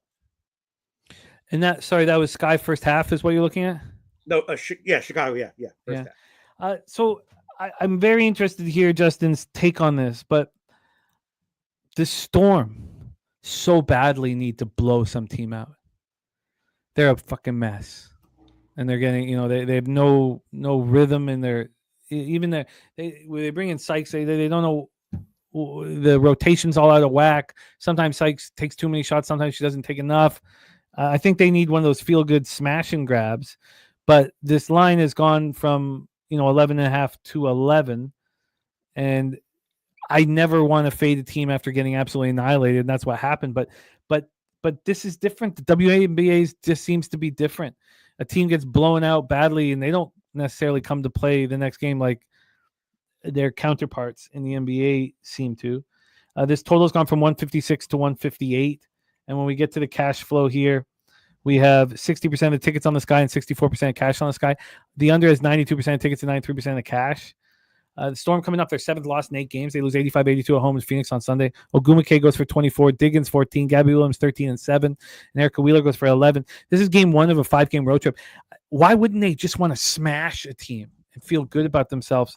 Sky coming up their 12th loss in 13 games. 90-59 at home to Golden State on Friday. If I was to bet the Storm full game, I would be fading a team off a 31-point loss, I think, for the first time in my life. But again, we're talking about the difference between WNBA and NBA. The Sky scored 19 points in the second half. This team is just giving up. Shot 35.4 from the field and 25.9 from 3. Justin, take it away. Yeah, I don't have nothing official, but I do have a breakdown for this. I did bet, and I'm not going to make it official because I don't like double-digit spreads, but I'm on NECA Gunwake. Oh, I nailed that again. I'm on NECA for Seattle. And I just think Seattle going to win this in the blowout. The only thing that scares me is what you keep preaching. And that's what scared me yesterday. That's why when I did this, I didn't make an official side or a total pick. I gave out NECA. And that's who I bet over 16.5 points. And then after I bet it, I started doing more homework and started thinking like, damn, hope she get this the first half because this might be bad, like first half. By the middle of third quarter, NECA probably not gonna play. And then I kept like the same as Liberty. Then I went back to the Sky, like y'all just lost by 80. Angel Reese did did participate in the shoot around. And that's the thing. If she's in, I'm gonna be on the Storm. But I don't think she's gonna play. You don't think so? I think she's like a game away. But it could be the manipulation. They could announce it at the buzzer, like right before the game start. But I'm not on the side or a total. I did bet. I'm not going to make it official because I need to make my absolute strongest picks moving forward on here official. I told you I'm trying to lead the club sports and WNBA. Oh, we believe you can do that. We believe in you very much. It's a personal goal of mine. So I got to wait to see if Angel's in. Angel's in. Line moves a little bit more towards Chicago, and we bet Seattle. If Angel's in, it's going to come down probably maybe. Oh, I was about to say, what's that? 5.5? That's the wrong game. It'll probably come down to like 10.5. Okay. Maybe 9.5. Maybe. I don't think it depends on how many points you value Angel Reese. I wouldn't give her 2 full points. Okay. I'm going to wait to find out if Angel's in here. Van Lith is also probable. Yeah, if Angel get ruled in, I'll be on the Storm. Peter, anything you want to make official here? Definitely Chicago first half +6, -110. Okay, Loshak is moving on the Sky first half +6 at -110. All right, Peter, we have Dream Aces. You want to set that up? Yeah, and then I'll have to go because I didn't look at Phoenix Golden State anyway. But this one, both these teams rolling ATS, right? But Vegas is at home. Atlanta had like a comeback victory in their last one, and I was thinking Vegas first half here. This total opened up at 164. It's now up to 166. It is juiced to the over as well. When you get to the point spread, we have Vegas -2, -117. Opened up at -2 at -110. And when we get to the cash flow here, we have 58% of the tickets on Atlanta and 53% of the cash. 75% of tickets on the under and 92% of cash on the under. Dream coming off their 7th win in 8 games, 79-63 at Golden State on Sunday. It's a team at 12-7 on the road. Ace is now 12-5 at home. Ace is playing good ball. But that Dream victory at Golden State, Ryan Howard went 14 points, 6 assists, 5 boards. Breonna Jones went for 13 points and 9 boards. Ace is coming off their 7th straight win, 106-87 at home to Dallas on Sunday. Asia Wilson went for 34. Chelsea Gray, 10 and 14 assists. This team is playing very, very well right now. And this is, to me, a fishy line. It is a fishy line. Look, I know the Dream won 7 of 8 and they're playing so well, but we're watching the Aces come together in front of us. Why are they only -2? Is -2. Take it away, Justin. I'm all ears. Yeah, I was waiting for this game. I'm gonna make 2 plays official. I'm gonna be on the Dream Team total. Oh, my fault. Stacks play today. Number 2, Dream Team total over 82.5. Got that at minus 110. And the second part, best line you could get, because I didn't post this nowhere. I bet it. Well, no, I didn't bet it because it moved up. I'm going to bet it. Give me the Dream money line. Best number you could get. Wow. And I'll make it official. Can we hear the angles and why? I mean, it's a fishy line. It's a fishy. And this is going against my spot because a lot of people don't. Me and you talked about it, and me, Ron, and Ramon talked about it, but the world didn't know that game with Dream in Seattle was played in Vancouver. So a lot of people thought before that game that Dream was home. They was not home. This is their last game against their last game officially on the road, and we go back home and play the Lynx on Thursday, which worries me.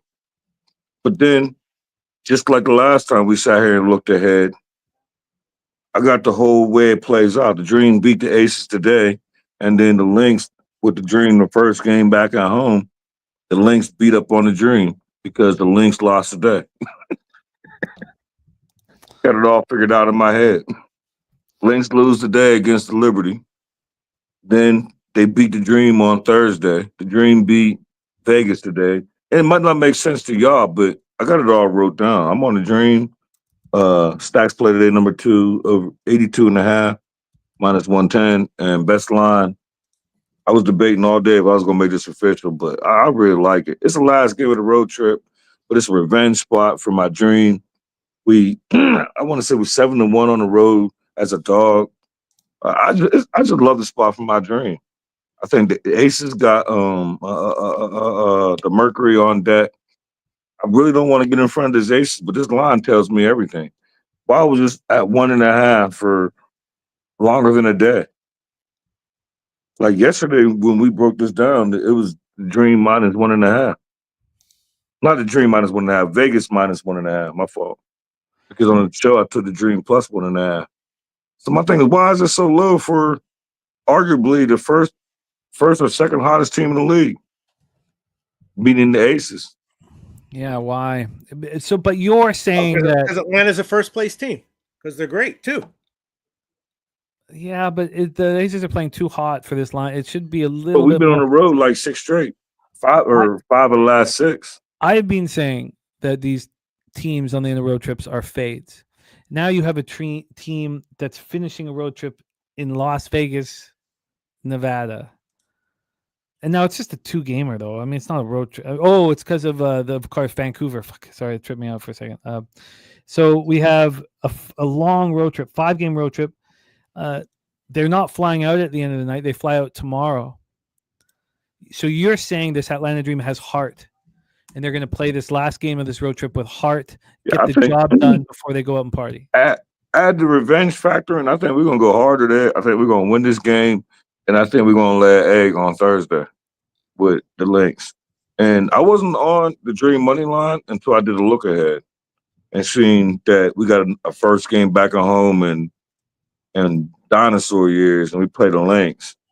And then I put everything together. I'm like, damn, it's all coming together. Like the Lynx lose and then come down here and beat us up. Fee was doubtful. She got upgraded to doubtful in this game against the Liberty. So she'll probably come back the next game against us, which could mess up the chemistry. So gotta think about that. But I love the Dream tonight to the point where I'm not even taking the points. The Aces have won 7 straight games. I don't. Maybe I should just stay off. They blew us out earlier. I gotta go, but I will say you guys are making great points. I'll make a Vegas first half -1, -108 official, and that's it. But I do kind of got to run. All right, Jim. Yeah, no problem. That was first half -1, -101, -108. -108. Okay, thank you so much, Pete, my man. We got one game left, but great job today. Good luck, my friend, and welcome back. Home. I'll see y'all guys later. All right, much love, buddy.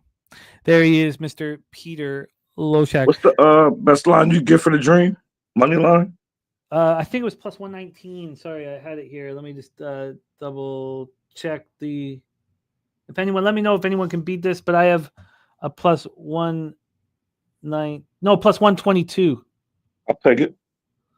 This line is moving right now against Atlanta.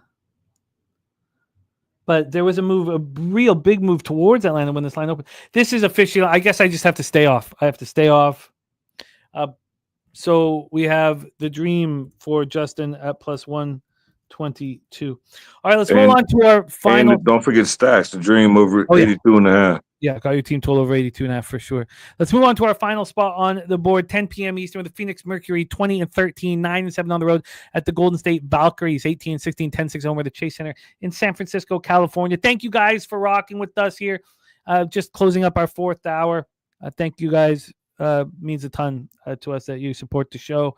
And let's attack this final spot. We're going to start with the spread. This spread is Golden State plus 6.5, minus 101. I opened up at plus 5.5, got up 6, back to 5.5, down to 5 at 4:52 p.m. yesterday. Bouncing all over the place, up to 6.5, 6.5 right now, and it looks like a 7 could be coming. Interesting. From a total standpoint here, we have a 154.5. It's minus 114 to the over. So opened up 158, dropped 3.5 points to 154.5. Then we take a look at the cash flow. We have 54% of tickets and 56% of cash on Phoenix. Interesting. 92 and 94 on the under. Wow.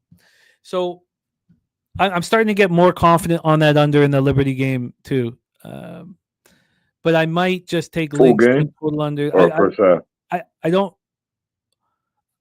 I'm trying to figure out how much I'm comfortable investing. I don't know yet, Justin. I don't know because if I take the Lynx team total unders and I'm maybe putting too many eggs in the one basket, maybe it's just best to have a first half under and full game under. But the problem with it is that I don't know if I've ever bet the underdog team total under unless it's like football and there's a quarterback where I know will not be able to move the ball. It's something I only tend to bet favorites team total unders.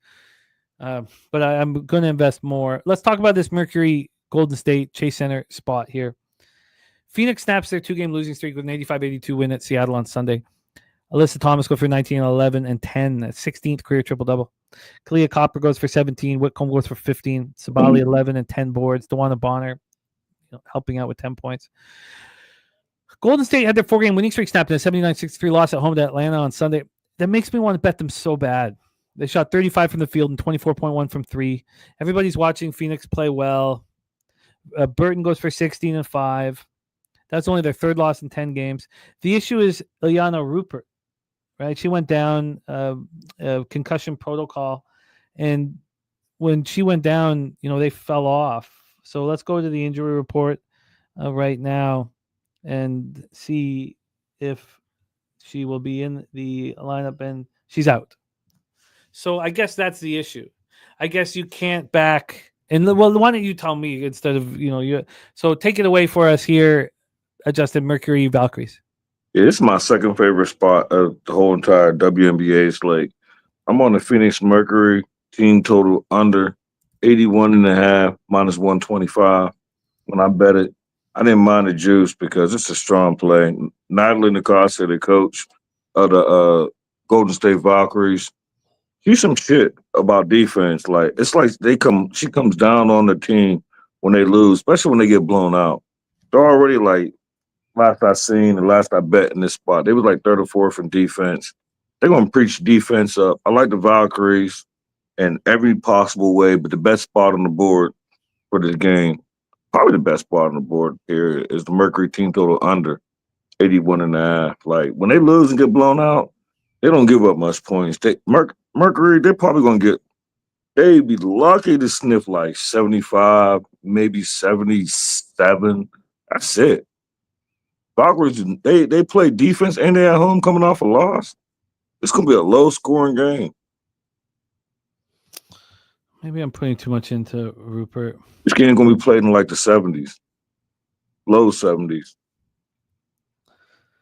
You have Rupert, who is playing 20 to 25 minutes a game, gone. The next, number one rebounder. Now, Ilyana Rupert's not number one rebounder, but, she plays center and she's 6'4". and she's been playing more and more of late. You have Kayla Thornton gone. So you have Monique Billings gone. She was second top rebounder. So now your best rebounders are Hayes and Burton, are 2 guards. Oh, Salawan. Well, Janelle's going to have to do so much. I mean, how are they getting any boards? She's going to have to do a fucking ton here. Is there any concern here, losing Rupert on top? And I know that she wasn't starting, but is there any concern that they're not going to be able to rebound the basketball, that the Mercury are going to dominate the boards? It's enough concern not to take them spread-wise, but not enough that it didn't slow me down for the Mercury team total under. It didn't, like when I seen it in the 80s, I had to wait and read, looking at my book and look at Nakase's numbers. Like, I couldn't understand why this number was so high. I mean, it's not high for a Mercury team, but it's high for Valkyrie's opponent. And if y'all remember, I want to say I gave this out the same exact spot when the Aces played the Valkyries. It was on this show I gave out the Aces team total under. Matter of fact, it was me and Briz was on here. The same exact spot. Valkyries was coming off a loss. Natalie Nakase, like, I don't know, something like maybe she can't sleep whenever she lose. Like, she go to work and it's something about their defense. I can't see the Mercury sniffing no 80 nothing. It makes sense. That way I don't got to be involved with no spread, no side. You know what I mean? Just don't let the Mercury score 80. Well, it's over 81, but 81 and a half. But don't let them score 80. That's all. I think they're gonna win this game. But the only thing is, what stopped me from adding this to it is the Valkyries already beat this team. I want to say they beat them twice already. So for people, and I'm one of them a lot of times who care, this could be a 3-time revenge spot for, I might be mistaken, but I'm pretty sure I'm right. That the Valkyries already beat them twice. So that worries me. But not enough nothing nothing keep me or talk me off of. Well, Mercury won the first game back on June 5th. Okay, so they lost the second game then. Yeah. Okay. Mercury won both. Mercury won both? Yeah, they won 86-77 on June 5th. Then on July 14th, Mercury won 78-77, which that will help your bet even more. Oh, yeah, that. What was I looking at? Okay. Turnsy says, I'm looking into betting WNBA. If you could give a brief word of advice, what would it be? It would be don't think that it's the NBA. It's they do not fight back. When they lose a player to injury, the other players don't step up. When it's the last game of the road trip, they completely lay an egg. And my dad, when I was talking to him about it, he done told me in simple, he gambles, but he don't cap or nothing like that. He just wants a quick come up. And I was talking about WNBA, and his exact words was, you can't expect women to have the testosterone of a man. Like, we care about revenge or Rebanga. We don't know what a woman cares like. We care about it in sports and in life. Yeah, like, we care a whole lot. Like, if a team beats us, we gonna get up. And when our star player goes down, we gonna stand up. Next man up. But it don't apply to the next woman up. For what I've learned this year, my first full year capping, it doesn't. And I lost so much money, Turnsy, in that first half of the year when the star player, when someone would get hurt, thinking it's just don't. This is a completely, take it as just a unique sport and don't let NBA. I don't think really. I mean, I think it's closer to college for sure, but I would just take it as a unique sport. Good God. And Spoon says saying women don't care about revenge is wild. Look, I mean, the Liberty and the Lynx. I mean, obviously the Lynx cared about revenge, but this is game 3. When is Liberty going to care? I guess tonight we're saying, but tonight, fucking tonight. Now I've only got one unit on it, but It's just I don't think they're as passionate as about men and the NBA rather than WNBA. It turns you the one thing. I lost so much money in the first half of the season, you capping it like the NBA. So and still I haven't climbed out. It's down 9 units on the year, which is much better than where I was. But all right, let's review all action here. Game 1, I think the Liberty -3. I've bet it. I haven't tweeted out. I think it's the best bet on the board in all sports. I think Liberty I want to bet double result too. I think that would be. But then the question is, because I want to bet unders in the game. How much money do I want to invest in this? I got to sit with this for longer, but I think it's the best bet on the board. Maybe I would have been better off if I had to just personally bet 2 units. Again, I was taught that to not mislead, that everything is 1 unit in a record keeping situation. Now we have colleagues that don't do that, and again, there's complete autonomy in it. Like I could say I'm up 140 units in baseball this year. Every bet's 10 units, but I'm up 14 units in baseball because every bet's 1 unit. Again, we don't need to get into that because we have colleagues that don't do it that way, and I find it very misleading what they're doing to their followers and all that. But again, there's complete autonomy with how you want to handle things. I want to bet more on this Liberty spot, and I'll figure out how. But of course, for record keeping purposes, it'll be 1 unit. I'm interested in others.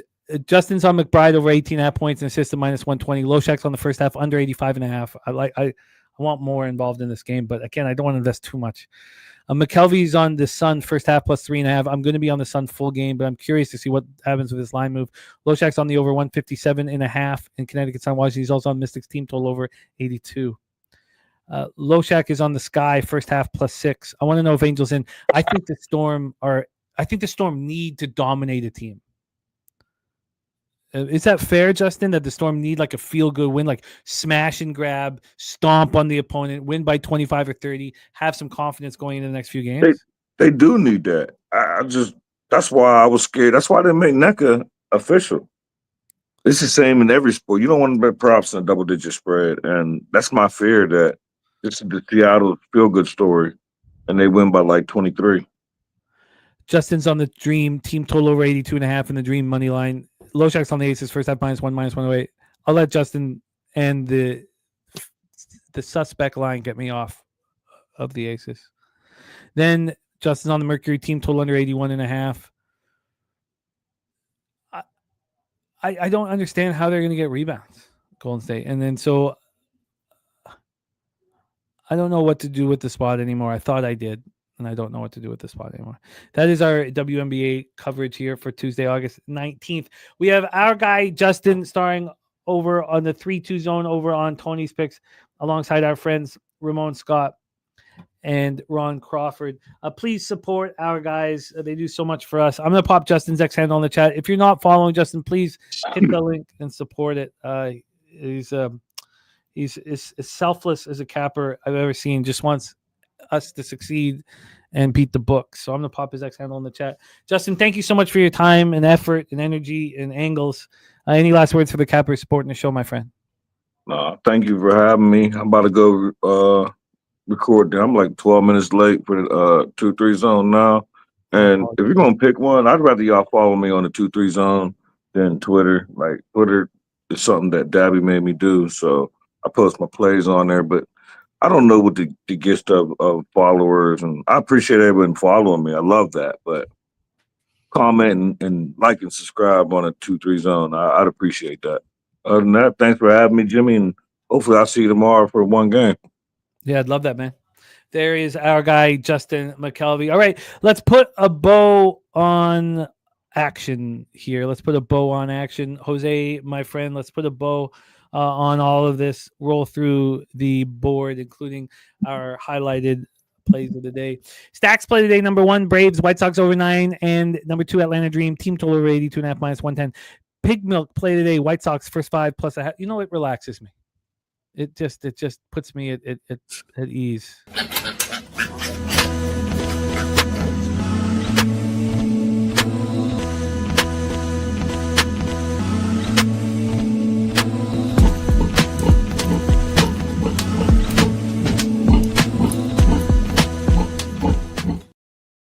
just puts me at peace, Jose. I don't blame you. I don't gives blame me you. a sense of calm. I think the blonde's on meth, but it does give me a sense of calm. I think that's that sweet crack rock. That might be. Billy Friedrich, Bryce Elder over 2.5 earned runs. Kristen Hess is on the Brewers money line in game 2. Will you be on the Brewers money line in game 2 if they lose this one, Jose? No, you'll have fun. We have Robert Franklin on the A's first 5 money line. White Sox team total over. We have here Julian Cesario is on Astros plus 155, Yankees minus 138, Rangers money line, White Sox first 5 plus 138, and Jays Pittsburgh first 3 under 2.5.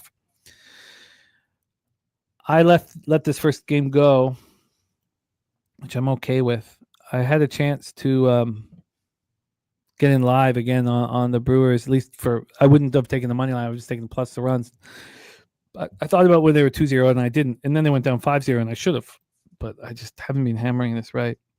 Will Johnson wants a 2-leg parlay. Yeah, okay. I'll give you my first leg, and Jose, I'll give you the second leg. First leg, Liberty money line. I'm telling you guys. And look, it doesn't matter how confident I am. It's not like my ROI changed that drastically. But I believe the Liberty are the best bet on the whole entire sports board. And the question is, how much money do we make off of it? And I think I maybe should add double result. I should add double result to my -3, and then if I lose the first half, then I live bet the Liberty. Now I'm putting so much. Again, I'm going to try not to invest too much in the game, but I'm going to be interested in. I'm going to study the Brewers at least in game 2. Tyon is not being as dominant at home this year as he was last year, but dangerous. I've already bet the Astros first 5 plus a half. I may bet this over 7 here. I've already bet the Marlins first 5 minus a half. Those are the only 2 bets that I've already bet, and I bet them during the show. I didn't come to the show with them. Then from then on, I'm going to be on the Phillies -1 unless it's moved too far. Orioles first 5 as well. I have some interest in the Braves in the first 3 under and Braves White Sox, but I need to study it a little bit more. The taint play of the day is the Yankees double result. Taint is the Yankees double result.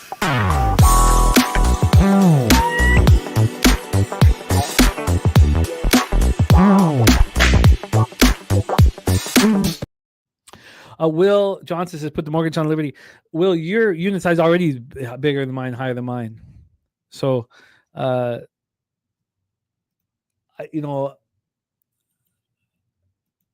when you're at a higher level than me, I don't know, I just think it's the best bet on the board. And, but then again, like I know that you open up and hammer these spots and I would feel guilty if it didn't go right. But I do really, really, really like the spot. My other leg is the Tampa Bay Rays. Or excuse me, not the Tampa Bay Rays, the Los Angeles Angels. I was thinking about the Tampa Bay Rays because I'm pissed off that, I'm obviously against Taint and fucking Troy says the sharp trap is the Tampa Bay Rays. So take the Yankees. And so I'm a little worried about that. But yeah, my other best bet of the day is the Angels for you. And I just bet the Liberty as well. TJ's official card, A's money line plus 124, Texas first 5 money line minus 105, Houston first 5 plus a half plus 110, Baltimore first 5 money line, and Arizona first 5 money line. I'm interested in the over in A's Twins, and I'm wondering if the A's line's moved enough. I'm going to do all that now. I'm going to hammer this all now. Free bands play today from our guy Dougie Wise is the Rangers first 5. Justin McKelvey's on Seager over 1.5 bases. Spooner on the Rangers. I'm interested in the Rangers. I'm also interested in the over. I have some interest in the under in Dodgers Rockies, but I do not need that in my life at all. And then I have the Diamondbacks. We'll be betting the Diamondbacks first 5. And then I have interest. Talk about like optional misery. I have interest in backing Kai-Wei Tang for the second time this year. First time was Magic. Every time I haven't bet him, he just pitches as if he knows that I don't believe in him. Going up against same opposite, and Nutflush says, he could see Pavetta shutting him down again. So it is hilarious. The Giants have the worst record since the trade deadline. That is just hilarious to me. Yeah, man. God. Then Gorky's play of the day is the Brewers Cubs over 7.5, and he cashed it. This first game, great job. Beautiful. Spooner's actions: Blue Jays, Pirates first 5 under 4.5. Cardinals, Marlins first 5 under 4.5.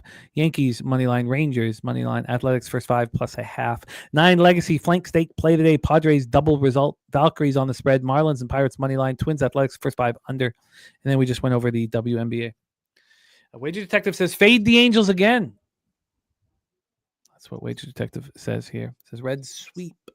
Jose Bouquet, can you please review your action, my friend? Sure. Houston Astros full game money line plus 141. Jesus, about to die. Orioles money line plus first 5 money line, plus 110, I should say. Tampa Bay money line plus 113. Tough spot for me to be in there. Tampa Bay Rays there. We'll see. Texas Rangers minus 107. Los Angeles Angels plus 119. Both full game money lines. I'm on them, so let's ride. It's interesting. I've enjoyed. I mean, look, it was costly, very costly, and then I got some of the money back. But I've enjoyed capping WNBA, as a test run here, and now you're gonna do it for the rest of your life. You said. Oh yeah. Well, but I mean, I have to succeed at it. I'm not just gonna sit here and suck at it, but. I'm going to think more about the psychology behind it because we know that in life women want revenge as much as men. I don't think I wouldn't say you're saying that one is different. I would even think just from the past that women maybe want it more than men. But if we're outside here and my brother-in-law, we were playing soccer on Ella's birthday. And of course, I was defending, and my brother-in-law made a great move, and I basically it was like an ankle breaker, and I went down, and he laughed, right? He laughed hysterically, and I'm going to beat him now. I'm gonna beat you. I'm gonna fucking beat you now. I'm gonna play my hardest. I don't care if they're 7-year-old teammates, 6-year-old teammates. It's on. I don't know, if women athletes feel the same way. I don't know. I don't know. Was it in fact on after that? Sorry? Was it in fact on after that? What yes, happened? We were down 6-1 and we won 7-6. Good. Yeah. And I got told by their parents, stop, why aren't you letting, because there were no more goals were allowed to be scored on our net. And so there were kids who had opportunities and I shut them down. And I got told by a few parents that I'm taking it too seriously. And look, that's what I want to teach the kids. Take this shit seriously. Who has fight in them? Who's ready to compete? I don't know. And I'm not saying that women don't. I'm saying I'm still learning and studying it, and I don't know. But I'm enjoying it. I've got lots of money to make and bets to make here, Jose. So we got to put a bow on today's show. LaForty, Pub Sports TV. Please support Pub Sports TV. Can we do a couple things here, Jose? While I'm saying what ups and thank you, can you put our guy, and if you guys can help support it, me. What's up? Can you pop our guy Von Polo's link to his video, his first video for us? Got the fuck out of me. I didn't know what the fuck I was listening to there. I was like, oh my god, what did I click? What did I do? It was a Pub Culture TV. Our guy Von Polo. He is the Look Good, Smell Good squad. If you could put the link to the video, if anybody could hit it and support it, hit the like button. Support our guy Von Polo. Oh, thank you, Swiggy, and thank you as well, Jose. Jose, can you also put says what's the most money you ever put on a bet? That's a good question. I mean, I've lost $10,000 on a bet, but there was an increasing bet because of a hedging nightmare. So I've lost $10,000 on a loss, let's say. So I've had lots of like $5,000 to $10,000 swings, but I didn't have 10,000 on an individual bet in that one. I just kind of hedged myself into a nightmare. I've certainly had $2,000 individual bets. And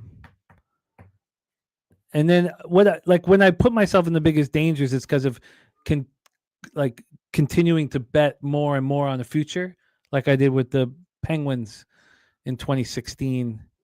I kept betting them. I kept any time I'd get any money, or even because I was doing with a lot of credit, I would just bet them.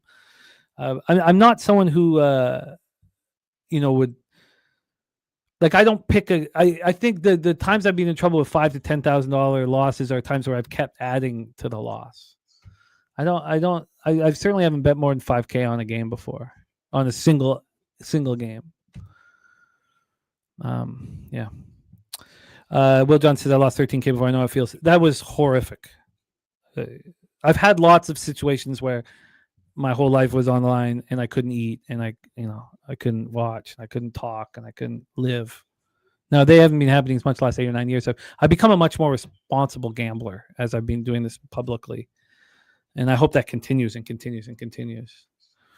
But I haven't been attacking. I would attack like with a $2,000 bet on a series often, but I don't know how many times I've done that on an individual game. But yeah, lost the 10,000 on that. I remember I was in Ottawa. I was playing the club. My bookie owned the club, and it was pretty horrible. A few couple of free performances there. Yes. Oh God. Well, I'm glad you're alive. Yeah. The Ottawa Comedy Club, you know it well. I do. So could you also do this here? Could you, Jose, put a link to our 24-hour Pub Sports TV? If you guys could support that, that would be great. Coming up next is Von Polo on Pub Sports TV. So beautiful. Go hit that link. If you could hit that Pub Sports TV link and subscribe, that would mean a lot to us. Help us very much here. So thank you guys. Truly thank you. Thomas Maggio, Will Johnson, Wager Detective LaForty, Lucky Power, Swiggy, Coin. Thank you guys very much. Nut Flush, Allen, Kong's Clips. Our guy Kong in the house. Thank you guys. Oldie, AJ, Stogstill, thank you for your support. Truly. Jason Meyer, the Eldorado custodian. Thank you guys. Turnsy, Philly Eagle Flyer, BJ. What a great group. Wager Detective, thank you. AM, thank you for all your hard work. Ross Pitts, Slow Jams Arsenal, Gorky, TJ, absolutely great work. Picks from Dave, the Goon Collector, all you guys, thank you. Sir Mackey, JW, Stacks, all you guys, Tariq B, thank you so much for you guys' support. I'm excited. I love another week beginning, and I'm gonna go get this action in, and then we're gonna roll. This is my high watermark right now in MLB. Jose. Yes. Yeah. I just had to update my record because I didn't get around to it. I'm down 1.9 units right now. I just got murdered on Saturday, so it's funny. It's just a battle. It's up and down. So I look forward to getting back at it today. Oh, and there's our guy Chill Will in the house. We had Lil Domo son here rocking with us earlier. Great guy, great family, man. Respect. Jose, can you please bless our action and lead us into the future? Yeah, let's get after it, guys. I hope there's a lot of these in your future. We need winning days here. Hopefully a lot of hers as well. Oh, yeah. She doesn't fuck around. She parties, too. Especially she's British. I'm sure she's having a great time with the Premier League. But don't forget, guys, and shout out to Spoon. Let's leche. Los bookmakers.